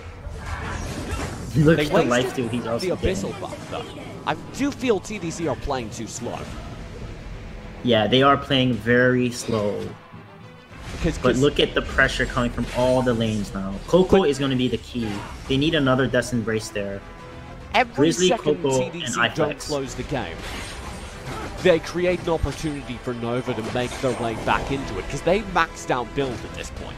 They cannot get tougher, whereas Nova are still finishing up their final items. Yeah, someone needs Shield of the Lost. Honestly, they need to slow down the attack speed coming from the Xanis. That's if they can slow down the attack speeds from the Lindis, the Xanis, and Wormy. Think about it. There's 3 people with attack damage power. Shield of the Lost counters them so well. They need that item, I feel, to be able to have a better chance of winning these fights. Or they just need to combo the Hissy Fitness Shock Ultimate super well here. They have to execute their combos super well, because if Mina is alive and is able to engage with Dr. Minion, that could be a GG very quickly. Arctic Orb picked up, actually, over on the side, and that's kind of curious. Wave clear will continue. Here's the Dragon-powered wave arriving at the final high ground tower that remains. It will be coming under, and Coco desperately trying to hold things off. He will stall out Moonwon. There's the bracelet stun. No Dark Dominion will land. Coco survives. High flex to fall. That's first blood. There may be more. Poseidon plays defense. Oh, the dive. Grizzly Q, half HP. Poseidon's gone. Coco cannot hold, but Vex is doing the damage. Vex is holding. There's the Blade of Eternity. Coco is back. He'll find the damage. Grizzly Q takes frontline. Vex finds the clear. Moonwon focuses the core. He cannot make it happen. Vex, that's an overextension. He goes down after a triple kill. Blade of Eternity is there. A double kill for Vex. He stays alive. However, there are still minions. He must clear this tower. A 1v2 from Europe's star player. Here are the super minions. He recalls into base, retreating, and that's too far. One kill found. Moonwon doesn't have the core damage. Vex is so low. Moonwon needs to find the kill, and he does. TDC take it 2-0. Wow, TJ, that was just insane. This is why Vex has such a good reputation at Violet, but he did have that slight overextension there. Could have kept his distance. He needed to heal. He actually could have replenished his health there on the home base, but my goodness, that was just insane. The engage coming from TDC in that last fight there. That was just crazy how back and forth they went. But you see how Tulin kind of fell off a little bit, and the burst coming from Suns, and an engage potential from Xanis, and also the Lindis getting to late game. It was so hard for Nova to win late game. I mean, the entire team of TDC was pretty late game. The Xanis, the Lindis, the Raz, and then you look on the side of Nova, they just had the Violet, and you see how Vex was able to carry so hard there with the Violet late game. But because they were able to secure that early game, the late game composition of TDC really shined. I'm still regaining my breath. I'm terribly sorry. Man, Vex almost made that happen, but I don't think it would have been enough, even if he had. And that was the first performance from Vex that entire game. That final fight was the first time that I felt Vex was doing the major damage during the team fights to save his team, and that is not enough. Yeah, and I think he should learn from TDC and play Xanis, because I love that they take Lindis away, right? They put her in a side lane. That's something I see the Asia regions do from time to time. And then they put a very solid jungler, like a Kriknak normally with Lindis, but Xanis also works really well since Kriknak is almost always banned. And you can see Xanis works because he can scale late game. You know, he can build a heavy, high damage output build like the Fenrir's Tooth or Bank Breaker and just blow people up. And I think Vex, as a really strong melee player, should probably learn Xanis and see why the Asia teams are using him so often. But look at that build, and look at the sheer damage and late game potential of TDC. Yeah, I mean, I'd like to highlight two players being a little bit short here. iFlex noticeably statistically had a rough series. Yeah.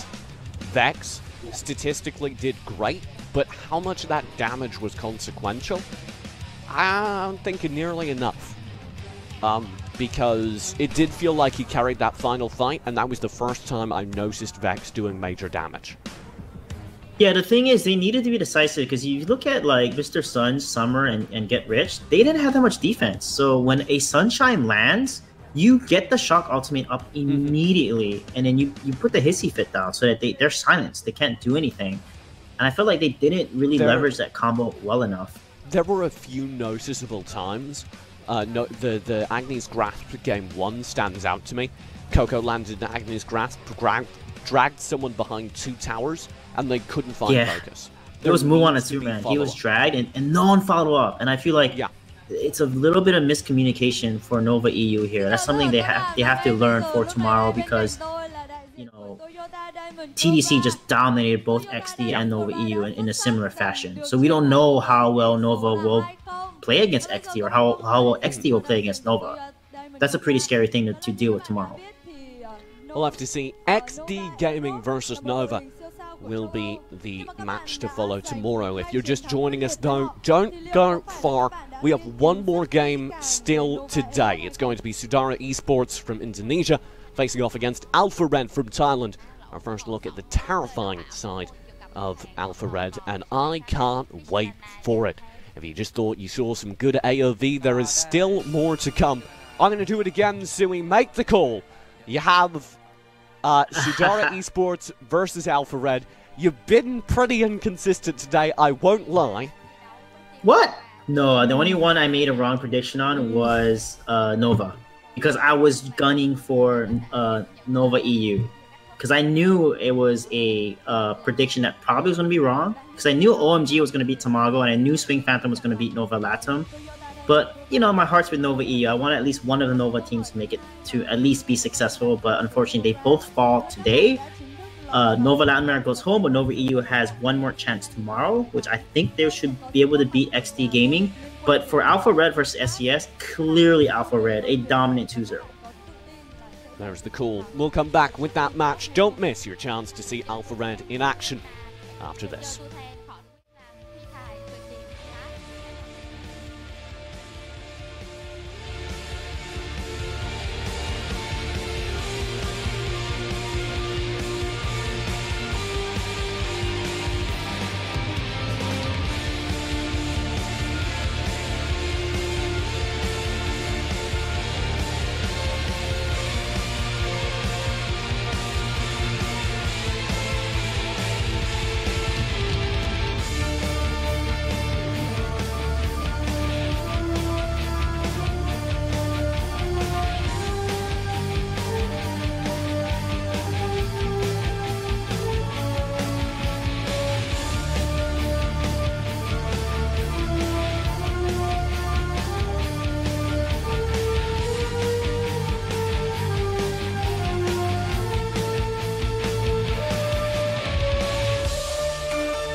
Ladies and gentlemen, welcome back. We are live again with the English coverage of the AIC 2018. My name is TJ, joined by Suijay, the TJ Suijay combo. That's correct, sir. This next matchup is going to be very interesting. I'm excited to see Alpha Red play. This is the first time that they're going to play in AIC here. Day 2, we saw SES play yesterday, and AOG basically decisively 2-0'd them. And this will probably be the same case for Alpha Red here. So it's an uphill battle for SES because they may be the next team to exit the AIC if they don't perform against Alpha Red. Alpha Red, a dominant team, and our first look at them will be very exciting. We saw Sudara yesterday and their somewhat crushing loss. This needs to be their victory, or they are going to be the latest in a string of teams today who have exited AIC contention.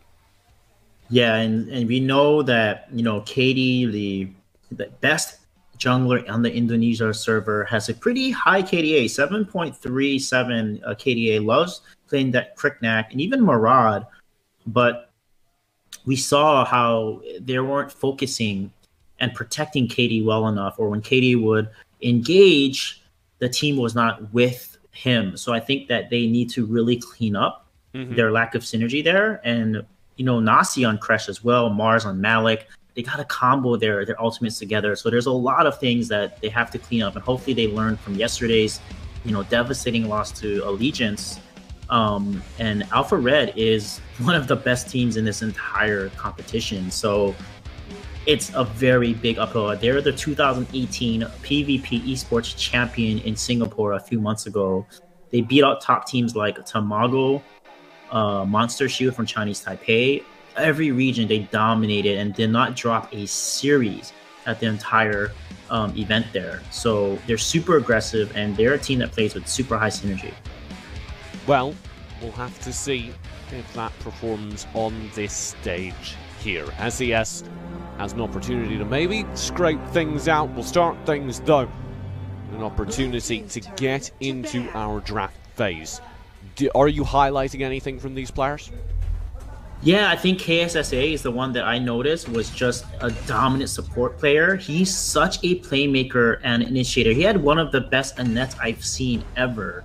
But Annette has fallen off the meta, so we could see him play a different support. Taos is really strong in side lane, especially when he's able to play like Scud or Assassins like Irie. So expect him to play very mobile type of high burst side laners. And of course, first one on that jungle position normally plays Violet or Cricknack.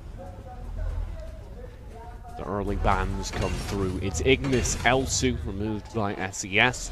Alpha Red opt for Richter. Of course, there Malik. This leaves open Valheim, and NT locks it in. Mina still on the board. I'd like to see that.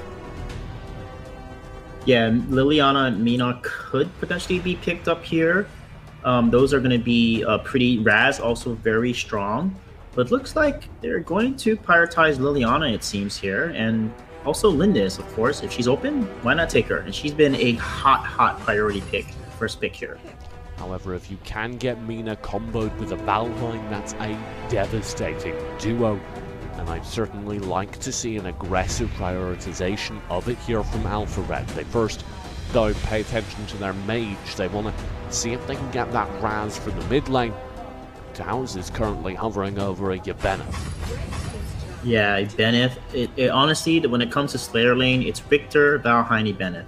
And they just picked those two OP side laners that get picked so often, because Ybeneth is really good in the first rounds or early draft phases because you can flex him to support if he doesn't play side lane. But that's why he's such a safe and solid pick. He's so strong in both positions. Mina here, since she's open, like we talked about, has been a top priority for a lot of teams as well. And the Cricknack is going to be banned away. If you see that Mina in play, it will offer some response to some of the dive. I do think I would prefer a Chognar actually over there on SES, just because they do need more defensive options against CC.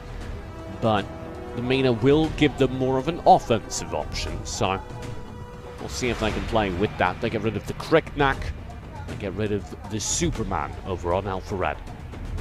Yeah, the key with Mina is she has to make sure she Dark Dominions the backline and gets onto the carries, because Ibanez is going to be super tanky. So if you Dark Dominion him and he survives it, he can easily activate his ultimate, get the heal, get the sustain, activate the slows and the CC that comes out of that Nature's Realm ultimate, and then basically allow his team to counter engage. So look at this specific targeted ban here. Superman being banned away, Arjun being banned away as well, and Xanis being banned here, because they have done their homework. They know that if you run a Valheim comp, you want to run an assassin jungle, and Krignak and Xanis are both very strong assassin picks in that jungle with the Valheim composition.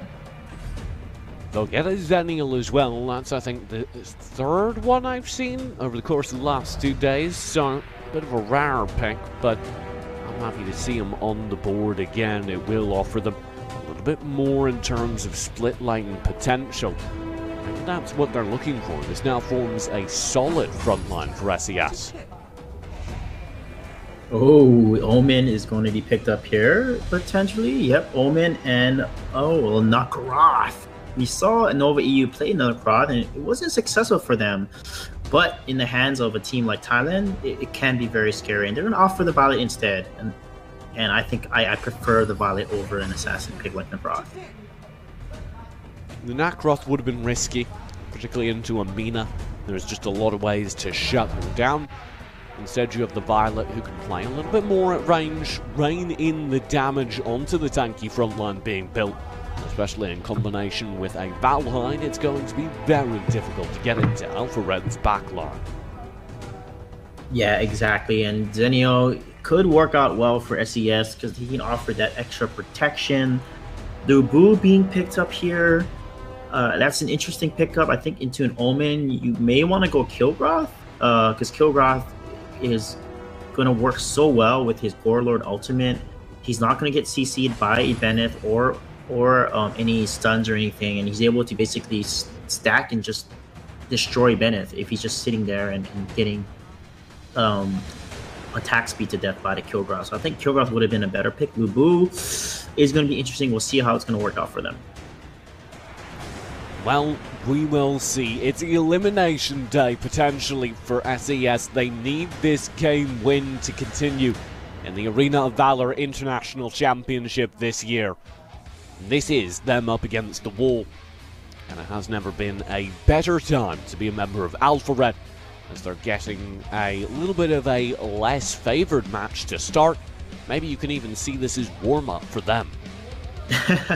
Yeah, and that's exactly how it might end out, because this is SES's last chance. I mean, if they don't win this, they're going to go home, because they lost against AOG, who's in their group, and Alpha Red's the other one. That's a very tough group to get out of, with such dominant teams, Alpha Red and North America there. So I feel like SES has to basically not only make less mistakes, which is very hard against a team like Alpha Red, but also be the playmakers, be the ones setting the tempo of the game. And normally, more often than not, the Thailand teams always set tempo of the game, and their opponents have to react to them. We will see if it's an unexpected upset. I will say I'd like SES's draft a little bit more. I do think with the Zenial, if they play it well, they can make it happen. It's a more traditionally Western draft, so I feel more comfortable with it. However, whether or not that will carry over into play versus one of Thailand's best, we're about to find out. Yeah, we're definitely going to find out here. I mean, their comp has potential as long as the Mina engages the right person. Ibanez, again, should not be the focus. But we know that Violet is going to scale very hard in a late game, so they need to leverage the Linda's early game here and snowball and win early game, and not allow Violet or Valheim to reach their mid-game power spike for Valheim and then the late-game power spike for the Raz and Violet. Game number 1, Alpha Red versus SES. We are getting right on into it. Sudhara, once again, up against the wall. Yeah, they're going to give up this and just try to trade jungles here, which is a smart move to do, and give over the Sage Golem to first one, and he's going to go ahead and take the whole jungle. Alpha Red doing a very good job here at the 40-second mark. Already a lot of farm found. Mystic will be under threat. Shadow right next to him. In the meantime, NT chases away the threat. This is Alpha Red owning their own jungle. No counter invade will succeed. Yeah, that is really tough there. They needed to trade jungles, and that's just, again, the first rotation always tells the story. Usually 90% of the time it tells you the story of the rest of the game. And so far, two things that I already discerned: the rotations of Alpha Red are much stronger, and they also are able to collapse and deny the offensive maneuvers of SES so far. Kissin and NT will be pushing forward over in the top side of the jungle, continuing to try and gain some ground for Alpha Red. Down on the dragon side of the map, you can see Tao's continuing to find threat of his own. Yeah, you can see the rotation here from Alpha Red. They are just have complete map control and dominance. They're the ones that are on the enemy side, poking down using the Raz. And notice that the Violet and the Raz is really good. Oh my goodness. Oh, that's a good engage, but it's instantly denied. First one shuts down, dies as he tries to dive in. Yeah, that was a crazy engage by NT there, along with the burst damage from first one. They have so much map control. They're going to take the Abyssal Dragon, rotate and deny even more jungle, puts him into a nice lead. And this is not good because it's a Raz and a Violet. That's a lot of poke into this composition. They don't have the range advantage. And if they let Alpha Red get ahead, they're going to be constantly poked to death. And the objectives will be lost. Especially facing into a Violet Raz. If they get out ahead, Alpha Red are going to be terrifying. Shadow drops the Death's Embrace. Now will go in. NT finds the engage. This could get dangerous. Nature's Realm was spent. Good stabilize from Kisser. That stalls out the fight. Mystic is low. Branching out will connect. And first one finds a kill. Yeah, that was insane. NT there put himself out of position, a little aggressive, but was able to get so much burst damage on the Raz. And then he is saved by KSSA, a beautiful Nature's Realm. They're CCing the entire enemy team. They secure the kill, and then the branching out as well. Again, I told you, KSSA, he's a solid support. I was so impressed with him when I saw him play and compete at the PvP Esports Championships in Singapore, and he is definitely living up to his name. Not only one of the best at the PvP Esports Championships, but also a star performer at the AWC a couple months ago. I can't wait to see more of him in international play. Now the focus shifts. Ooh. This tower under threat. First one backs out as KSSA goes for the engage. That's a very good Nature's Realm, cutting off the retreat. And there's the kill. Taos gets the blood, but it's going to be the entry from NT that opened it up. Yeah, that was just such a good engagement. Again, KSA set up that. Oh, Shadow, I'm not sure about this. He flickers to safety. Dice is there. He will get away, low on HP, but his engagement has bought time. First one of the rest of Alpha Red pick up a tower for free. Yeah, that is a good play there. They already take a 1 tower and a Abyssal Dragon. The dragon is going to spawn soon. You notice there they have complete control of the dragon side of the map. That's exactly what you want to do in the first 7-6 minutes of the game here. And that's going to allow them to, they've just poked down the Zenio there, DYZ, and now they're going to go ahead and take the dragon. The dragon, half HP. Robux will engage. Alpha Red have some low HP, particularly on towns. They need to play this careful. They've got an engage though from SES. Kisser will spend again the Nature's Realm as an engage tool. NT has the flicker. A chase onto Casey, who's very low. Dies will be the first to fall. There's the second. I don't think this is survivable as Nicey goes down as well. That Abyssal Dragon's going to be taken in favor of Alpha Red. Yeah, that was just, again, KSSA and NT, the aggression. The first one just poking from behind, instantly killing DYZ, and then Nasi as on that Mina, just not enough, not even tanky enough, instantly gets exploded. This is not looking good for SES here. They're continuing to fall behind. It's 1 kill a minute for Alpha Red, and they have a 4,000 gold lead in around 5 minutes. KSSA is declaring almost a national park here. Shadow will try and get out from under his shadow, but he's only going to fall in the top lane. Now the full rotate needs to come through Alphared to defend that top. Yeah, Alphared is going to be able to defend the top here with the nice rotation for NTZ, but Taos is in a really tough spot right now. A lot of trouble, actually. Robux very low, though. He gets the trade at the very least. Oh, my lord! The flicker to safety. He has the stuns. Dice just needs to retreat. He'll bait. Nicely done. Dark Dominion, and the 2v1 works out in the end. Yeah, very nice rotation by Nasty to secure the kill on the over-aggression extension of Taos there. And that's what they need to do. They need to continue to punish Alpha Red when they do these over-rotations there. They got to kill onto Shadow. They got to kill onto Taos. That's 2 kills on the board so far. That is good for SES. They need to keep doing this to get caught up. Oh, Nasty, though, the star of that last engagement, barely escapes. The power surge knocks him very low.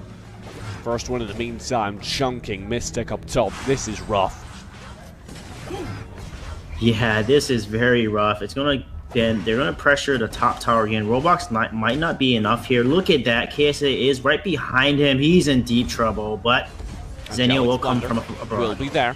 Dies to back him up. KSA underneath the tower. Maybe not enough. NT, though, has the rising uppercut. Dies, needs to retreat. And Taos is here as well. Robux barely survives. Robux will get to safety, though.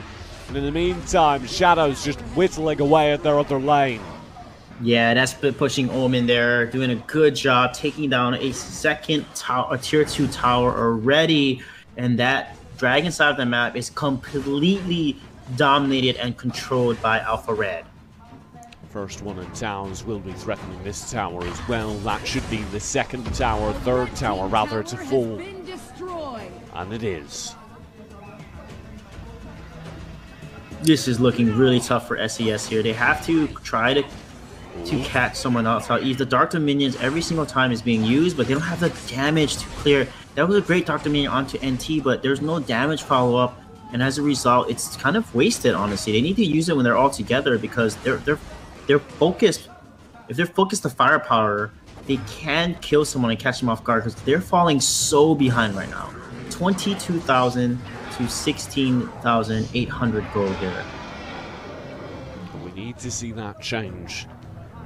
Alpha Red, 2 players in mid, one taking Dragon completely for free down bottom.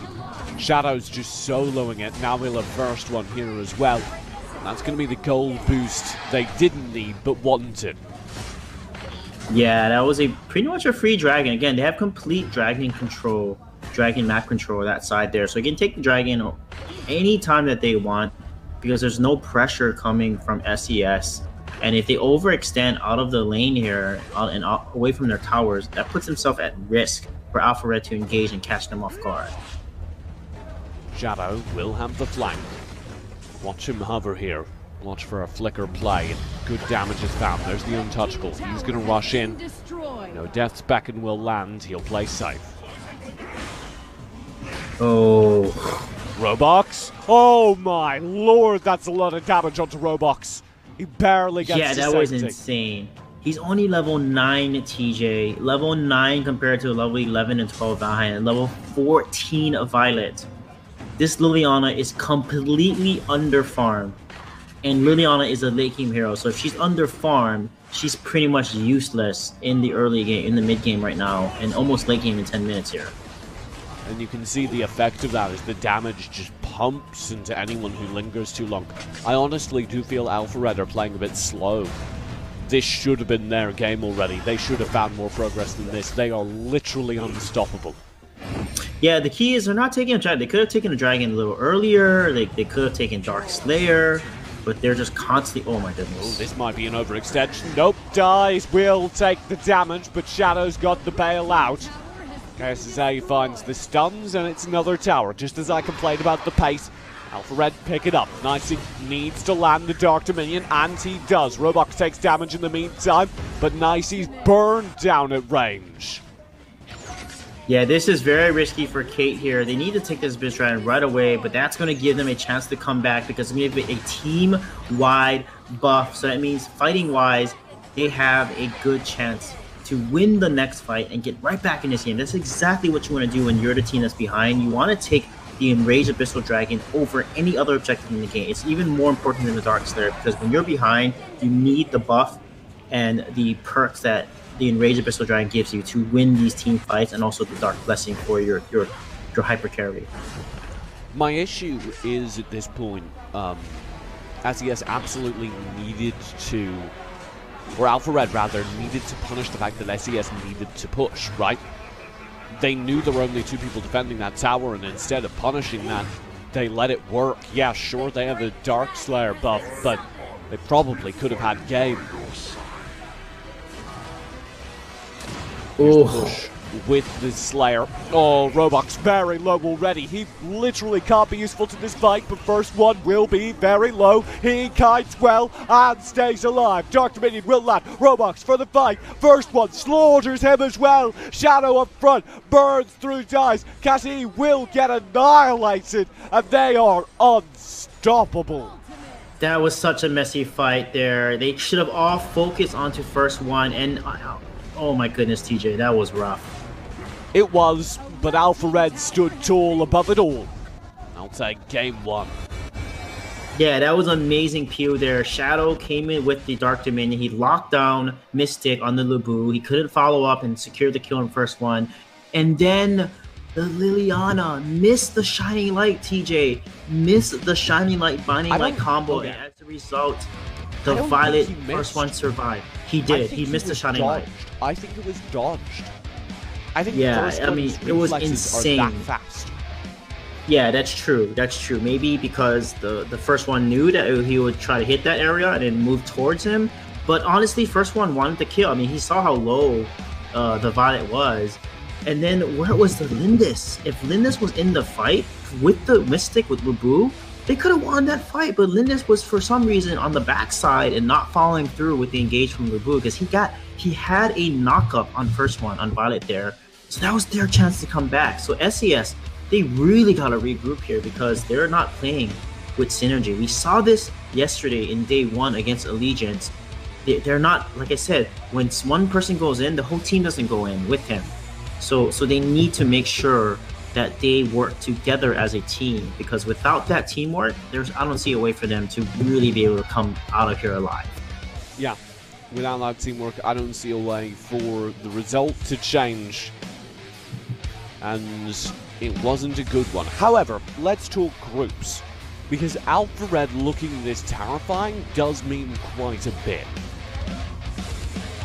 Yeah, it's going to be exciting. I mean, I can't wait to see Alpha Red play Allegiance, and that's going to tell us how much North America has improved against other regions from the Arena Battle World Cup. But the one thing that I'm worried about is the way that Alpha Red is playing. They're so dominant. They know how to protect their carries, and they know when to engage. They're just really good at seeing an opportunity and then falling through and bursting down their opponents. It doesn't matter if the opponent's a tank, they're going to burst on. Mina fell so many times and got caught out, and that's something that a lot of teams need to watch out for against aggressive regions like Thailand. Fun statistic to highlight, KSSA takes 37% of his team's damage, and much of that was during Nature's Realms. That was one of the best engage Yabeneths I've ever seen. Yeah, like we said before it started, I watched KSAF PvP Esports Championship, and now with his Yabeneth play, he landed, like you said, a lot of Nature's Realm, encountered the Mina, slowed the opponents, and allowed his team to just follow up and secure the kills. I mean, it was fantastic. He's always in the right place at the right time as well. His rotations are very solid. He's the reason why they have river control, why they dominate the dragon side of the map, and allows them to secure the dragons. Yeah, and time again, you'll see in these replays, it's him flickering in and finding value with his ultimate that starts the fight dominantly for his team. Yeah, and he's that playmaker every single time. Look at that. Such good nature around there. And then the Redwood rushes as well, always connecting those abilities, connecting, branching out, and just letting his team then just follow up and secure the kills. Shadow was a spot of weakness, it felt like at times. The Omen repeatedly called out. The Omen maybe not finding full value, but it never really mattered because even when Shadow died in the split lane, ground was gained elsewhere. Yeah, this is the engager. Look at Mystique there. Kate is not with him. He's trying to catch up, but he gets locked on by Death's Embrace. And then Roblox, look at this. Yeah, that Shining Light was just too far to the left there. And then he landed a Binding Light, but completely missed the Shining Light. He probably would have killed first one if he landed that ability, because he's very low. And if he got the kill on first one, that is likely an entirely different situation. So, it might have mattered. We do have, however, a brief break before Game 2. So let's take a reset, Sui. And if you had to pick out one thing that can change, one thing that you'd like to see improved, let's say for both teams, what would it be? I think for SCS, they cannot lose Dragon side of the map. They have to make that a priority. And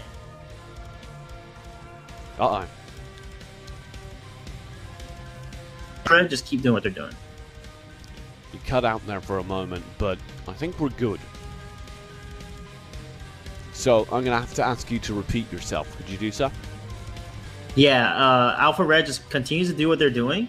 And what SCS needs to do is they need to control Dragon side of the map. They have given up complete control of the Dragon side, losing both towers so early, and then as a result, handing over Abyssal Dragon and their jungle. So they lose half of their jungle every single time. It gets denied from them, and they fall behind. 5 minutes into the game, 5 deaths, and they're behind 4,000 gold. That is not good going 5 minutes into the map. So they need to make sure they do not lose the Dragon side of the map. Well, we are getting back into the game now. We'll see if that can change.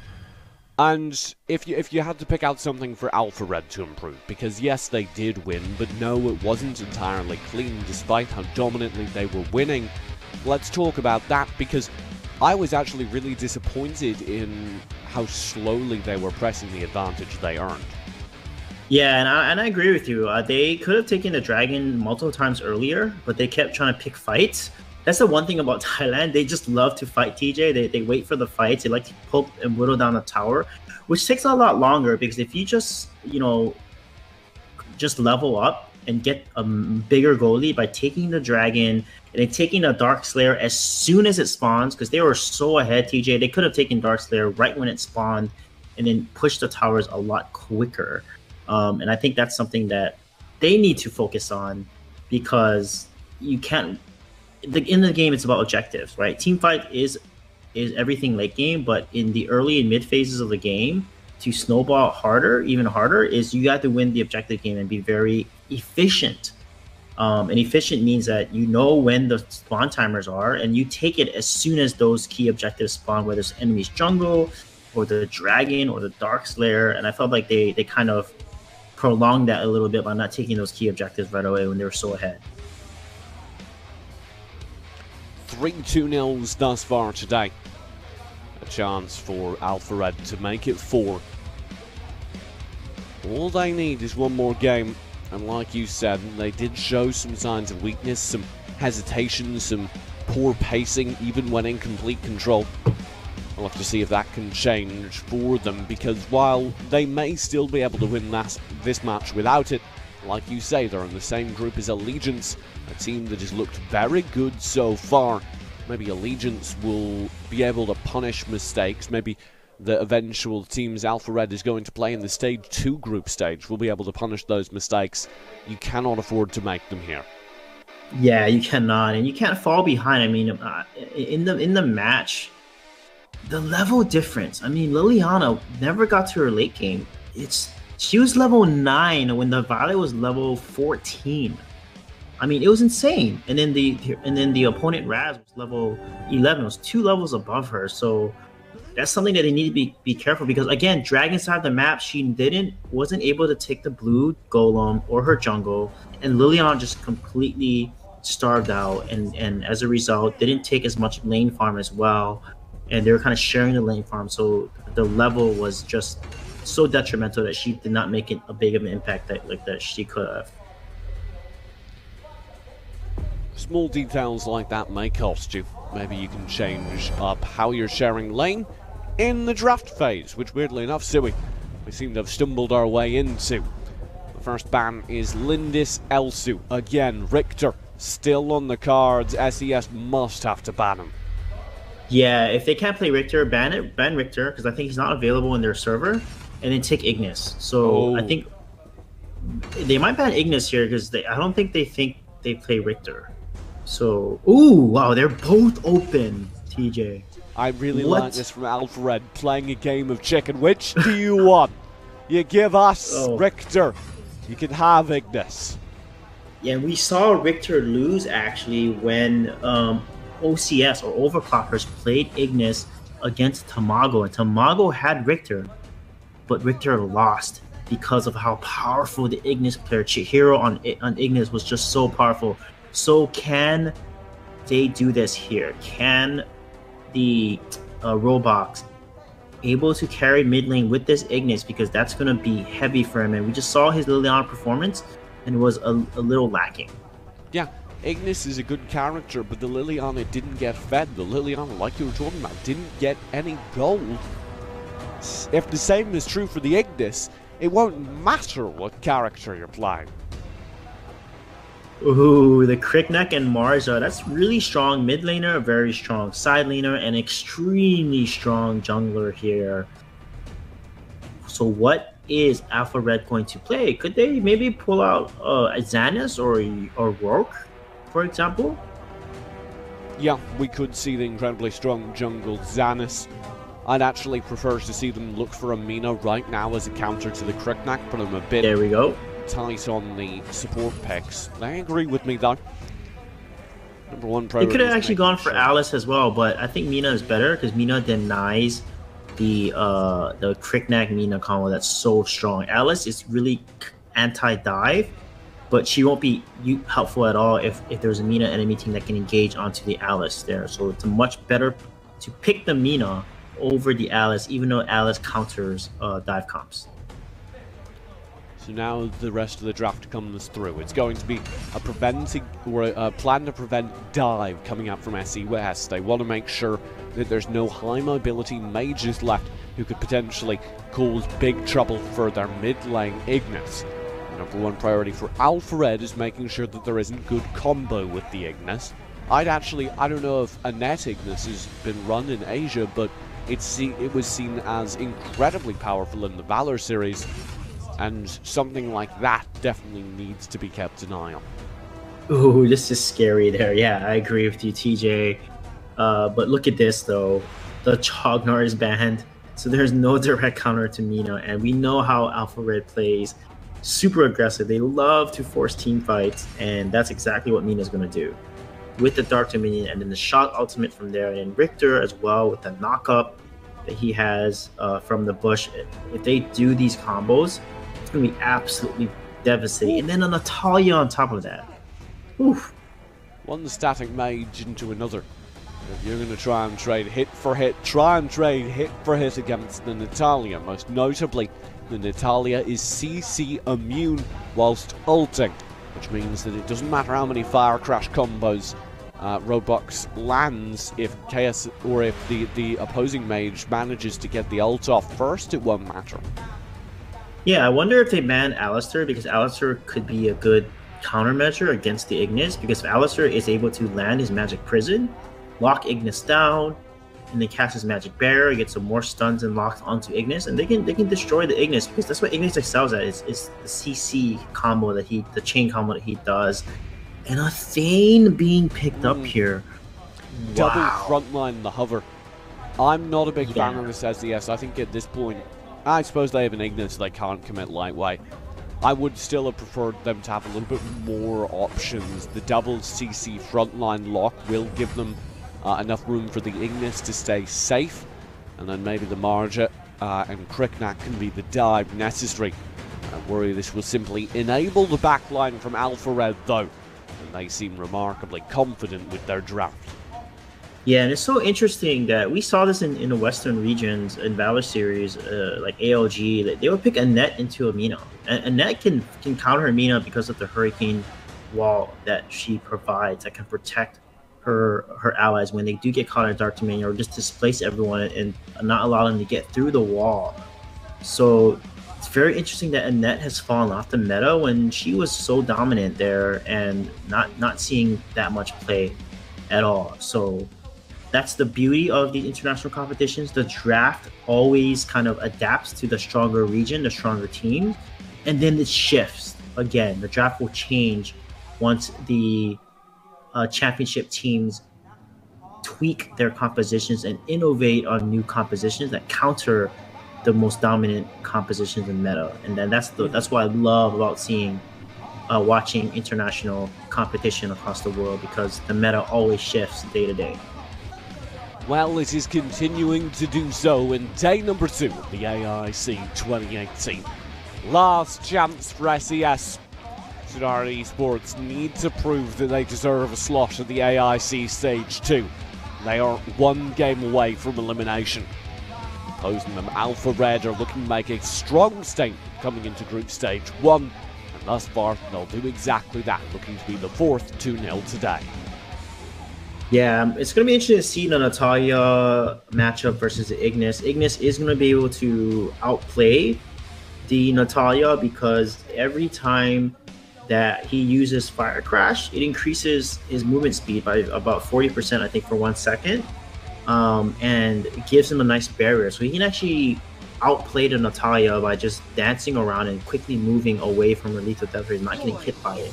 So, but it's going to come down to skill. It's really a skill match, because Natalia can land her Arcane Spirits and Arcane Nova combo, then she can definitely trade against the Ignis here. Game number 1, here we go. Pressure will come down the mid lane, and already that's a nice death scythe. And T does a big burst, and if they can get that combo working, it'll be a great start. Yeah, you can see the damage from the Arcane Spirits there onto Nasi.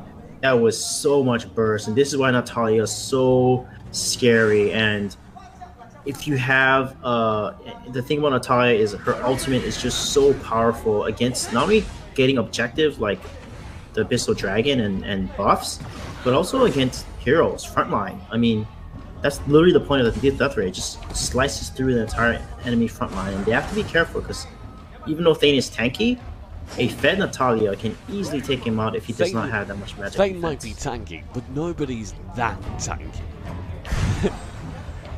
Exactly.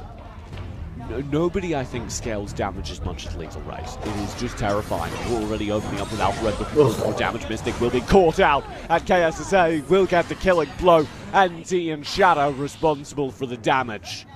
That was just an insane 4-man rotation there. Insane, TJ. The efficiency of their rotations. They're playing smart. And look at Taos. He knows to back off. He knows that he's probably going to try to get ganked here, so he's going to play it safe and stay underneath this tower. Again, his brain's map so awareness, big, Sui. This is such smart play. He knows exactly where SES are. Yeah, it's just their map awareness is just phenomenal. It's just so amazing. I love watching Alpha Red play. Cassie maybe in trouble. KSSA is waiting in the bush ever so patiently. Mistakes will be made though. The Abyssal Dragon's up for grabs. There it is. Already being challenged. If SES want to challenge, they need to move fast. And KSSA is still bodyguarding, scouting, gaining knowledge. This is such good positioning. Yeah, that's one thing I love about KSSA. Like, we saw him in the Benneth last game. He gives so much vision and so much river control for his team to then make decisions to take an objective or not. But like you said, they are positioned and scattered around the dragon and have complete control of the river. And this is exactly what they do every single time. And SES has not really caught on to this this play. The Abyssal Dragon will be picked up. First one in charge. SES bring 4 players up to the top lane. Shadow, can you hold 1v4? He thinks he can. There's the dive in. He makes it happen. Almost wave clear. Now here comes the rest of Alpha Red. KSSA continues to engage. First one will land to spear. B2 of Ghost Wall. Yeah, that was such a good engage by Shadow there, using his ultimate and just flickering over to safety, dodging all of the Crickneck hits. Kree Knight didn't land his drone drop on to Shadow, and that was massive there because they could have taken him out. It was a 3-man rotation against him, and he was able to hold that off with his sheer smart outplays there. And that means that their tower is still standing strong, and SES have wasted all their time whilst Alpha Red cleared jungle.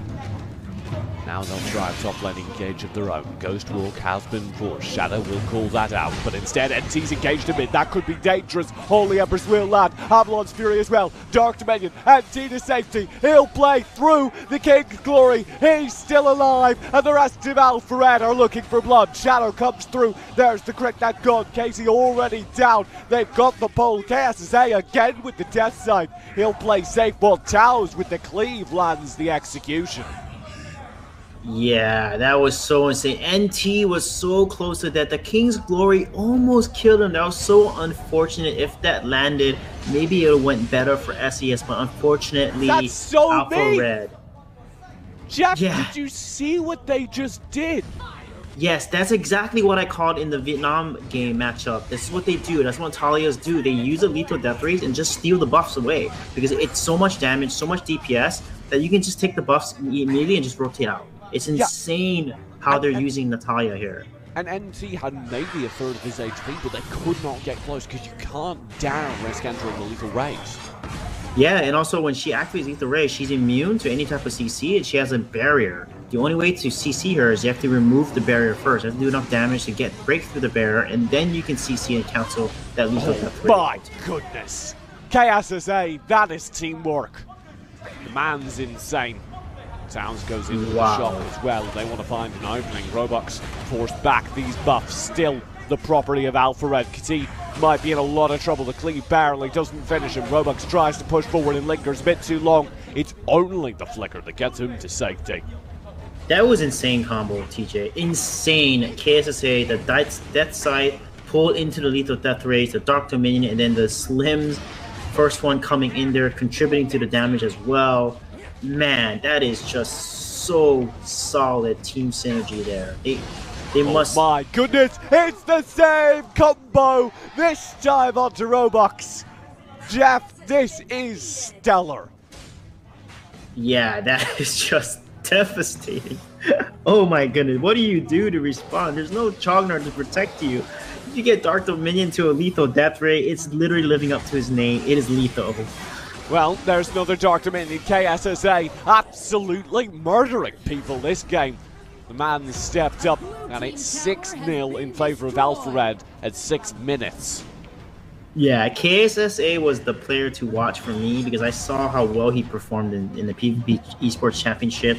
He's living up to it. His Bennett was amazing, and his Mina probably even better than his Bennett.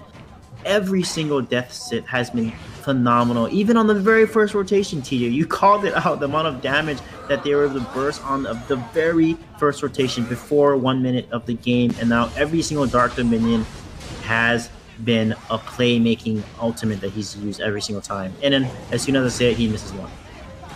Well, it's all good because SES are lingering. Are you sure? Would you like to linger around this duo? Alpha Red land a shot, continuing to contest that buff, and they do get it if I'm not mistaken. First one scooping up while that shot goes through. Shadow might be in trouble. Ghost Walk will be spent. That's a deep dive from Mystic. He can't find the kill, and NT holds mid-wave during this time. That was insane, TJ. The Dark Devourer was on the edge. It almost hit him. It could have secured the kill into Shadow, but that flicker, the timing, the positioning, the limits, and understanding it would have escaped. Dark Dominion again. The same duo. Nasi is overextended. Shadow can't find the chase. In the meantime, though, here's a high ground under threat. It's 7 minutes. His first one pushes forward. The Ghost Walk will be spent. That could get dangerous. Mystic does clear wave. Alpha Red plays safe.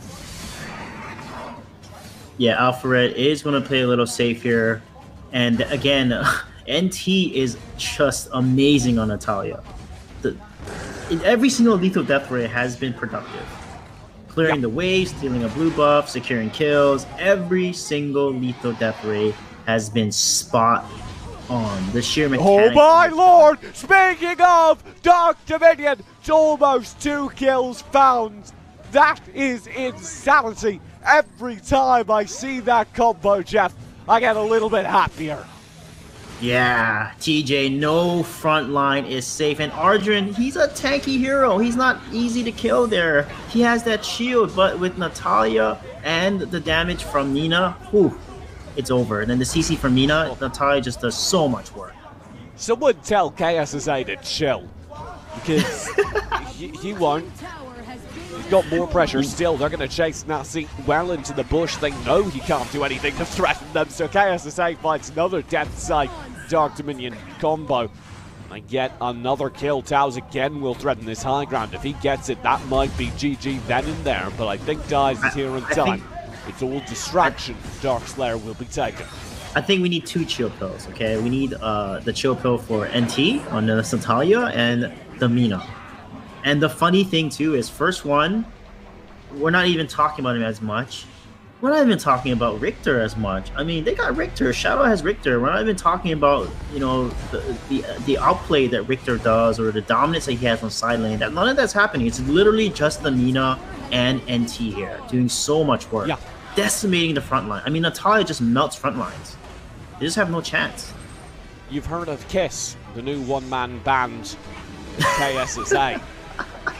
And man, is it threatening. Again, the front line comes through. You can see the full ult combo landed with the Holy Embers on mark targets. And the tanks from Alpha Red shrug it off.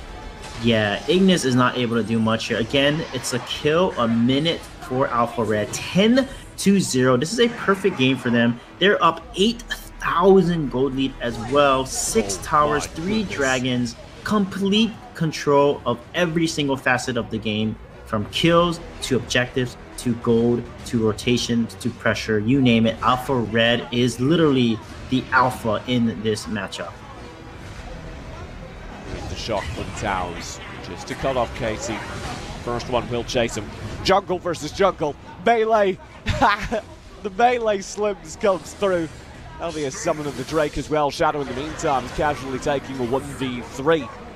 SES just need to play back. We've hit the 10-minute mark. It may not be here much longer though, as Alpha Red are looking for blood. Nasi has been caught out. Shadow will go in. Valiant Charge will take Nasi to safety, but the wave is pushing through mid and bot lane. Because it is here. He's got the Death Sight. He's got the Dark Dominion. They've got the damage. I didn't even see Mystic go. I don't think he did either. The high ground will fall.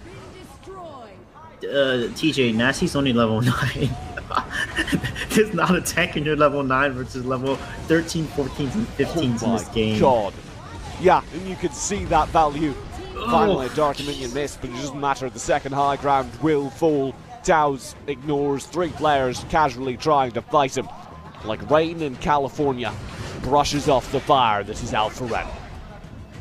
Yeah, this is insane. Maybe build Purifying Bracers, you know, remove the CC from the from the Mina for your ally when that happens, because every time Mina lands a death hit in a Dark Dominion with the Natalia lethal death rays, it's literally GG for that hero. It doesn't matter if you're a tank. Natalia just literally laser burns right through you with her rays. Oh, there's the shot. My goodness. Again, looking for value. Nasi, I'm not sure about this. You brought Kisser with you, and now he's sitting behind your entire team. Robux, your tank has failed you. There is no one who can save you now. It is only can he survive. He'll run through the mid lane all alone, and Alpha Red are far more concerned with hunting him down than finishing the game. They will get the kill eventually. Shadow executing him as the rest of the team pushes down the mid lane. My goodness. That was insane. Again, Roblox just doesn't stand a chance on his Ignis. Oh my god. The game is red with the blood of SES as Alpha Red take the game. That's 2-0 in the set. 18-0 in the scoreline. Alpha Red eliminate SES from AIC contention. Yeah, it was insane. I mean, Ignis losing to the Natalia, which is massive. Richter, again, didn't play as much of a big impact. You saw yesterday Ignis beating a Richter. But Richter winning against Ignis, but not being the main reason why. It was really the Mina and the Natalia. And this is why Natalia is so good, because with the right synergy, she literally melts front lines. It doesn't matter if you're tanky like Thane or Ardrin, you will get melted if you get caught in the full brunt of her lethal death rate. And if you have any magic defense, yeah, it's gonna literally melt you. And this is why Natalia has been showing up in the meta, especially in regions like Vietnam and Thailand here. And this has completely shifted the mid lane meta a little bit here because of Natalia. And we did see some of that in the Arena Valor World Cup. You know, Team Korea actually pulled out the Natalia at the Arena Valor World Cup there with the Grak combo. They put out Natalia Grak combo that worked really well, but hey, Natalia works just as well with Mina as well. Stone cold killers are Alpha Red, marching down mid. They have the sportsmanship for a handshake, but I'm gonna be honest, I wouldn't want to shake that man's hand after he did that to me. That was brutal. It does mean, however, that ALG, allegiance for many of the North American fans, they'll want to know this, are guaranteed to advance to the second group stage, as they also took a win over SES. Tomorrow, we will get to see ALG face off against this Alpha Red side, and I wish them the best of luck, but I won't be holding my breath, because that was one of the most terrifying rosters we've seen so far. Yeah, and they dominated in the PvP Esports Championship as well. They were just so dominant with their rotations and decisive. I mean, they didn't drop that many series. They went 3-0 in a lot of their series, and then they dropped only like a handful of games. And look at this, 18-0, TJ. Oh, and the MVP is no other than NT himself. Was that a perfect game? Yes, it was. How many assists did KSSA have? Oh, 11. All right, cool. Show me the damage, OGN. Yes! Oh, that is disgusting. Yeah, get that off the screen. That was a good call. Yeah, 30.8% of the team's damage. Just amazing synergy. They have to respect ban Natalia against these teams that run her so well. I mean, this is scary. I mean, your front line is not safe. Nothing is safe in the way of these lethal death rays. So you have to respect it. Your blue buff is not safe, TJ. Your dragons are not safe. That lethal death ray can literally steal everything away from you that you hold near and dear. I don't feel safe. I don't. I'm over here. I think it's because I am rooting for allegiance, sir. I am holding my breath, I'll be honest. That does conclude dating our English language coverage of the AIC. If you'd like to get a recap, we did see Tamago 2-0 by OMG from China. Swing Phantom 2-0. Nova Latam knocking them out of competition. Tamago also left us today.